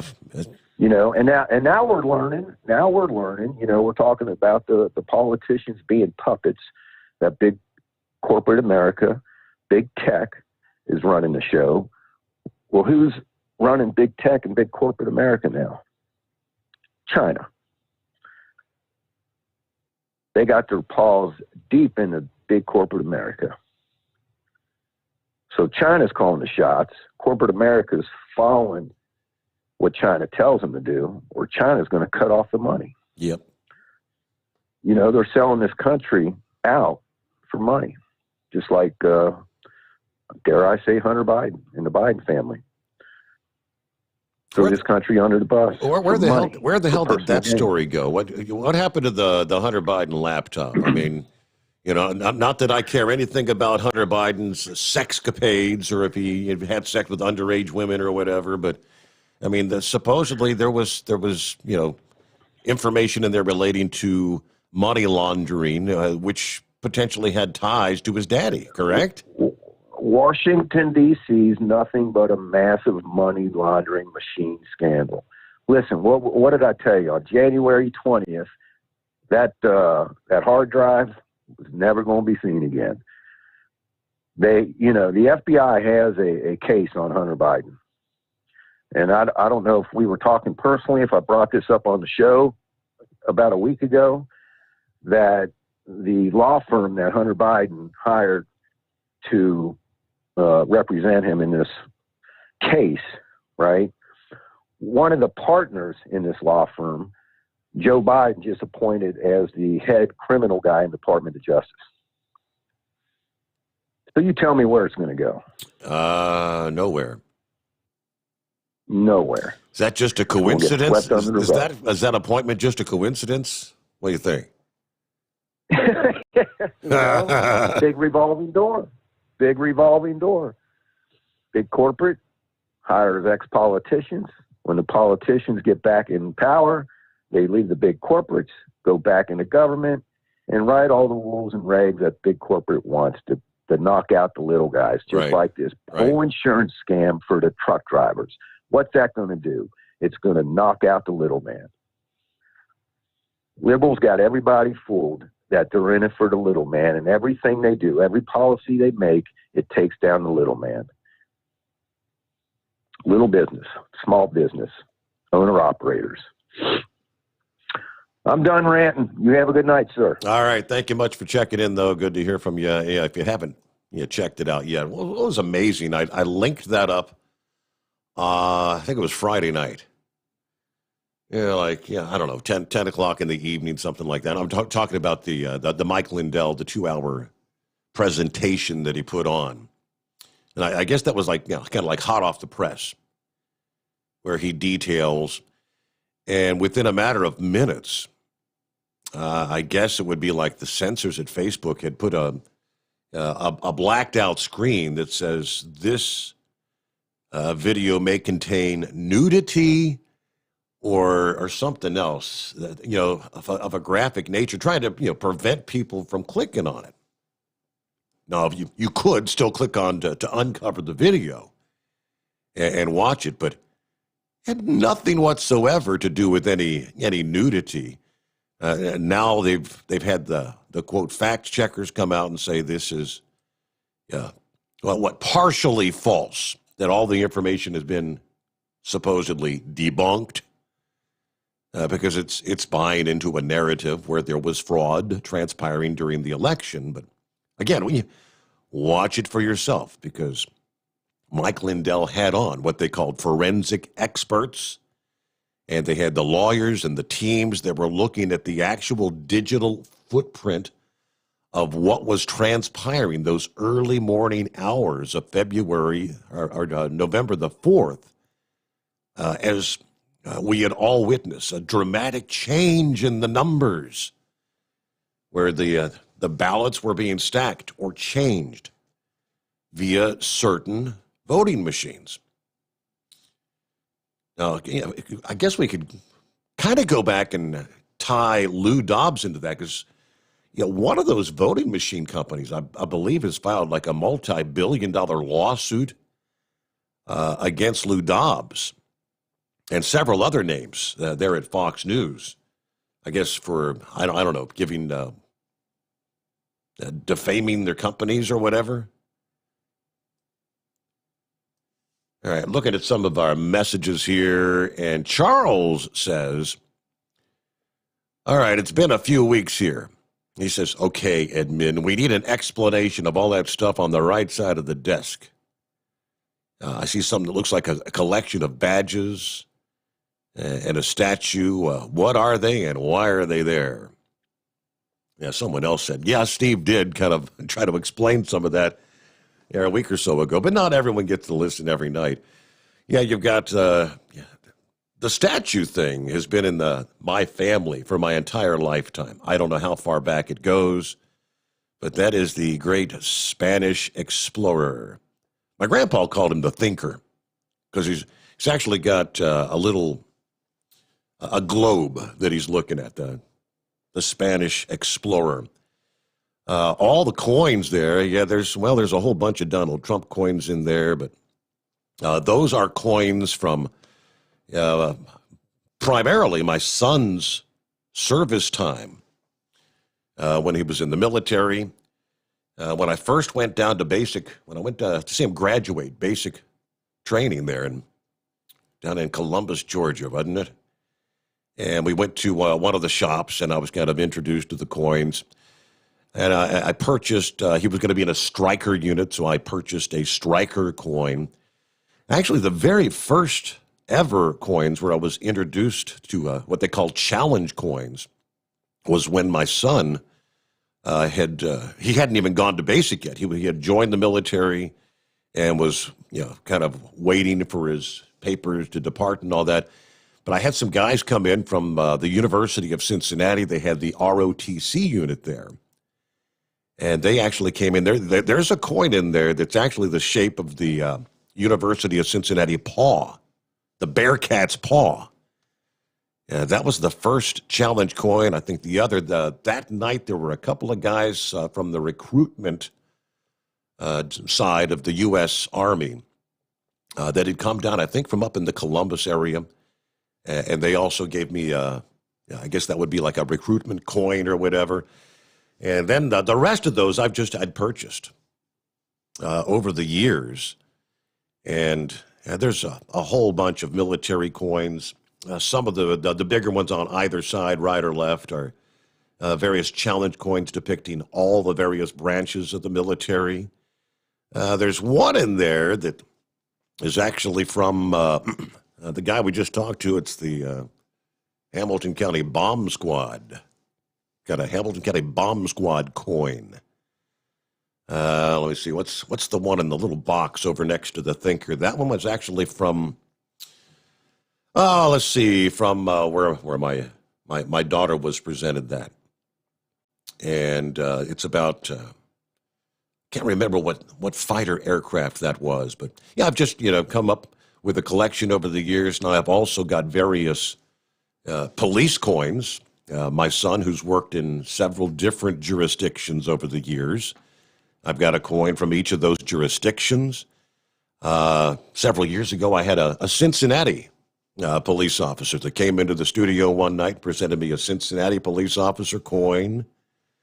And that's what it's all about.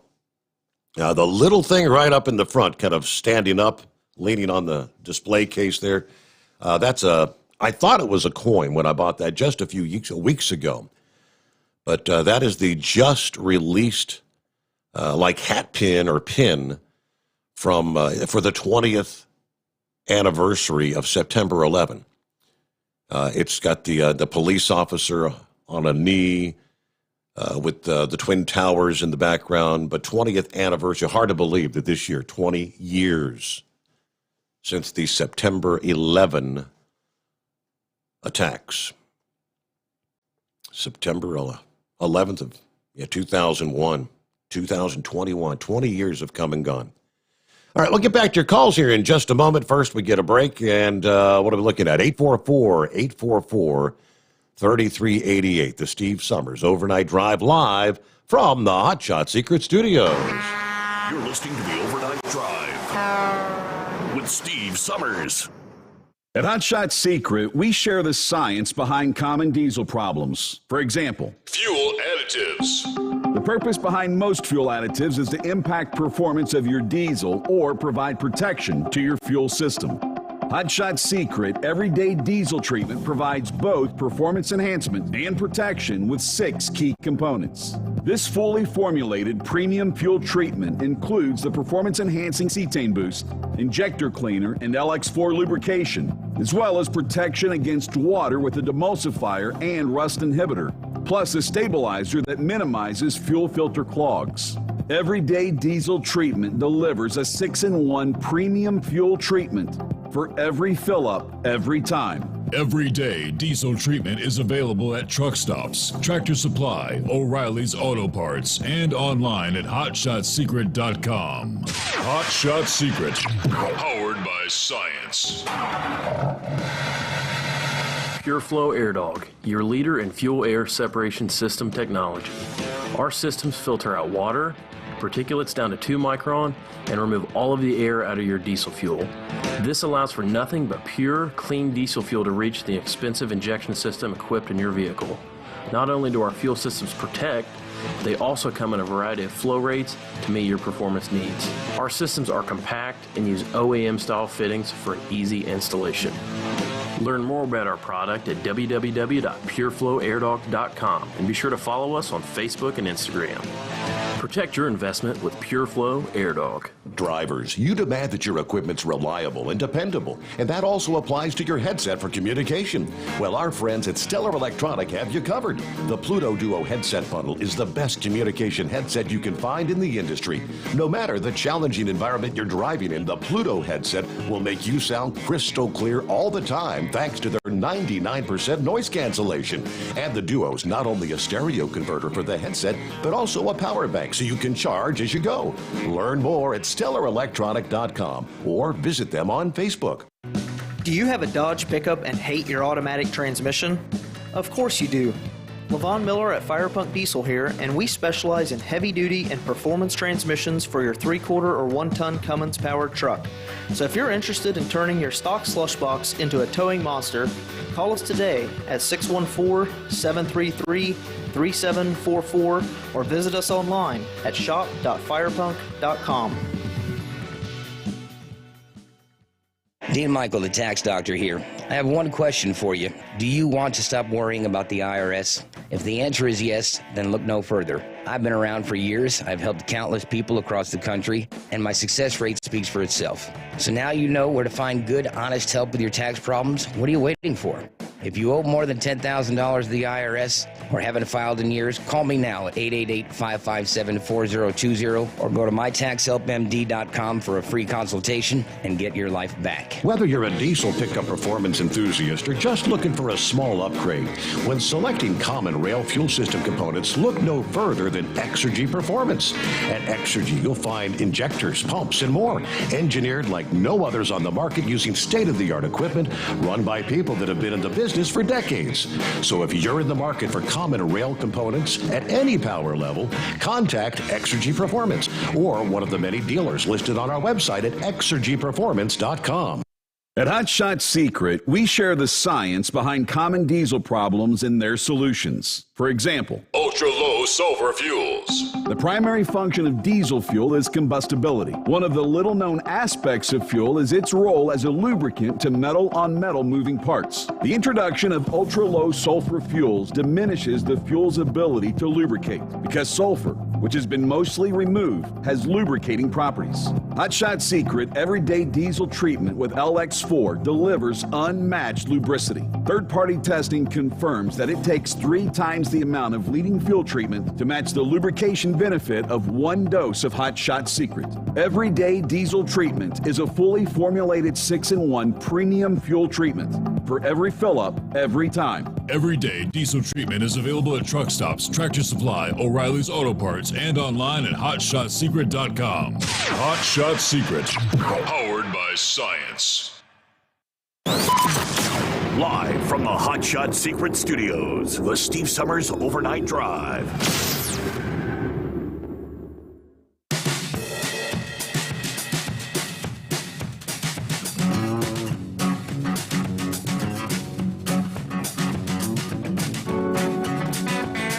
All right, so indeed we've crossed over the midnight hour on the West Coast. Here we got us a Monday.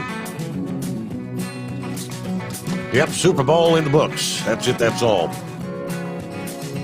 So now what do we have to look forward to? I guess NHL has got their season underway for hockey fans. I don't much care anything about the NBA. I guess right now it's just all college basketball. As once we get to this time of year, Well, here you've got NASCAR going to be firing things up in short order. Surprised Matthew didn't bring that up. Looking forward to the Daytona 500. That's next weekend, isn't it? Yeah, it's almost that time of year once again. So, we got some racing coming up. And then we all just kind of, we hunker down through the dead of winter waiting for March Madness. Will there be March Madness in 2021? Time will tell, I suppose. Meanwhile, under a quick look at travelers' weather, winter, it took forever to take hold across a big chunk of the country. The Arctic air had been held back until the middle and latter portions of January, but it's here now. And it's helping to set off some blockbuster snows across the Midwest and the Northeast, a train of storms, of course, slamming California in recent weeks. Heavy rain, yards of snow in the higher elevations. Despite Old Man's fashionably late arrival, he has made a no-holds-barred entrance, and forecasters are warning in their spring forecast, their annual spring forecast, released just last week, that the winter hits may keep on coming, even well into the spring for some parts of the country. It could be a long ride of wintry weather, as the official start of spring is still about 6 weeks away. Astronomical spring officially begins at the equinox, 5:37 a.m. Eastern Time on March the 20th.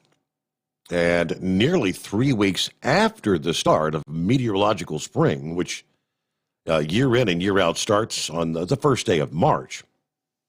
Similar to the winter months, the overall pattern, according to the long-term models across North America, will be influenced by the phenomenon known as La Nina.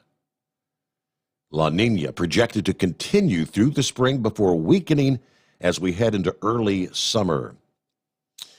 All right, so as the snow shovels and winter coats get a workout from Maine to Montana, and the nation as a whole enters a second year of dealing with COVID-19, one region is going to jump straight to spring out of the gate and even maybe get a taste of summer a bit earlier than normal.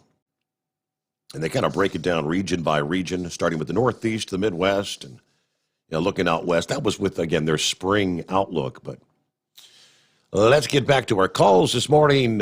Philip, got you coming up here next.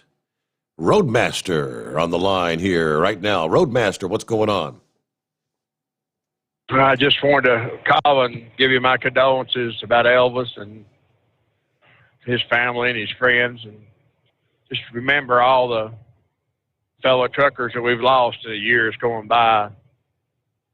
Just thinking about after we talked last week about the old times, and now how many of them that's no longer here. Yeah.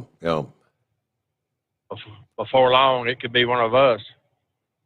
So, who was the guy, Steve, that always had something for sale for $19.95 or $29.95 and four easy payments? Old Doc Holliday. Doc Holliday. And old Doc, we're trying to get him to call in. His lazy ass. He spent the weekend at the casino, I know that. I'm guessing he must be driving more daylight hours versus the overnight, but yeah, Big Ed's been on his case to get him to call in.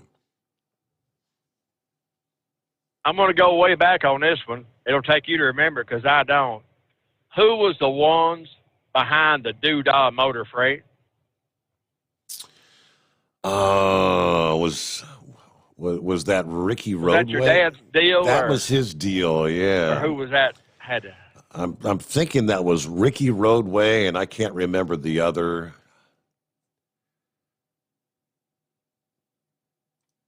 That's going way back in time. That had that on the side of it. Doodah Motor Freight. and I just come back and thought, wow.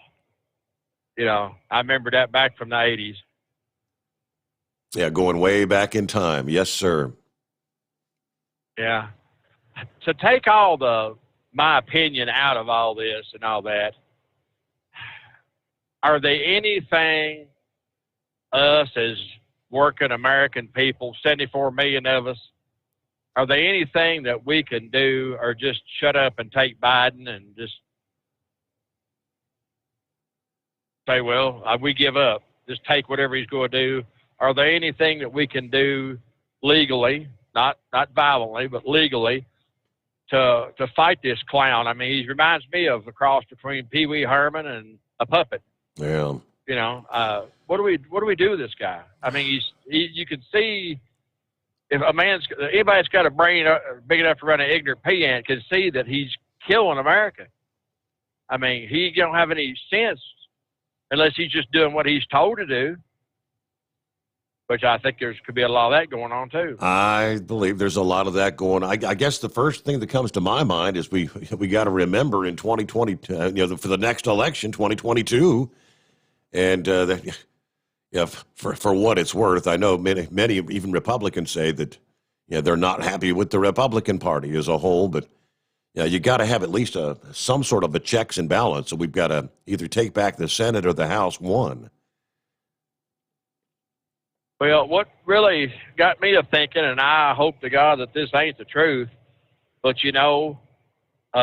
Mike Pence had the chance to turn this all around, and he turned yellow. Mitch McConnell turned yellow. I would have bet money that Trump would have declared martial law the last day and said, no, it's going to be my way, not your way. Yeah. And he didn't do nothing.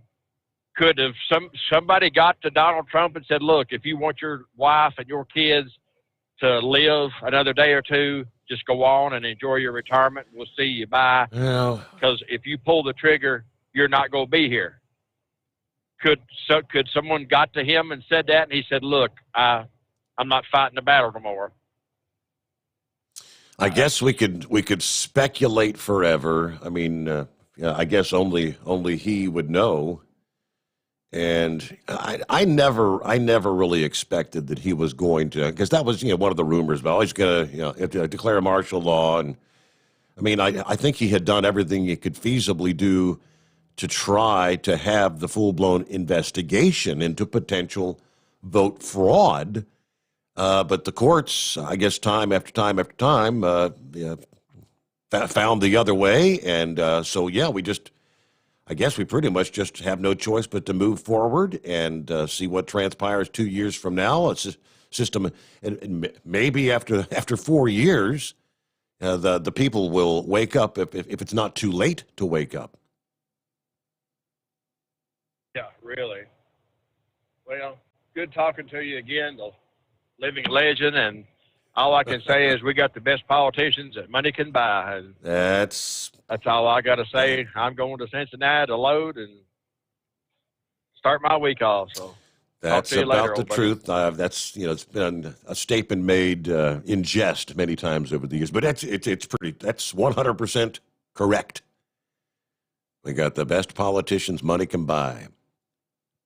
I got a message from one of our listening friends, I think via Facebook, to which she said, being a former New Miami, Hamilton, Ohio gal, I was excited to hear this program in the wee hours like 3:30-ish in the morning.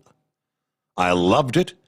I'll definitely be tuning in again since I'm a retired gal who still loves my late nights. It seems since the one and only love of my life went home to be with the Lord last year, August 14th. I can't sleep. After we were together over half of both of our lives, I reckon it would be difficult after 46 years knowing one another. Anyway, running across your show purely by accident was great. And that comes from Diane.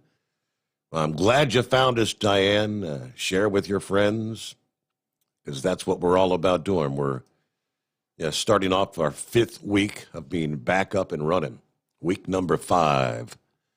And from the Hot Shot Secret Studios, there's Philip checking in from the Sunshine State. Hey there. Hey, bud, how you doing? Not too bad. Ready for a new week? Oh, yeah. I don't know what a new week is anymore. I've been working a lot here lately, a lot more than I used to. But what happened to the Chiefs last night? Yeah, really. Did they let them boys get in their head or what? Boy, they had a ton of penalties. Just seems like to me that Tampa Bay got into their head. That one guy, Jensen, who was the center, he got into them guys big time. So I think that's what happened. They had a couple. Chiefs had a couple of things where they shut Tampa Bay down a couple times right at the goal, but I didn't watch the whole game. I only watched the first half, but I could see it in the first half. They were lacking. They were letting them get into the brain. So, but congratulations to Tampa Bay. So that's good for them. So, hey, you were talking about the voter fraud earlier with the guy in the machines. I don't think our founding fathers really thought about technology when they set everything up. Do you? Well, obviously not. I mean, for the amount of time long ago it was, they did a pretty hell of a good job of putting it all together, but you could only foresee so much in the future. Absolutely. They didn't think that we'd have computers and all this stuff out there. And right. And everything's going to be on a computer anymore, Steve. I mean, that's just the way the world turns now.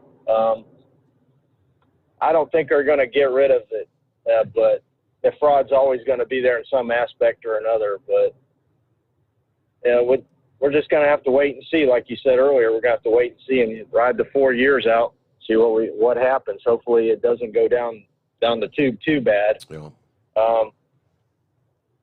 When are you going to have your next drawing for one of those headsets? It'll be Friday morning, just like each week, every Friday morning. Go to overnightdriveradio.com and put your email address in. You can go back every day, and then you can share and get more entries. So. Oh, okay, cool. I'll start on that one Friday then.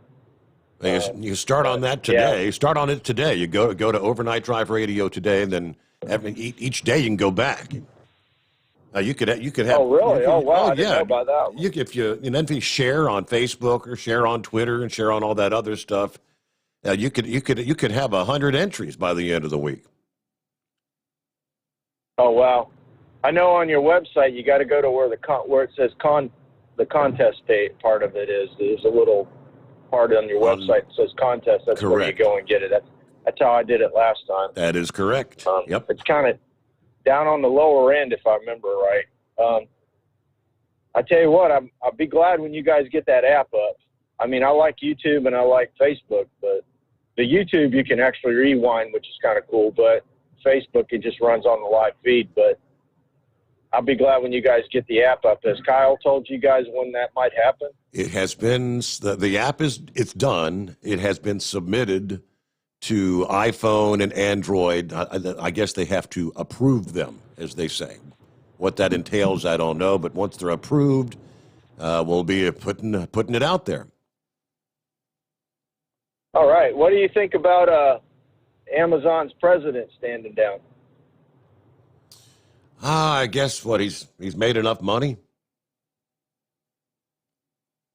Yeah, I would think so. I mean, what's their stock at right now? What, $1,500 a share or something like that? Yeah. Some stupid number? Uh-huh.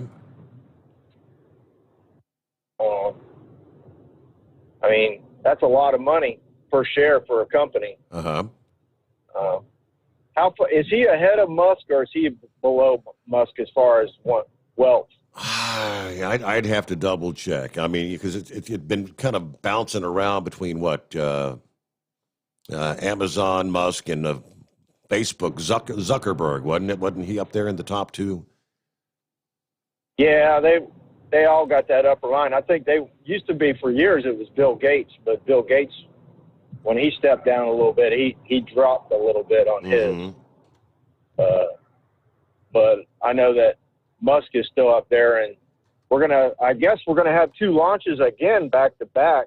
I think it's like the 14th and the 15th. I have to recheck the schedule, but he's going to do two of them again close to each other. And the Texas is kind of on hold. I mean, I don't see any launches out in that one yet for a while because they got to figure out what's going on with those Raptor engines on the rocket. So they got the takeoff great, but the landing is kind of rough. That's it. Yep. So You got to get the landing right. but yeah, as far as Disney goes, we're still sitting at the same. We're still sitting at 5% on capacity, and people were coming. Yesterday they were coming, even though we had the Super Bowl. We had a little rain front that moved through in the morning, kind of slowed things down at the beginning, but at the end, people were still coming in. So, well, Bud, that's all I got today. You have a good one, man. We'll talk to you later. All righty. Thank you much. Good to hear from you, Philip. All right, that frees things up. Lines available around the country. It's 844-844-3388. All right, richest Americans. I pulled them up. Elon. And this is as of November of 2020, a couple months ago. Elon Musk is on top. $188.6 billion. Bezos just right behind him at $187 billion. So Bezos with Amazon, he's made enough, right? Bill Gates now at third, $129 billion. Zuckerberg, fourth, $105 billion. And Warren Buffett continues to drop. He's only worth a measly $87.5 billion with Berkshire Hathaway. Rest of the top 10, you got Larry Ellison, Steve Ballmer with Microsoft, Larry Page, Google, Sergey Brin, Google, and Alice Walton, obviously with Walmart, the Walton family.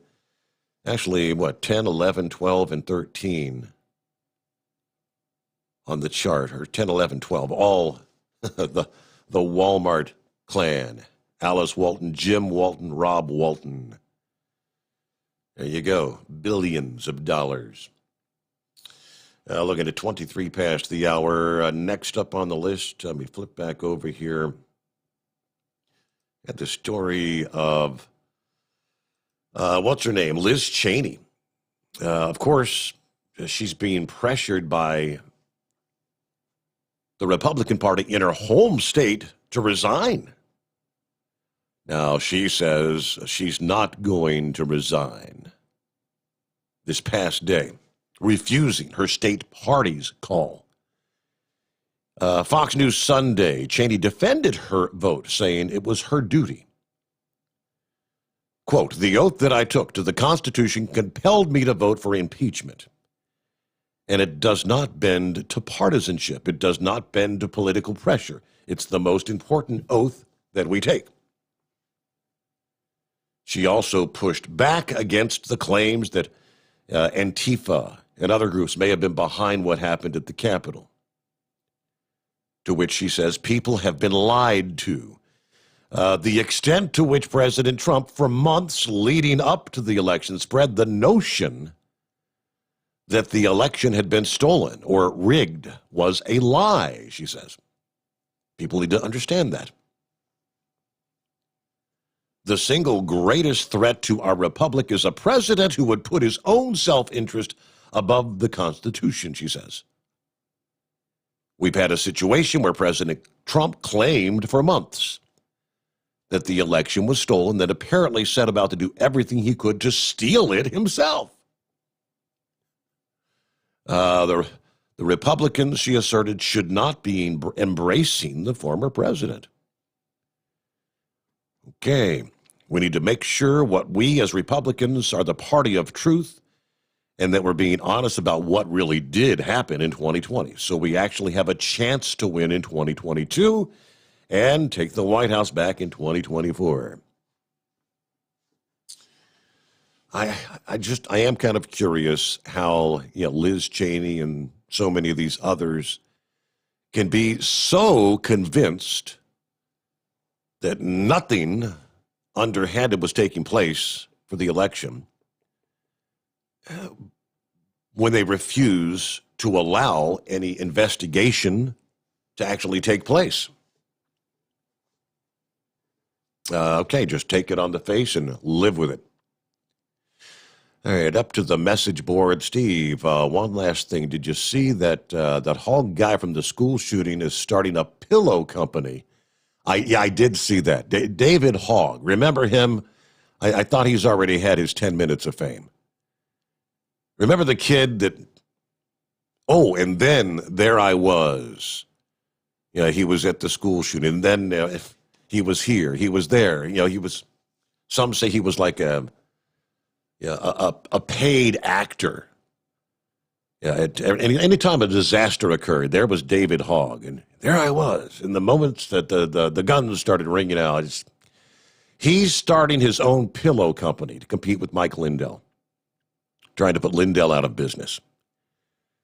To which I'd say, well, good luck with that. When Mike Lindell was asked about it, he said, have at it. Yeah, that's what capitalism's all about. It's always good to have some competition out there. So he had nothing negative to say about David Hogg starting his own business.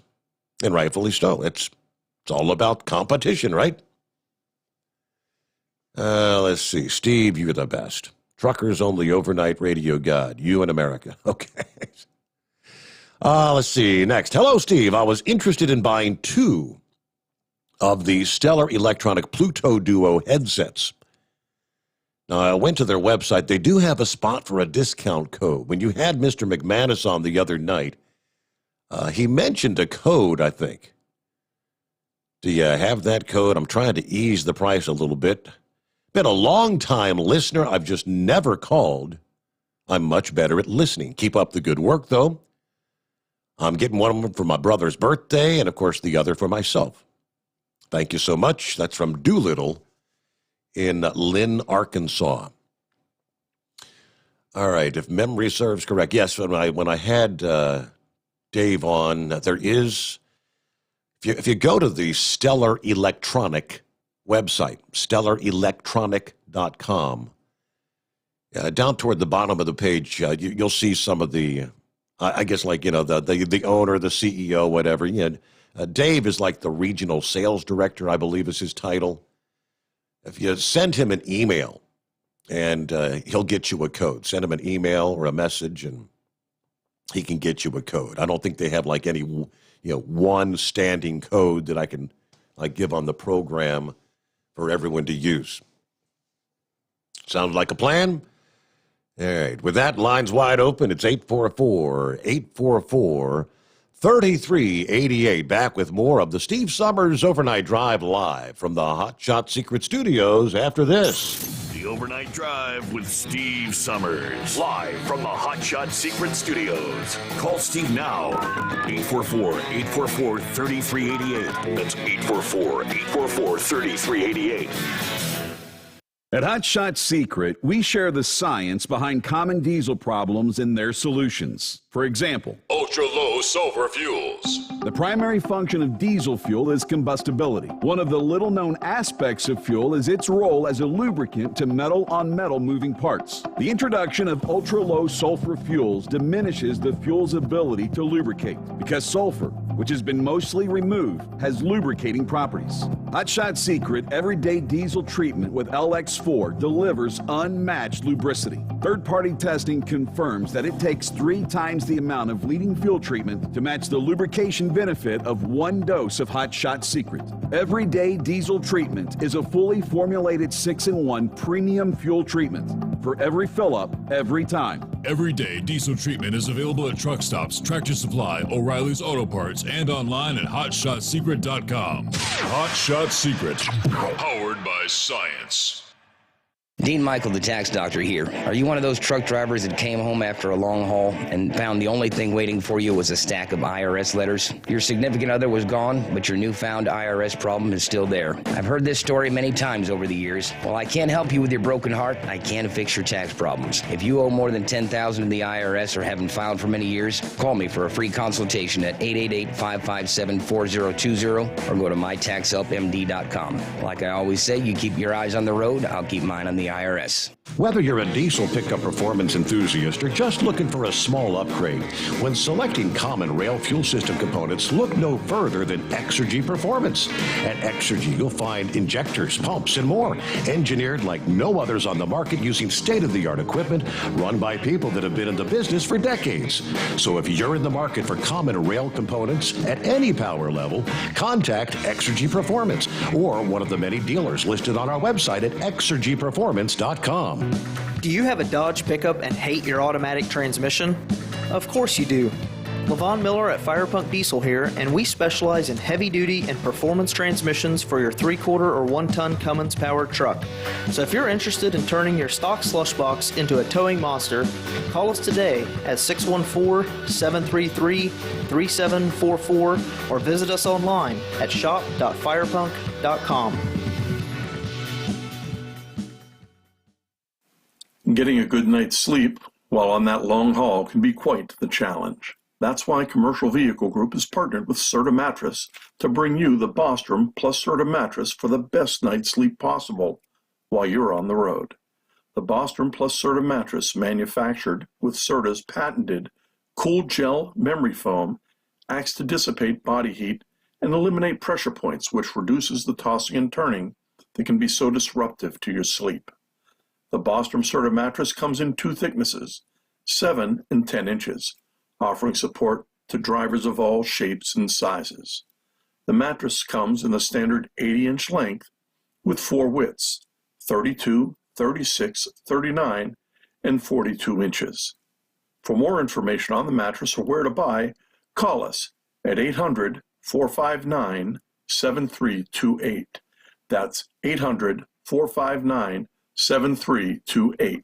At Hot Shot Secret, we share the science behind common diesel problems and their solutions. We are sorry, but the show has... Secret Stiction Eliminator. Stiction, that sticky friction, undermines the performance of diesel engines and is difficult to remove from the oil system. Hot Shot Secret Stiction Eliminator is a powerful synthetic cleaner that targets stiction, contains no harmful solvents, and is formulated to be left in the engine to safely dissolve stiction for thousands of miles. It works as you drive. Our proprietary carbon nano lubricant is blended with Stiction Eliminator, filling in microscopic irregularities inside your engine, providing a smoother surface for enhanced lubricity, reducing friction and wear. Third-party ASTM testing verifies that Stiction Eliminator removes 2 times as much stiction than any alternative on the retail shelf. Use Stiction Eliminator to solve an existing problem or as a preventative maintenance. Hot Shot Secret Stiction Eliminator, available at truck stops, Tractor Supply, O'Reilly's Auto Parts, and online at hotshotsecret.com. Hot Shot Secret, powered by science. And now, back to the Steve Sommers Overnight Drive.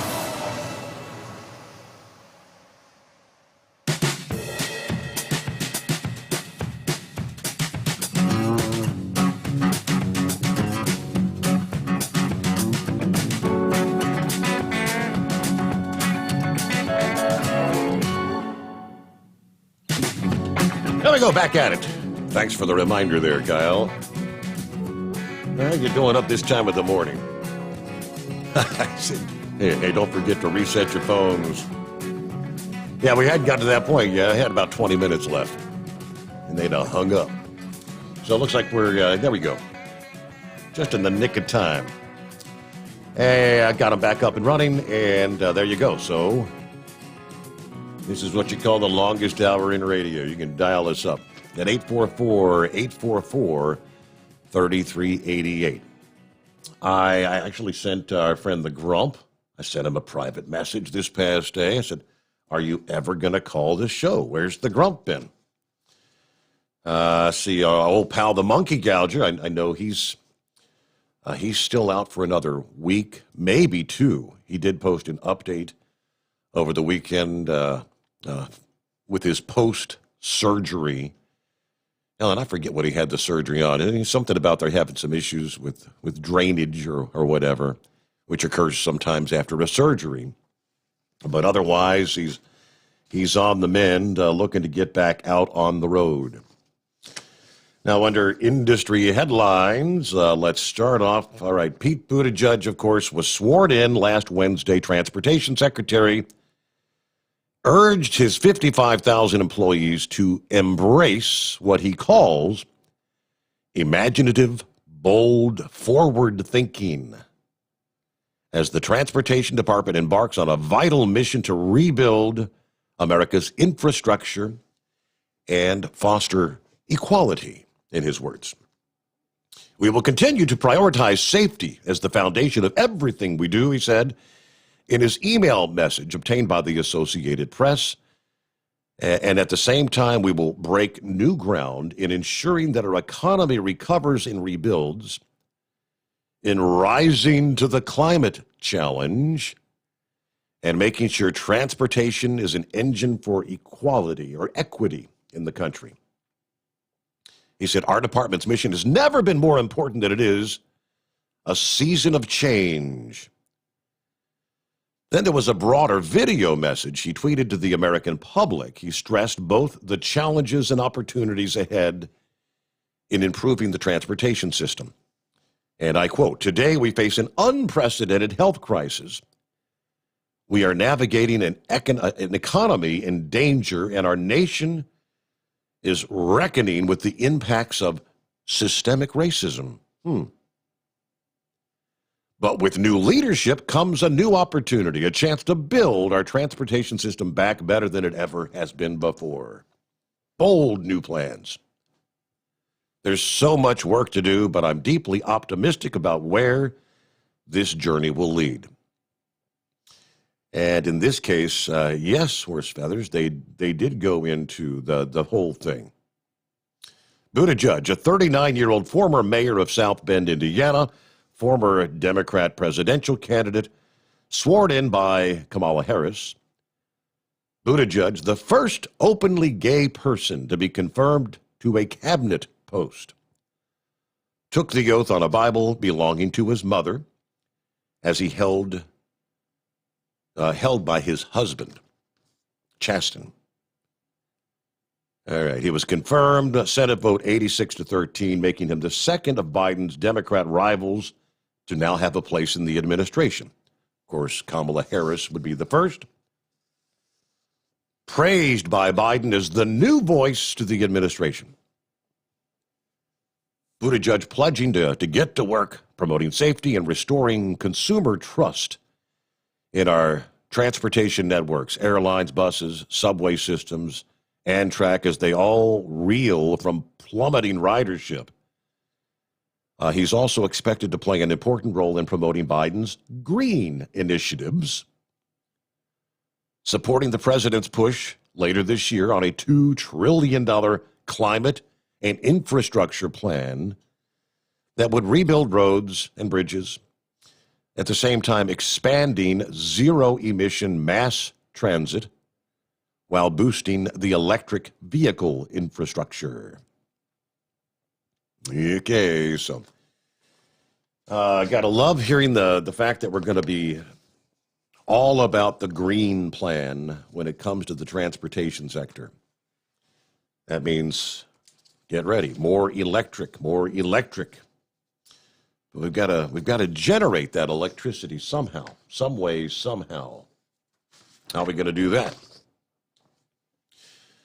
Next on the list, looks like it's going to be a busy week. We've been talking about, as Philip in Florida brought up, another busy launch schedule with SpaceX. But we're also going to be talking about very busy times on the planet Mars.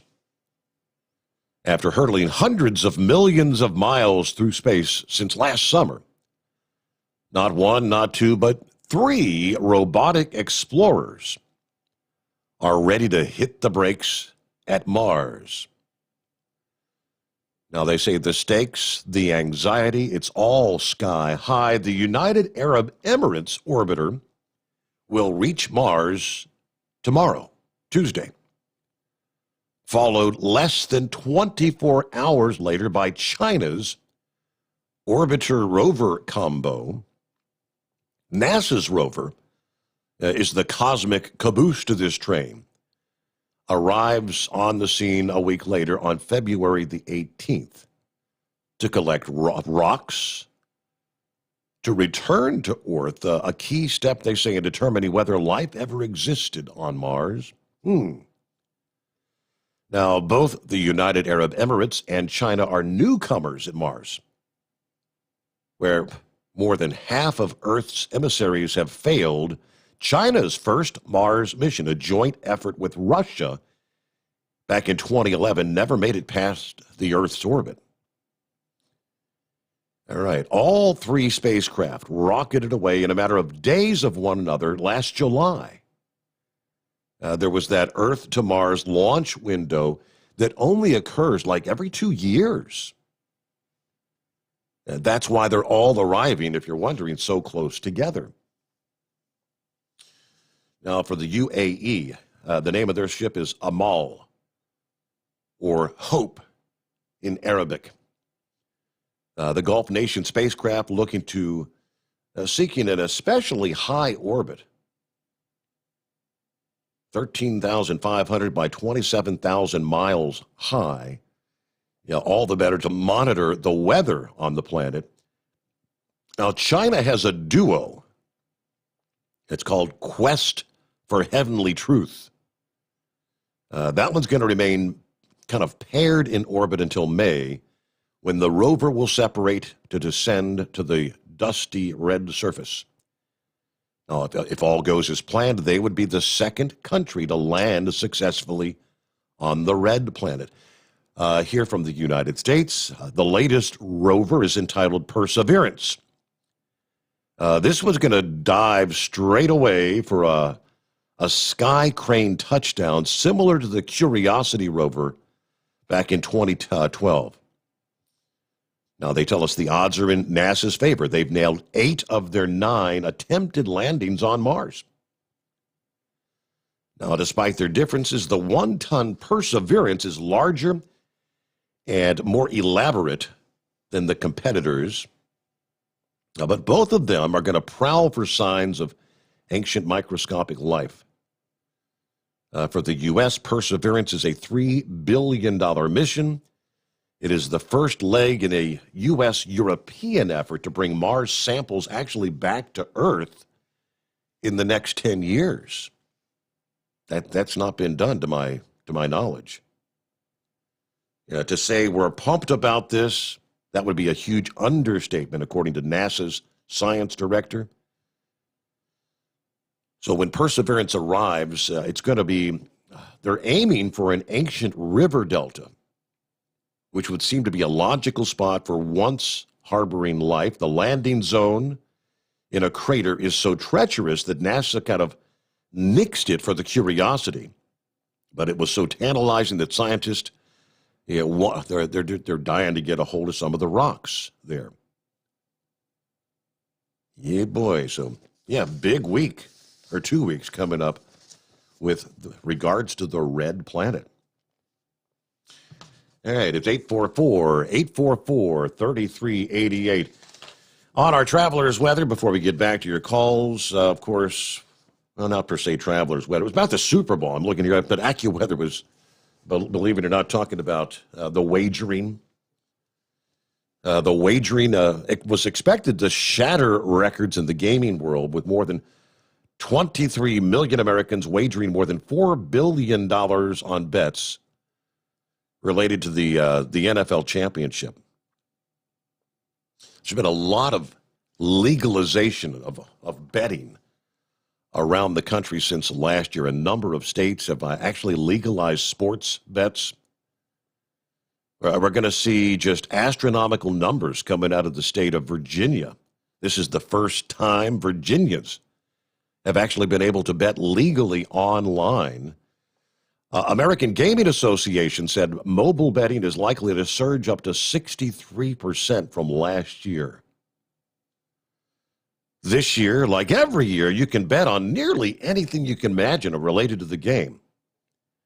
Anything from the outcome of the coin flip, the length of the national anthem, post-game festivities, the color of Gatorade that's going to be poured on the winning coach, who the MVP might be.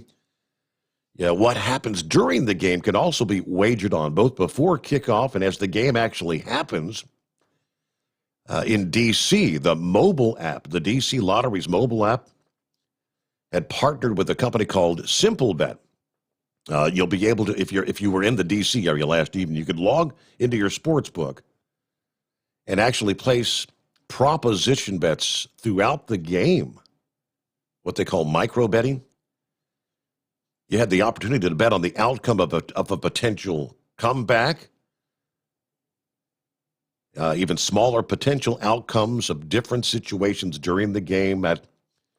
That's something that's going to be really curious how that all panned out last evening. How much revenue did they actually generate? I'm sure they'll have some of the numbers probably later today. All right, and if that's not enough, you can even bring the Washington Capitals into the mix.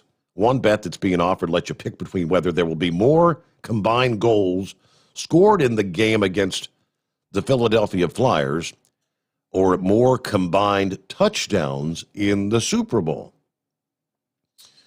To which the outcome of that wager would have been more combined goals in the game against the Flyers.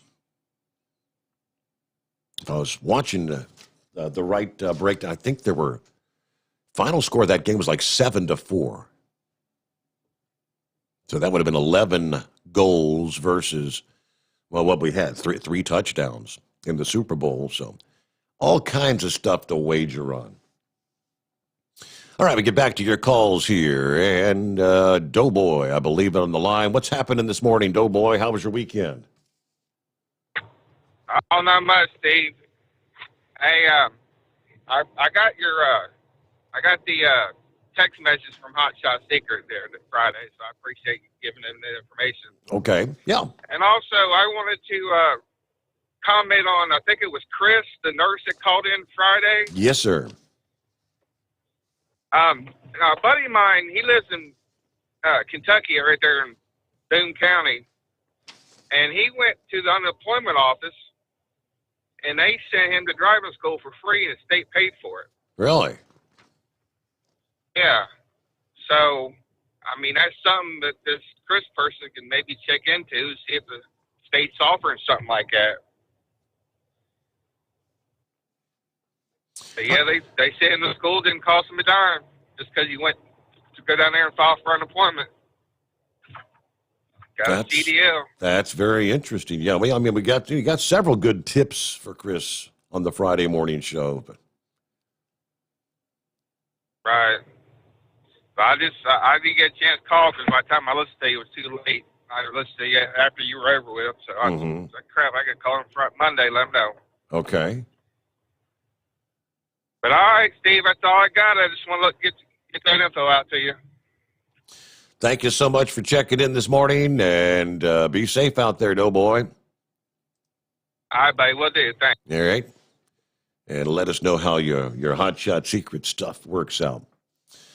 So right on the heels of the Super Bowl, I guess in recent years, it's all been about concussions, not only in the NFL, but in middle school and high school sports. And despite the fact that he made millions of dollars in the game, the NFL, they interviewed Brett Favre.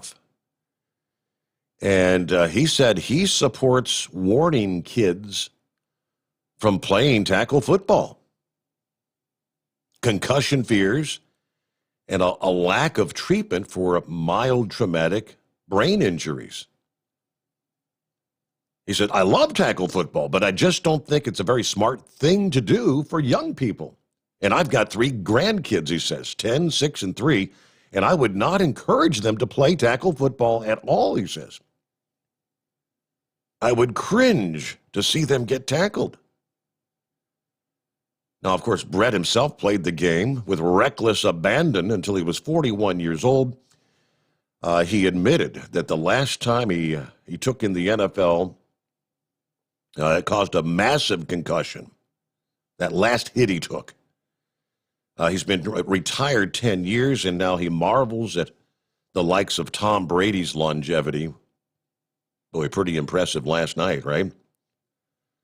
I loved playing the game.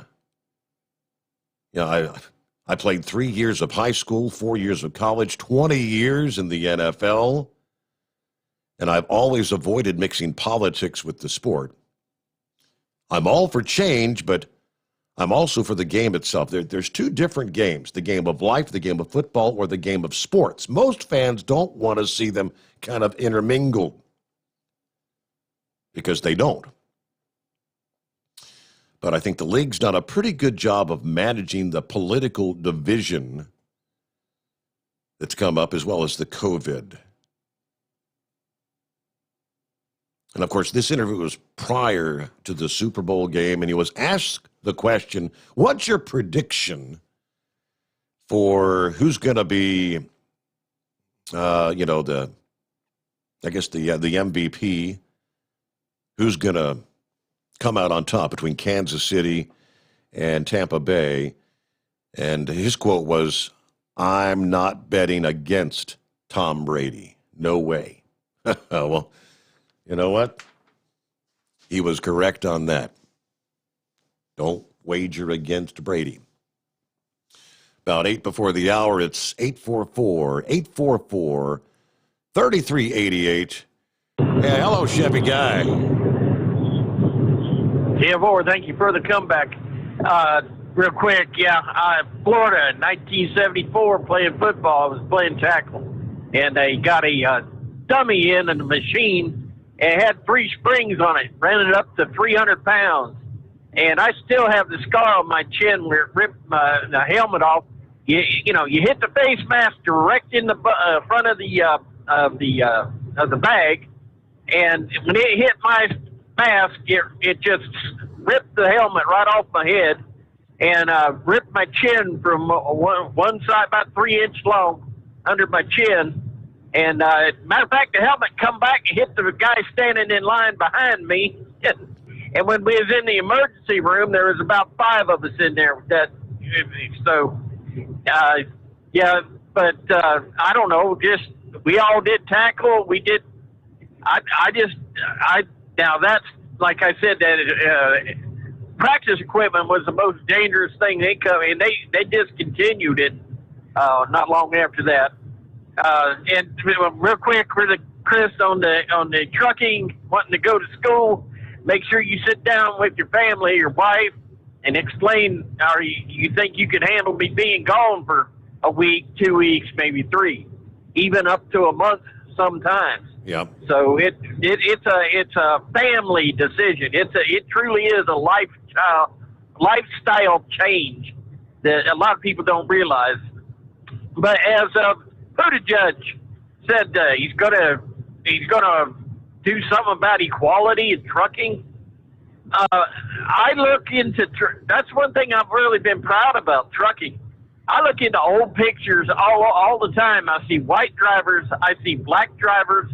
I see all kinds. The only reason why you didn't have women, I guess, is the power steering wasn't there. It was a more of a manual job, and I just don't see where we come up with that, and it's just a stunt. It bothers me to see a man that's claims to be what he is, put his hand on a Bible with his husband holding it. That's very disturbing, but I ain't going there. I don't think you want the show to go there. Right. And, hey, if they're out here, guess what? There's no discrimination. It says it right there when you hire on. Sex, religion, everything. You are not to discriminate against anybody. We're already there. It sounds like where they're trying to get to. Like he's trying to make a straw man that it's not there. Trucking, I am so proud of trucking. Women, men, black, green, yellow, it don't matter. All they need is meat in the seat. And if they're putting it from point A to point B, they're getting paid the same rate. And I just right off the bat, he's throwing something out there that just ain't here. And I'm proud of the trucking industry. There's idiots out here, and I will say this: in mid-90s, I was camping out there in TA in Nashville, and it was crowded. It's like 2 a.m. I'm listening to your dad, and a driver come in, and you can tell his accent, and he says, "It's drivers, any place for you to pull down for the night." I mean, you all of a sudden the racist comments coming out left and right. I rolled out of the bunk and keyed up. And I said, now, guys, that man right there is a fellow trucker. Yeah, I mean, when he leaves, he's doing the same thing we're doing. We get picked on by the same people, DOT, shippers, everything. The man needs a place to park. Can you give him a break? Yep. And it got real quiet. And I'm proud of my trucking industry because guess what? The man that was the most foul-mouthed about it, he actually said, brother, he's right. I'm sorry. I just pulling your leg. He said, there's 2 spaces over by me. So I'm in a situation now with 99% black drivers, and they're hard-working men and good people. So it's Buttigieg going to try to make something. I don't know where he come off that. That was just totally confusing to hear him say that. But hey, if it wasn't for the Steve Summers overnight drive, I would have never heard that. So 10-4 on that, and I'm going to get back in the rocking chair and enjoy the rest of the show, 10-4. There you go. Thank you much. Thanks for chiming back in there. All right, we got another full hour to go. And we've got open lines at 844-844-3388. Rolling into a Monday. All right. We know with the latest stimulus package, which I guess the latest I heard that Democrats say they're going to go it alone. They're going to do this with or without any Republican support. The deal that was proposed by Republicans, a much smaller $600 billion package last week, they're pretty much saying no, not going to happen. Joe Biden says the checks, $1,400 is the number he's pretty much insisting on. There may be a little bit of room for how much money, at what level, what income level would you qualify for a check? I think the previous have been $75,000 for an individual, $150,000 for a couple. Discussions that I'm seeing may, for this next round, they potentially could drop that to $60,000 individual, $120,000 for a couple. But then we saw over the weekend, senior Democrats are unveiling a plan to give American families $3,000 per child, ages 6 to 17, and $3,600 per child for under the age of 6 in another stimulus package. Now, not in a one-time check. This would be paid out $250 or $300 monthly, starting in July, according to the report from the Washington Post. The proposal aimed at addressing child poverty apparently is a piece of Biden's $1.9 trillion package, laid out in 22 pages of a bill obtained by the Post. Like past COVID payments, the benefits would phase down, in this case for people making more than $75,000 per year, couples earning more than $150,000. House Ways and Means Chairman Richard Neal is leading the effort, and comes as Mitt Romney, after meeting with Joe Biden in the Oval Office on the $1.9 trillion plan, made his own proposal to send more per child, apparently. As the pandemic is driving families deeper and deeper into poverty, this money's going to be the difference in a roof over someone's head or food on their table. This is how the tax code is supposed to work for those who need it the most, he says. Obviously, fiscal conservatives might oppose the plan. This is, what would you call this? Is this not a form of socialized welfare, particularly in families who are not struggling amid the lockdowns, They're still receiving benefits that they may not even need. Now, it's designed to be a one-time program, they say, but Democrats have also talked of making it a permanent plan later this year. I'm not seeing a price tag on that, but what's that going to come to? Somebody, a whole bunch of somebody's going to have to be paying a whole lot more in taxes to cover all this. All right, here's old Cory Booker.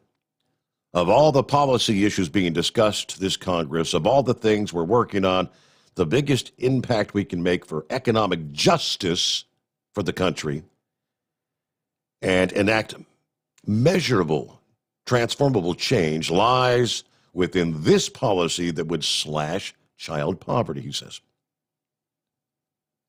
So the payments would begin July 1, giving the Biden administration time to set up the program, which would be based on the prior year's income level. So it's 2021. This would be based on your 2020 income. Hell, there's going to be probably a lot of people, a lot more people than otherwise might have been eligible for that due to the sheer number of people that lost their jobs with the pandemic. Many of whom have not gone back to work, and some who probably won't ever go back to work because their business shut down. All right, as we head toward that final hour, lines wide open at 844-844-3388 on a Monday, the Steve Sommers Overnight Drive, live from the Hot Shot Secret Studio. The Overnight Drive with Steve Sommers, live from the Hot Shot Secret Studios. Call Steve now, 844-844-3388. That's 844-844-3388. At Hot Shot Secret, we share the science behind common diesel problems and their solutions. For example, ultra-low sulfur fuels. The primary function of diesel fuel is combustibility. One of the little-known aspects of fuel is its role as a lubricant to metal-on-metal moving parts. The introduction of ultra-low sulfur fuels diminishes the fuel's ability to lubricate because sulfur, which has been mostly removed, has lubricating properties. Hot Shot Secret Everyday Diesel Treatment with LX4 delivers unmatched lubricity. Third-party testing confirms that it takes 3 times the amount of leading fuel treatment to match the lubrication benefit of 1 dose of Hot Shot Secret. Everyday Diesel Treatment is a fully formulated 6-in-1 premium fuel treatment for every fill-up, every time. Everyday Diesel Treatment is available at truck stops, Tractor Supply, O'Reilly's Auto Parts, and online at HotShotSecret.com. Hot Shot Secret, powered by science. Dean Michael, the tax doctor here. Are you one of those truck drivers that came home after a long haul and found the only thing waiting for you was a stack of IRS letters? Your significant other was gone, but your newfound IRS problem is still there. I've heard this story many times over the years. While I can't help you with your broken heart, I can fix your tax problems. If you owe more than $10,000 to the IRS or haven't filed for many years, call me for a free consultation at 888-557-4020 or go to mytaxhelpmd.com. Like I always say, you keep your eyes on the road, I'll keep mine on the IRS. Whether you're a diesel pickup performance enthusiast or just looking for a small upgrade, when selecting common rail fuel system components, look no further than Exergy Performance. At Exergy, you'll find injectors, pumps, and more, engineered like no others on the market using state-of-the-art equipment run by people that have been in the business for decades. So if you're in the market for common rail components at any power level, contact Exergy Performance or one of the many dealers listed on our website at exergyperformance.com. Do you have a Dodge pickup and hate your automatic transmission? Of course you do. Levon Miller at Firepunk Diesel here, and we specialize in heavy-duty and performance transmissions for your 3-quarter or 1-ton Cummins-powered truck. So if you're interested in turning your stock slush box into a towing monster, call us today at 614-733-3744 or visit us online at shop.firepunk.com.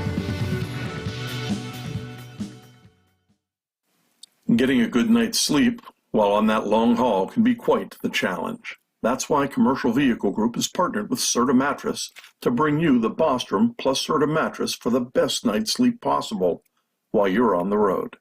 The Bostrom plus Serta mattress, manufactured with Serta's patented Cool gel memory foam acts to dissipate body heat and eliminate pressure points, which reduces the tossing and turning that can be so disruptive to your sleep. The Bostrom Serta mattress comes in two thicknesses, 7 and 10 inches, offering support to drivers of all shapes and sizes. The mattress comes in the standard 80-inch length with 4 widths, 32, 36, 39, and 42 inches. For more information on the mattress or where to buy, call us at 800-459-7328. That's 800-459-7328. At Hot Shot Secret, we share the science behind common diesel problems and their solutions. For example, Hot Shot Secret Stiction Eliminator. stiction, that sticky friction, undermines the performance of diesel engines and is difficult to remove from the oil system. Hot Shot Secret Stiction Eliminator is a powerful synthetic cleaner that targets stiction, contains no harmful solvents, and is formulated to be left in the engine to safely dissolve stiction for thousands of miles. It works as you drive. Our proprietary carbon nano lubricant is blended with Stiction Eliminator, filling in microscopic irregularities inside your engine, providing a smoother surface for enhanced lubricity, reducing friction and wear. Third-party ASTM testing verifies that Stiction Eliminator removes 2 times as much stiction than any alternative on the retail shelf. Use Stiction Eliminator to solve an existing problem or as a preventative maintenance. Hot Shot Secret Stiction Eliminator. Available at truck stops, Tractor Supply, O'Reilly's Auto Parts, and online at HotShotSecret.com. Hot Shot Secret. Powered by science. And now, back to the Steve Summers Overnight Drive.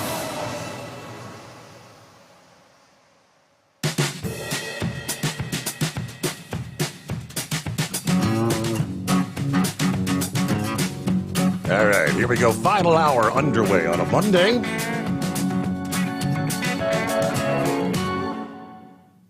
Where shall we begin? 4 things we're watching this week as far as Mother Nature's concerned.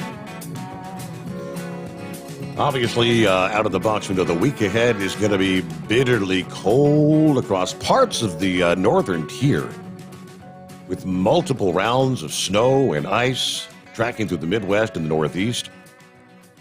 Portions of California will see some rain and mountain snow returning once again. So according to the Weather Channel, here is what we are tracking for the new week. First of all, the coldest air of the season. Okay. That frigid air has engulfed parts of the plains and the Midwest. It's going to stick around through much of this week. And we're talking sub-zero low temperatures. We saw Sunday morning in Chicago, Minneapolis, even Des Moines. Lows in the single digits as far south as parts of Missouri and Kansas. This much colder pattern is going to be locked in across the plains in the Midwest this week. You better be treat that fuel. Get your Hot Shot Secret anti-gel.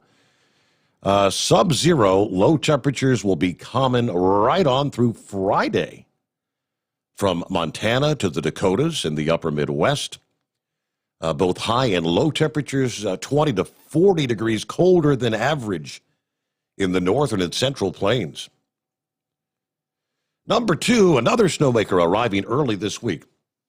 Right on the leading edge of that expanding round of cold air, a rain and snowmaker will be pushing eastward through the Midwest, the Northeast, and the South for the first half of this week. Bringing some light snow to the Midwest today and Monday night. Light snow then spreads into parts of the Northeast on Tuesday. It's not a strong low-pressure area, so despite the cold, the snowfall rates aren't going to be that high. But you get further south, the warmer air near the coast will cause some cities along the I-95 corridor to see periods of rain or maybe a rain-snow mix. Rain is expected from the mid-Atlantic into parts of the south. Then number 3, a second round of snow, ice, and rain later this week. Yep, more wintry weather. This is going to be triggered by an upper-level disturbance moving from west to east across the central states Wednesday through Friday. Now, at the moment, uncertainty is still rather high. There could be more snow and ice in the Midwest from this setup by Wednesday, but rain and thunderstorms will be developing in the south. By Thursday, snow and ice may become a a broad area from the Midwest into the Northeast, while the rain and thunderstorms could be widespread in parts of the South and the Mid-Atlantic. I'm looking at the map depiction, the model with that particular system for Thursday, and we're seeing snow from northern Nebraska, southern South Dakota, through much, again, Iowa, northeastern Oklahoma, northeastern Kansas, rather, northern Missouri, pretty much all of Illinois, most of Indiana, much of central and southern Ohio. There's also a fairly wide area, broad area of potentially mixed precipitation. Yeah, some of these models are depicted. We could see what they call a full-fledged ice storm later this week for some areas. I mean, you get a 1/4 of an inch plus ice accretion. Things tend to get really ugly. Last on the list, number 4, the rain and mountain snow returning to California. Starting the week with dry conditions for most of the state. That's going to change by later this week, Thursday into Friday. The door opens for a Pacific storm to bring some more rain and mountain snow to California, possibly other parts out west. This system could even bring some wintry weather to the lower elevations of the Pacific Northwest, potentially including, say, Portland, Oregon. And then there's another weather system that may affect California with more rain and mountain snow coming up next weekend. So as the case has been for the last several weeks, a very busy winter pattern is underway. But the Arctic cold, I mean, the dangerous Arctic air has got us in the deep freeze, big time. International Falls, you had a wind chill that was nearly 50 below this past morning. Wind chill. But man, that's cold. And it's not going to ease up anytime soon. For the northern and central plains to the upper Midwest, you can expect this air to actually be entrenched through the week ahead. Sub-zero low temperatures common throughout the week ahead. Again, from Montana to the Dakotas, Minnesota, Wisconsin, the UP of Michigan. We could be talking teens to 20s below zero. Gripping areas from Montana and the Dakotas to northern and central Minnesota. Lows in the single digits above and below zero through the end of the week from Omaha, Nebraska to Des Moines, Iowa, and Chicago. Looking at some of the forecast morning lows, International Falls. Looking to hit minus 20 Tuesday, Wednesday, and then minus 26 Thursday morning. Just locked in the icebox. Again, those are air temperatures, not wind chills. You better be doubling up on some of the anti-gel in those parts of the country. Bismarck, looking at teens below zero, Tuesday, Wednesday, and Thursday morning. Minneapolis, minus 8, minus 6, minus 12, respectively, Tuesday, Wednesday, Thursday. Green Bay, you're looking at minus 10 Tuesday, minus 6 for Wednesday and Thursday. Even all the way down to Omaha, where you're looking at a forecast low of minus 6 for Tuesday. 4 degrees on the plus side Wednesday morning, and right at 0 on Thursday. Even teens much further, all the way down to, say, Wichita, where the forecast morning lows 11, 15, 11. Tuesday, Wednesday, Thursday. Kansas City, 6, 11, and 5. Yeah, Chicago, 2 degrees, 6 degrees, and 4 degrees. And the wind's going to make it feel even that much colder. And they got a list here where we got wind chill warnings and wind chill watches. Yeah, stretching from Montana through North Dakota, North and South Dakota, on over from Minneapolis, almost over to Green Bay for the days ahead. Cold week coming on. All right, with that, again, lines wide open here on a Monday. It's 844-3388. What's on your mind? I'm going to flip over. We were talking about Nancy Pelosi and the oddity of the purchase of, what was it, something like $1.12 million worth of Tesla shares, the electric vehicle company. And she made that purchase like that, the day before Joe Biden signed this executive order about going to electric vehicles. So we get a little more on that story now. If Joe Biden's administration is going to replace the entire federal vehicle fleet with all electric vehicles as promised, they're going to need trucks and vans, and lots of them, they say.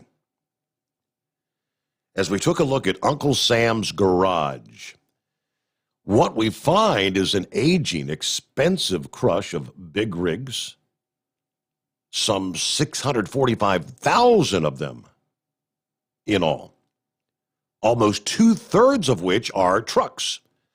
Another 9% of the fleet is vans and buses. If U.S. automakers want to cash in on the federal fleet overhaul, they would be wise to accelerate their efforts to electrify their largest models. Yet none of these large models have been electrified, at least not at scale. Now, the U.S. Postal Service accounts for slightly more than 1 in 3 federal vehicles. And almost all of these, of course, are rigs. These are big rigs. The government solicited bids for a new mail hauling machine 6 years ago, and they have not yet named a winner.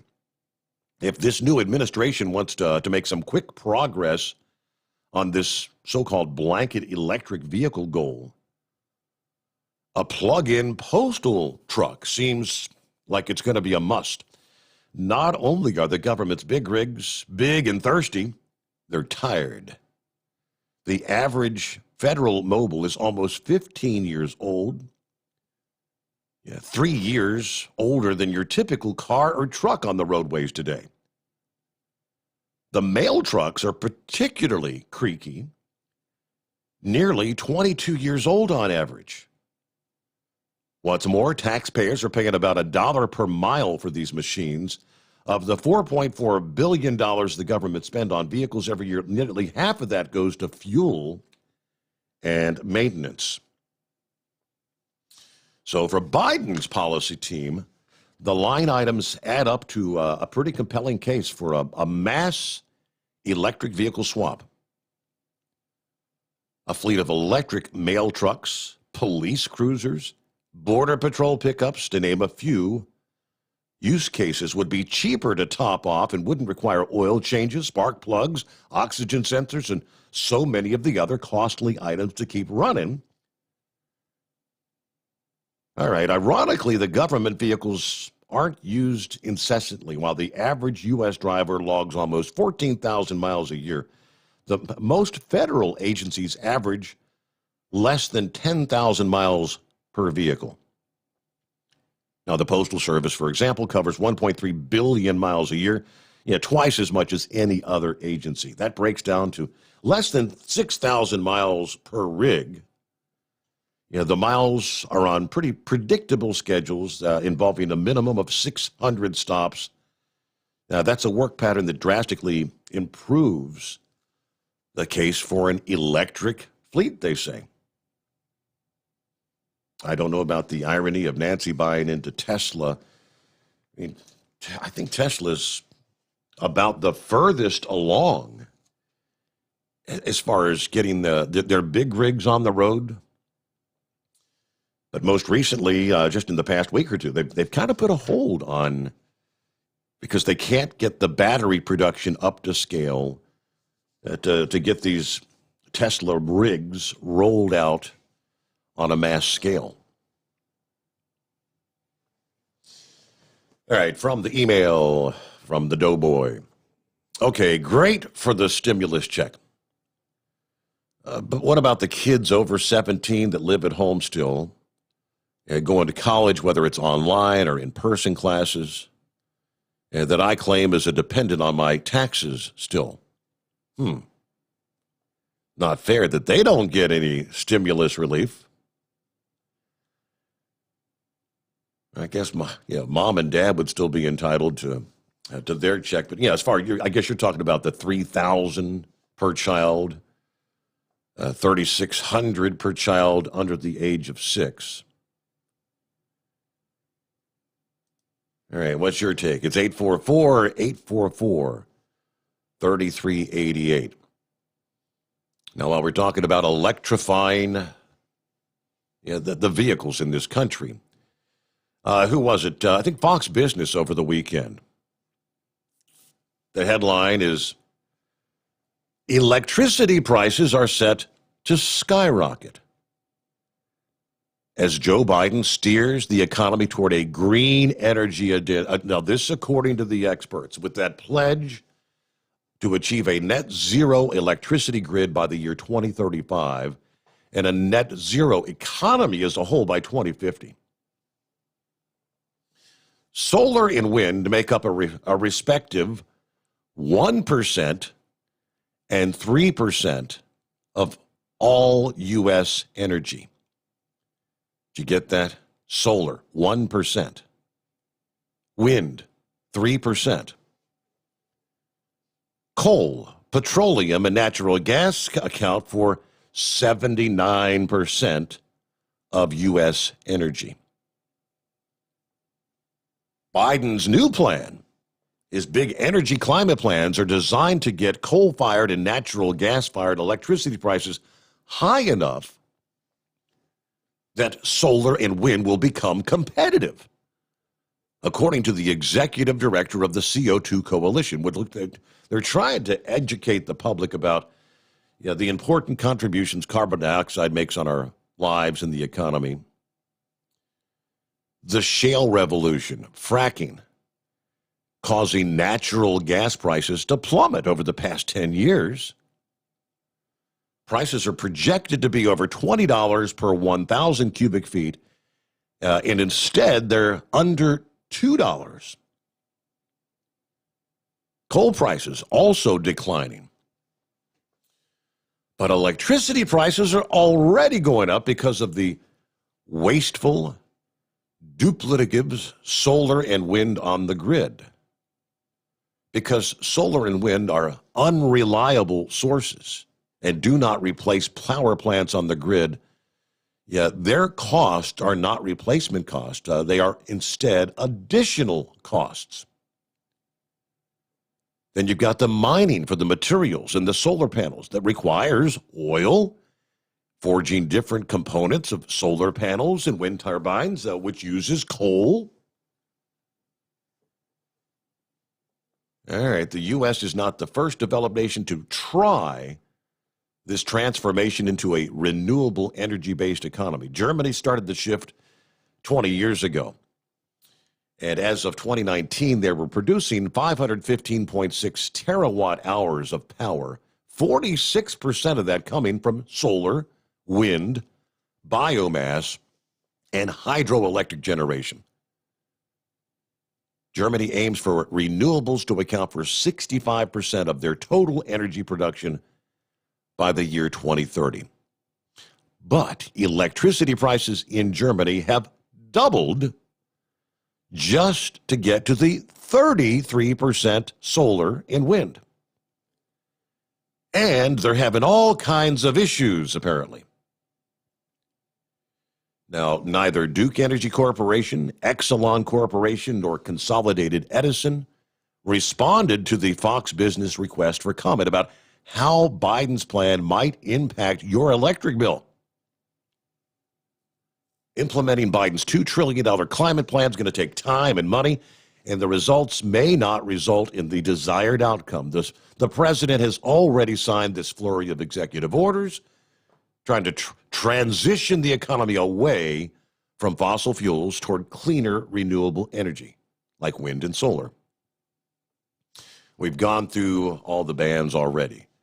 Temporary ban on permits, leasing for drilling in federal lands and waters, the Keystone Pipeline, turned around. We're rejoining the Paris Climate Accord. Yet we could go to zero tomorrow, and the problem isn't solved, according to John Kerry. All right. Yeah, the problem is the U.S. was the world's second largest CO2 emitter last year, 15% of total emissions.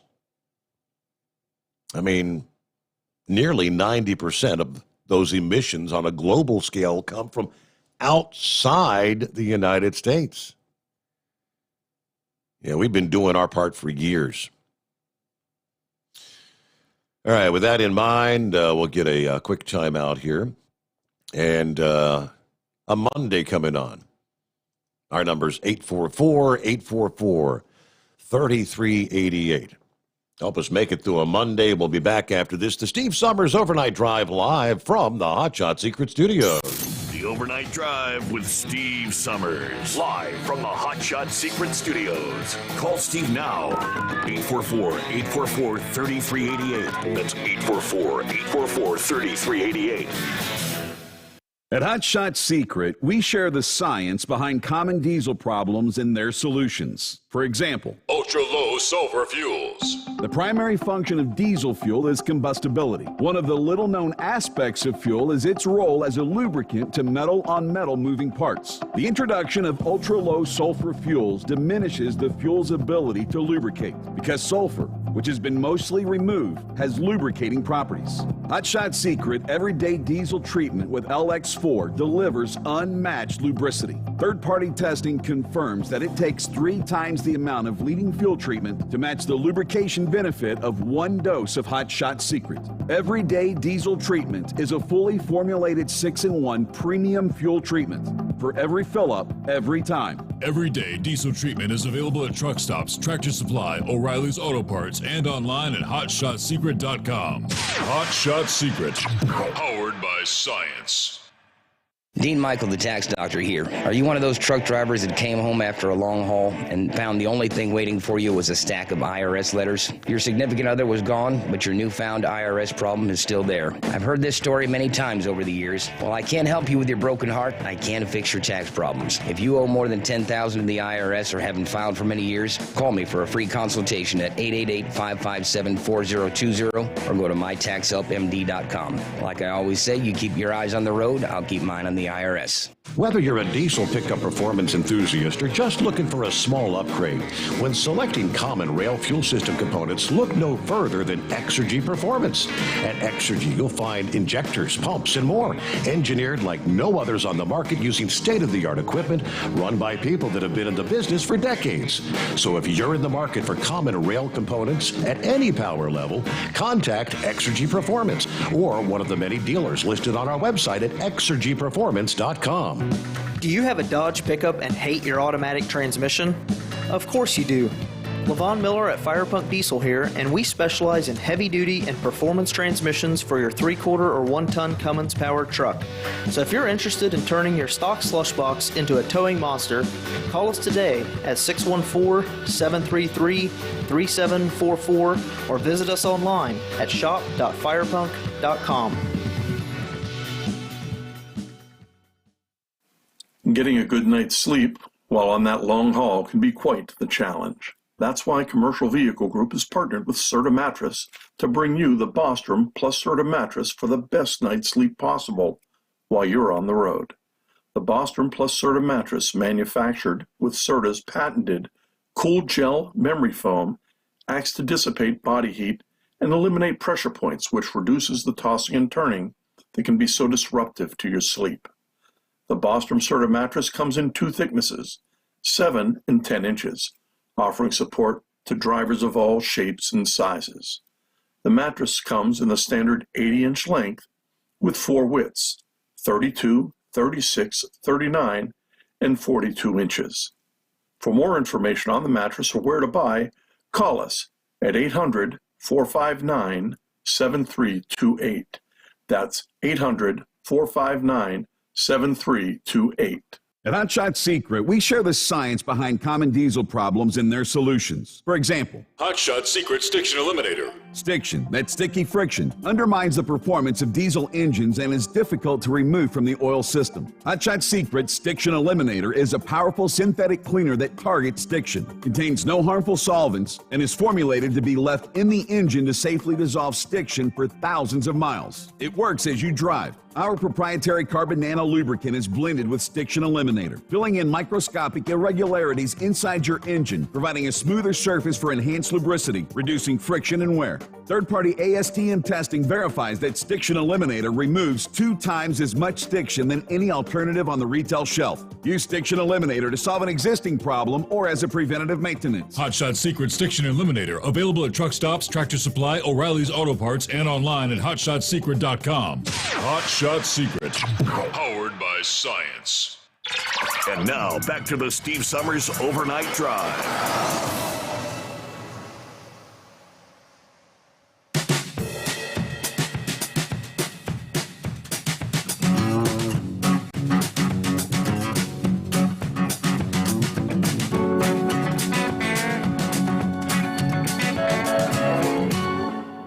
Looking at a story, say it isn't so.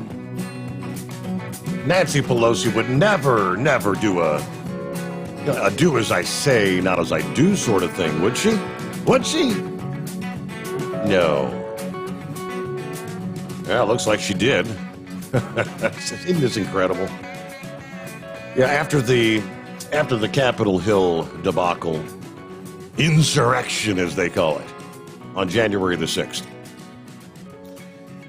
Nancy mandated the metal detectors, the magnetometers, and said the representatives, the House and Senate, have to go through them, and if you don't, you're going to pay a fine, a hefty fine.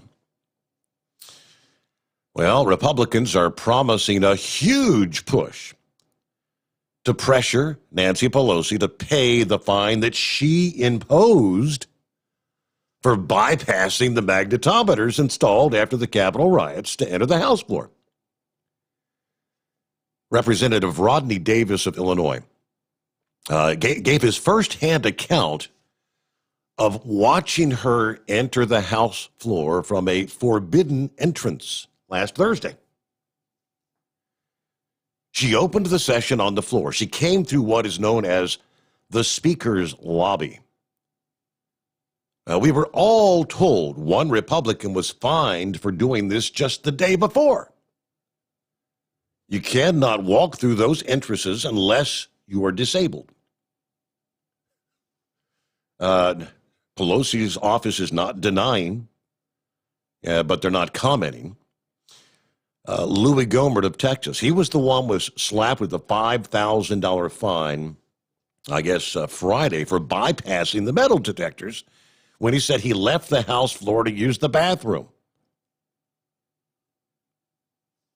Davis called Pelosi's action part of the typical good for thee, but not for me attitude that comes out of San Francisco.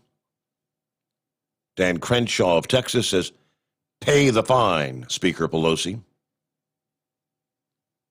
Crenshaw told Fox News she should pay the fine because her action was against her own rules. Now, is this a smart rule? Well, no. Is this a rule that makes sense?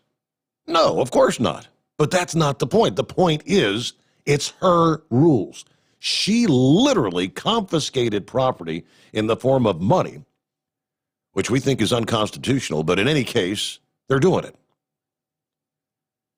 She won't abide by the rules herself, so we're going to make a huge push for her to actually have to pay the fine. Davis called on the Capitol Police to report the violation to the acting sergeant at arms so he could issue the fine. Sergeant at arms is one Timothy Blodgett. Blodgett said Friday Capitol Police had not yet reported the incident.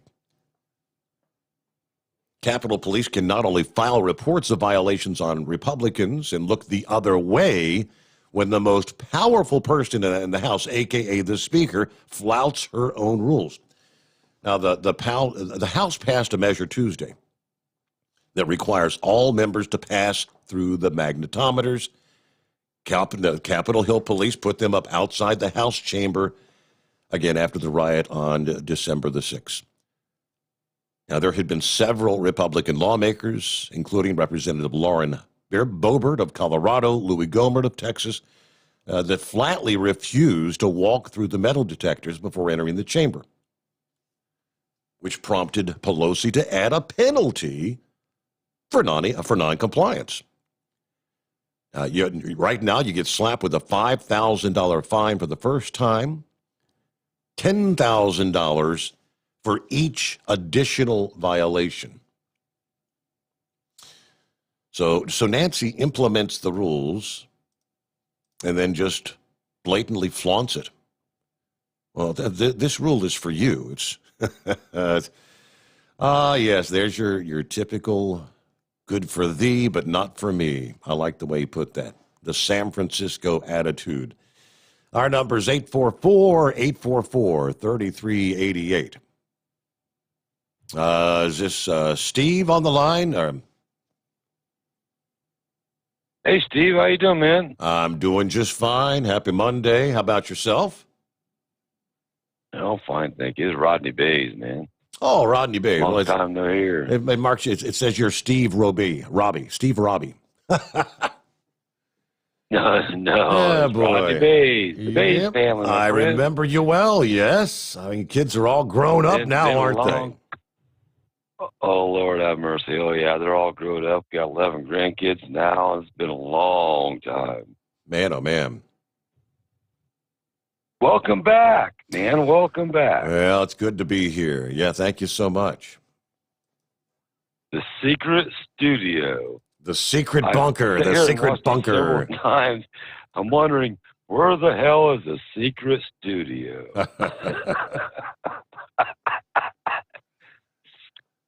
So what's the anti-gel that Hot Shots has got out? I'm going with when it comes to additives, oil additives, you name it. I mean, they've got everything.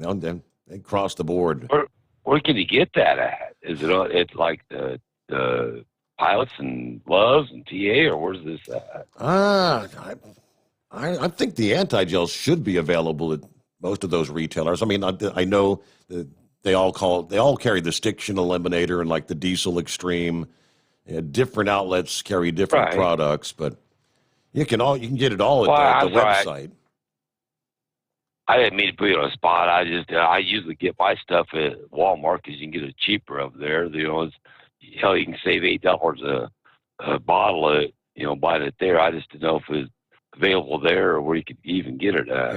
Yeah. I mean, I don't know the full list of who carries exactly what at this point, but Oh no, that's fine. I'm sorry. I didn't mean to put you on a spot, but I just want to call and tell you welcome back. And man, and Pelosi, I'm not going there tonight. I just glad to see you back on the air, and wanted to give a call and say hey. And so what are you doing Good to these hear days? you. Are you still driving truck? Or are you on the road? Or are you're retired now? Well, or- yeah. No, yeah, I wish I was retired. No, I'm still an owner and operator, and actually I'm supposed to go up to Minnesota and North Dakota, and after watching your weather, I'm just not real sure I want to do that just tomorrow or the next day, because it's like 35 below zero up here today. And that's what they call a brass monkey alert. Yeah, it's called being an owner operator. Going, nah, I don't think I want to go now. Yeah, I don't blame you. Yeah. There's always next week. So what about the fam? So are you allowed? You guys still do I'm sorry? You still do the singing thing? You guys doing anything anymore? Made any more recordings or anything? Or No more recordings. We just hell, all the kids grew up and they had kids and they got their own life, and it's just we play at local churches and jam around at family get-togethers and stuff like that. And I really miss it all, but hell, back when we was doing it, it cost so damn much, Steve. My family was so big, it was kind of hard to, hell, we didn't have money for a bus to bus everyone, so we had to drive 2 or 3 vehicles to get from point A to point B, and it just didn't work out. But it was fun while we had it, and fun hanging out with you guys and doing your shows, and Bill Mack and Dave Nemo and Marcia. It was fun, but it is what it is, you know. Right, right. I'm thankful for what I had, and I'm thankful for what little bit of fame we had, and it was a good time. I miss all the trucking friends. Stormy. I just went blank, but yeah, I miss all the people we hung out with. Yeah, and, yeah. You know, we really missed Bill Mack, and it's sad that he passed. And we're still friends with Billy Mack, his son. It was fun. It was lots of fun. We had fun with you. We had fun with everything that we did, and it is what it is. Now we're older and sit back and look at what we had, and it is what it is. Yeah, yeah. So what's Billy doing these days? Is he doing anything like in the radio or no? From what I follow him on Facebook, yeah, I think he's got something going on. I don't know. He likes my posts. I like his posts. I'm not a big fan on Facebook because they just piss me off. And I'm sorry, I don't know if I'm wrong. They pee me off, and I just don't really get much into the Facebook thing. But you know, I get on there once in a while, look around, and do my thing. And Facebook gets hacked, and it's like, yeah, I don't understand how it can get hacked the way it does. But so I just don't much get on there other than once in a while, and that's about it.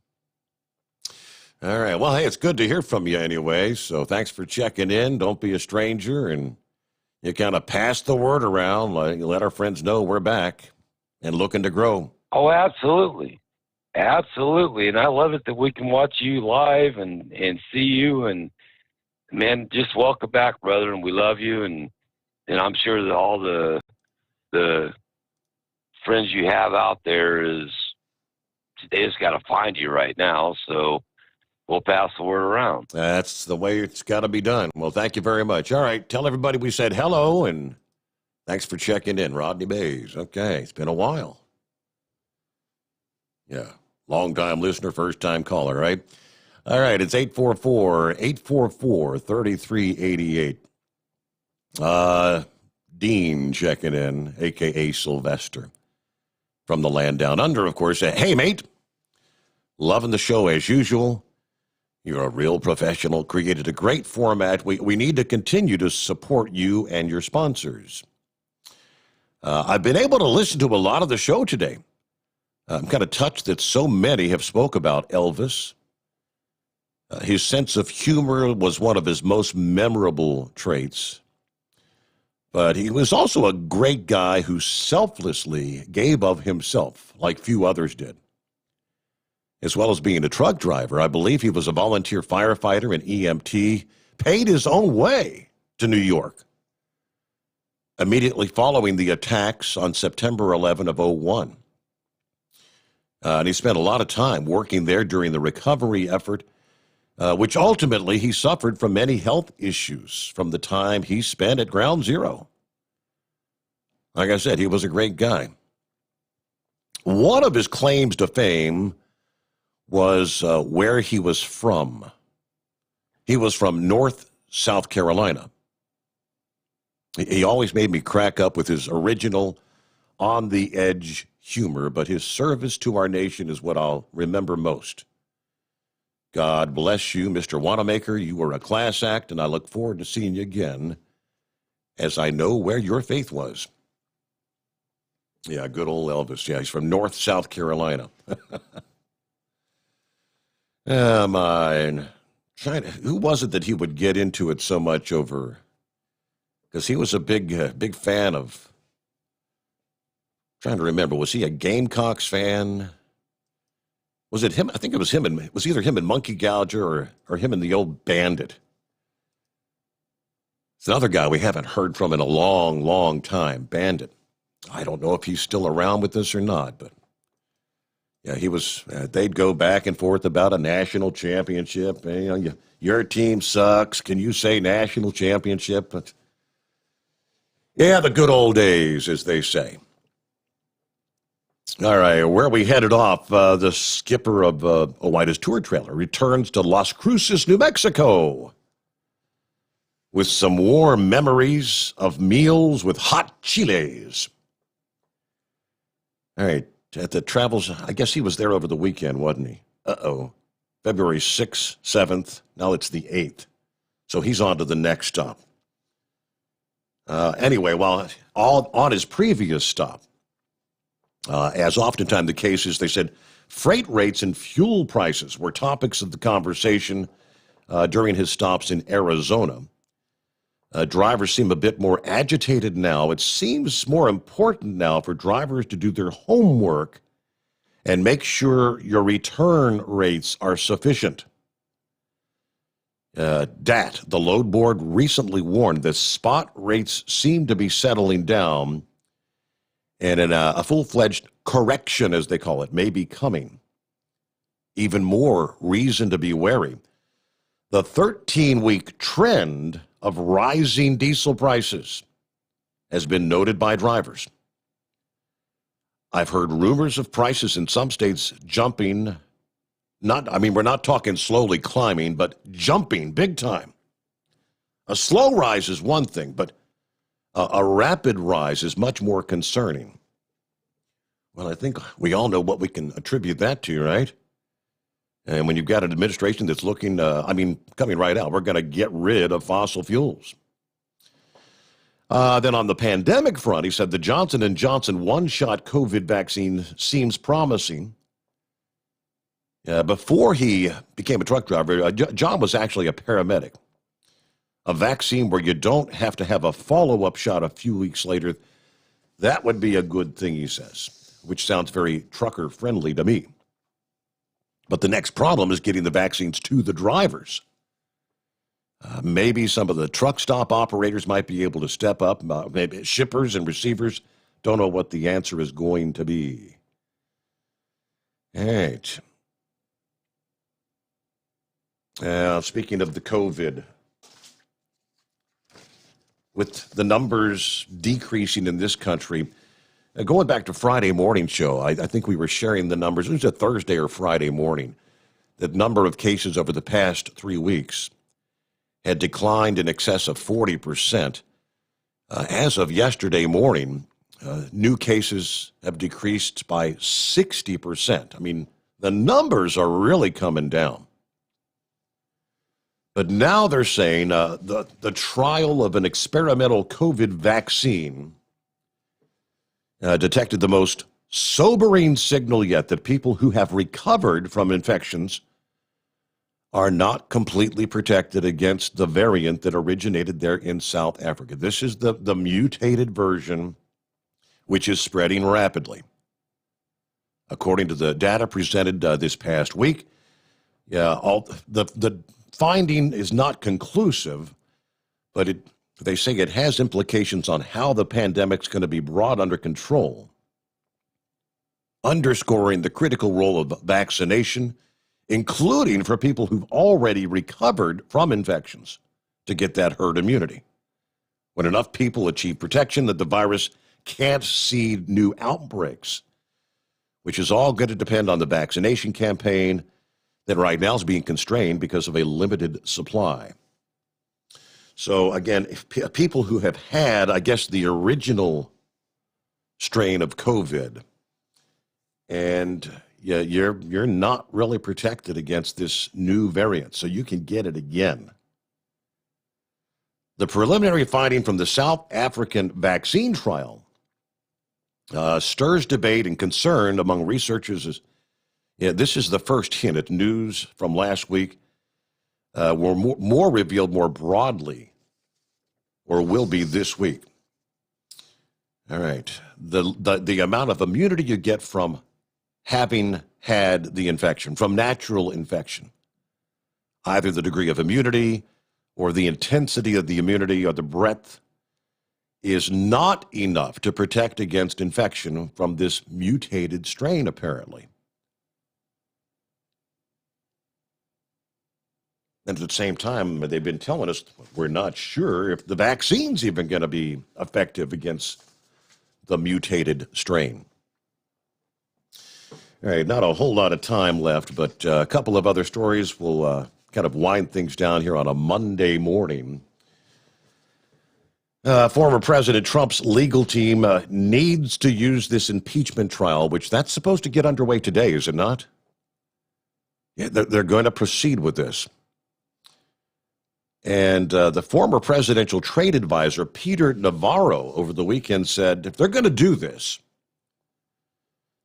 he said that the president's defense team needs to focus on the election results and the alleged wrongdoings in many of these battleground states.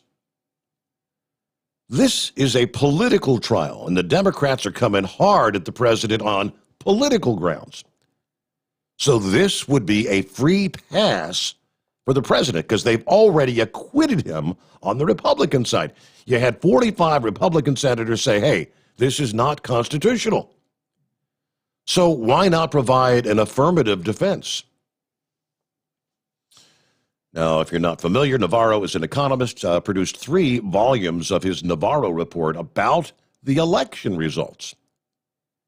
He maintains there were election irregularities in 6 hotly contested battleground states: Arizona, Georgia, Michigan, Nevada, Pennsylvania, and Wisconsin, with the impeachment trial's outcome pretty much decided.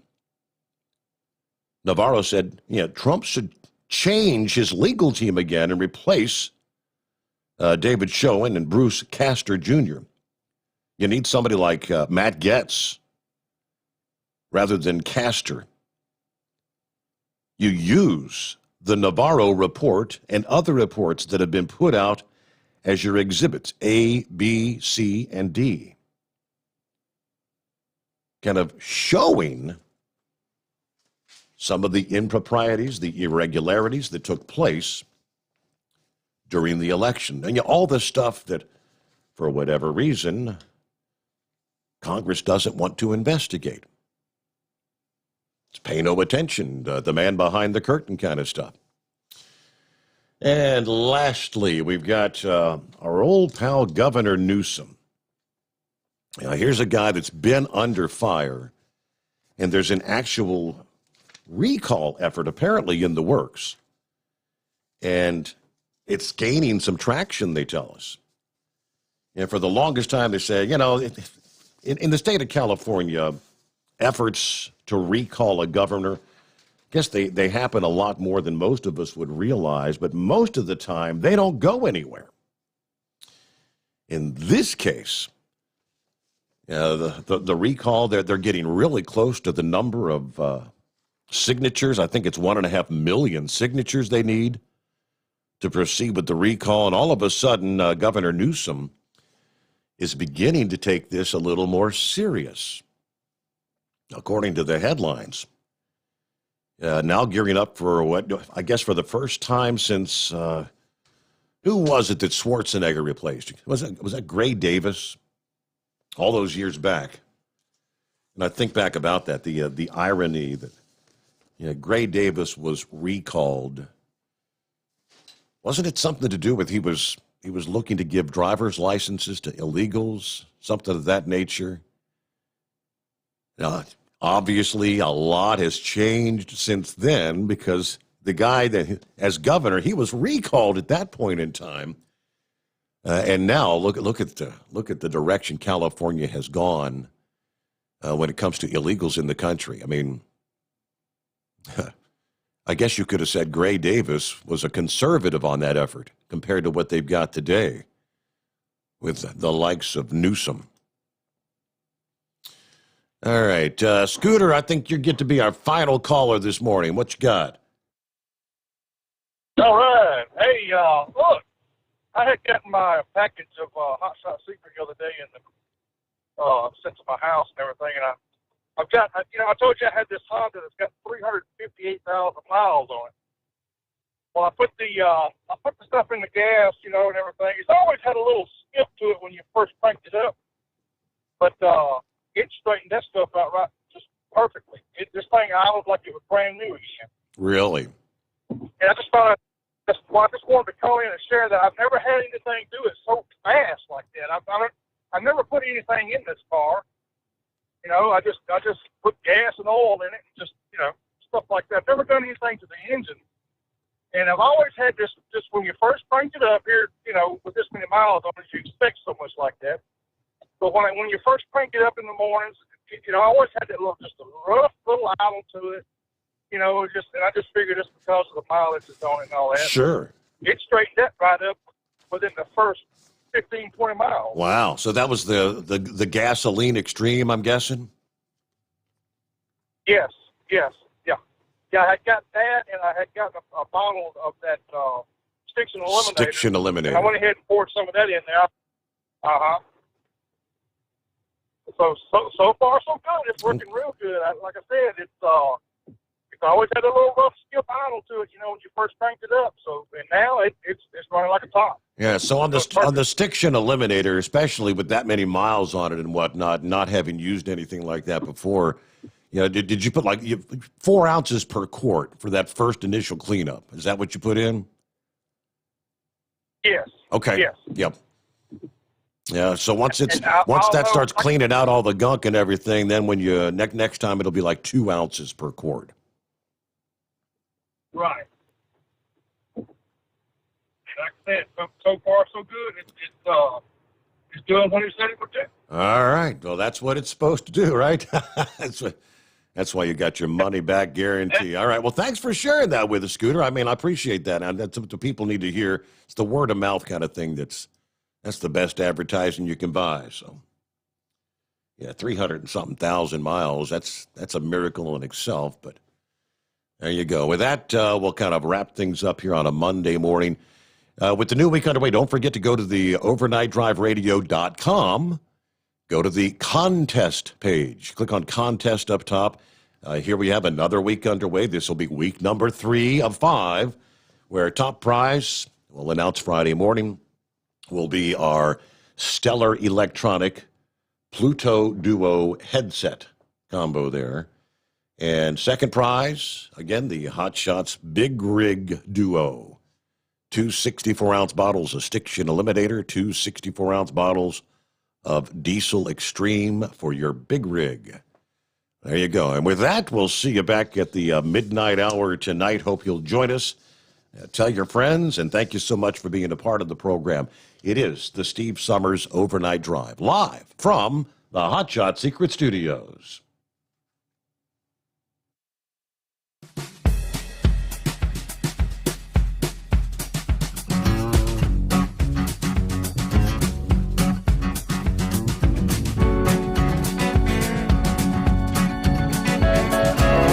Never guess the places that I've been.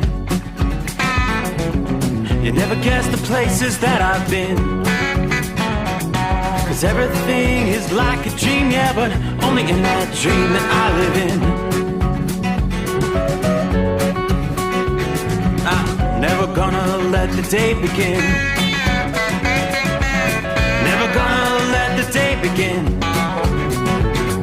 'Cause everything is like a dream, yeah, but only in that dream that I live in. Oh, don't wake me up before you go, and I'll just make this bed my home. Oh, darling, please just let me sleep. Give me my dreams.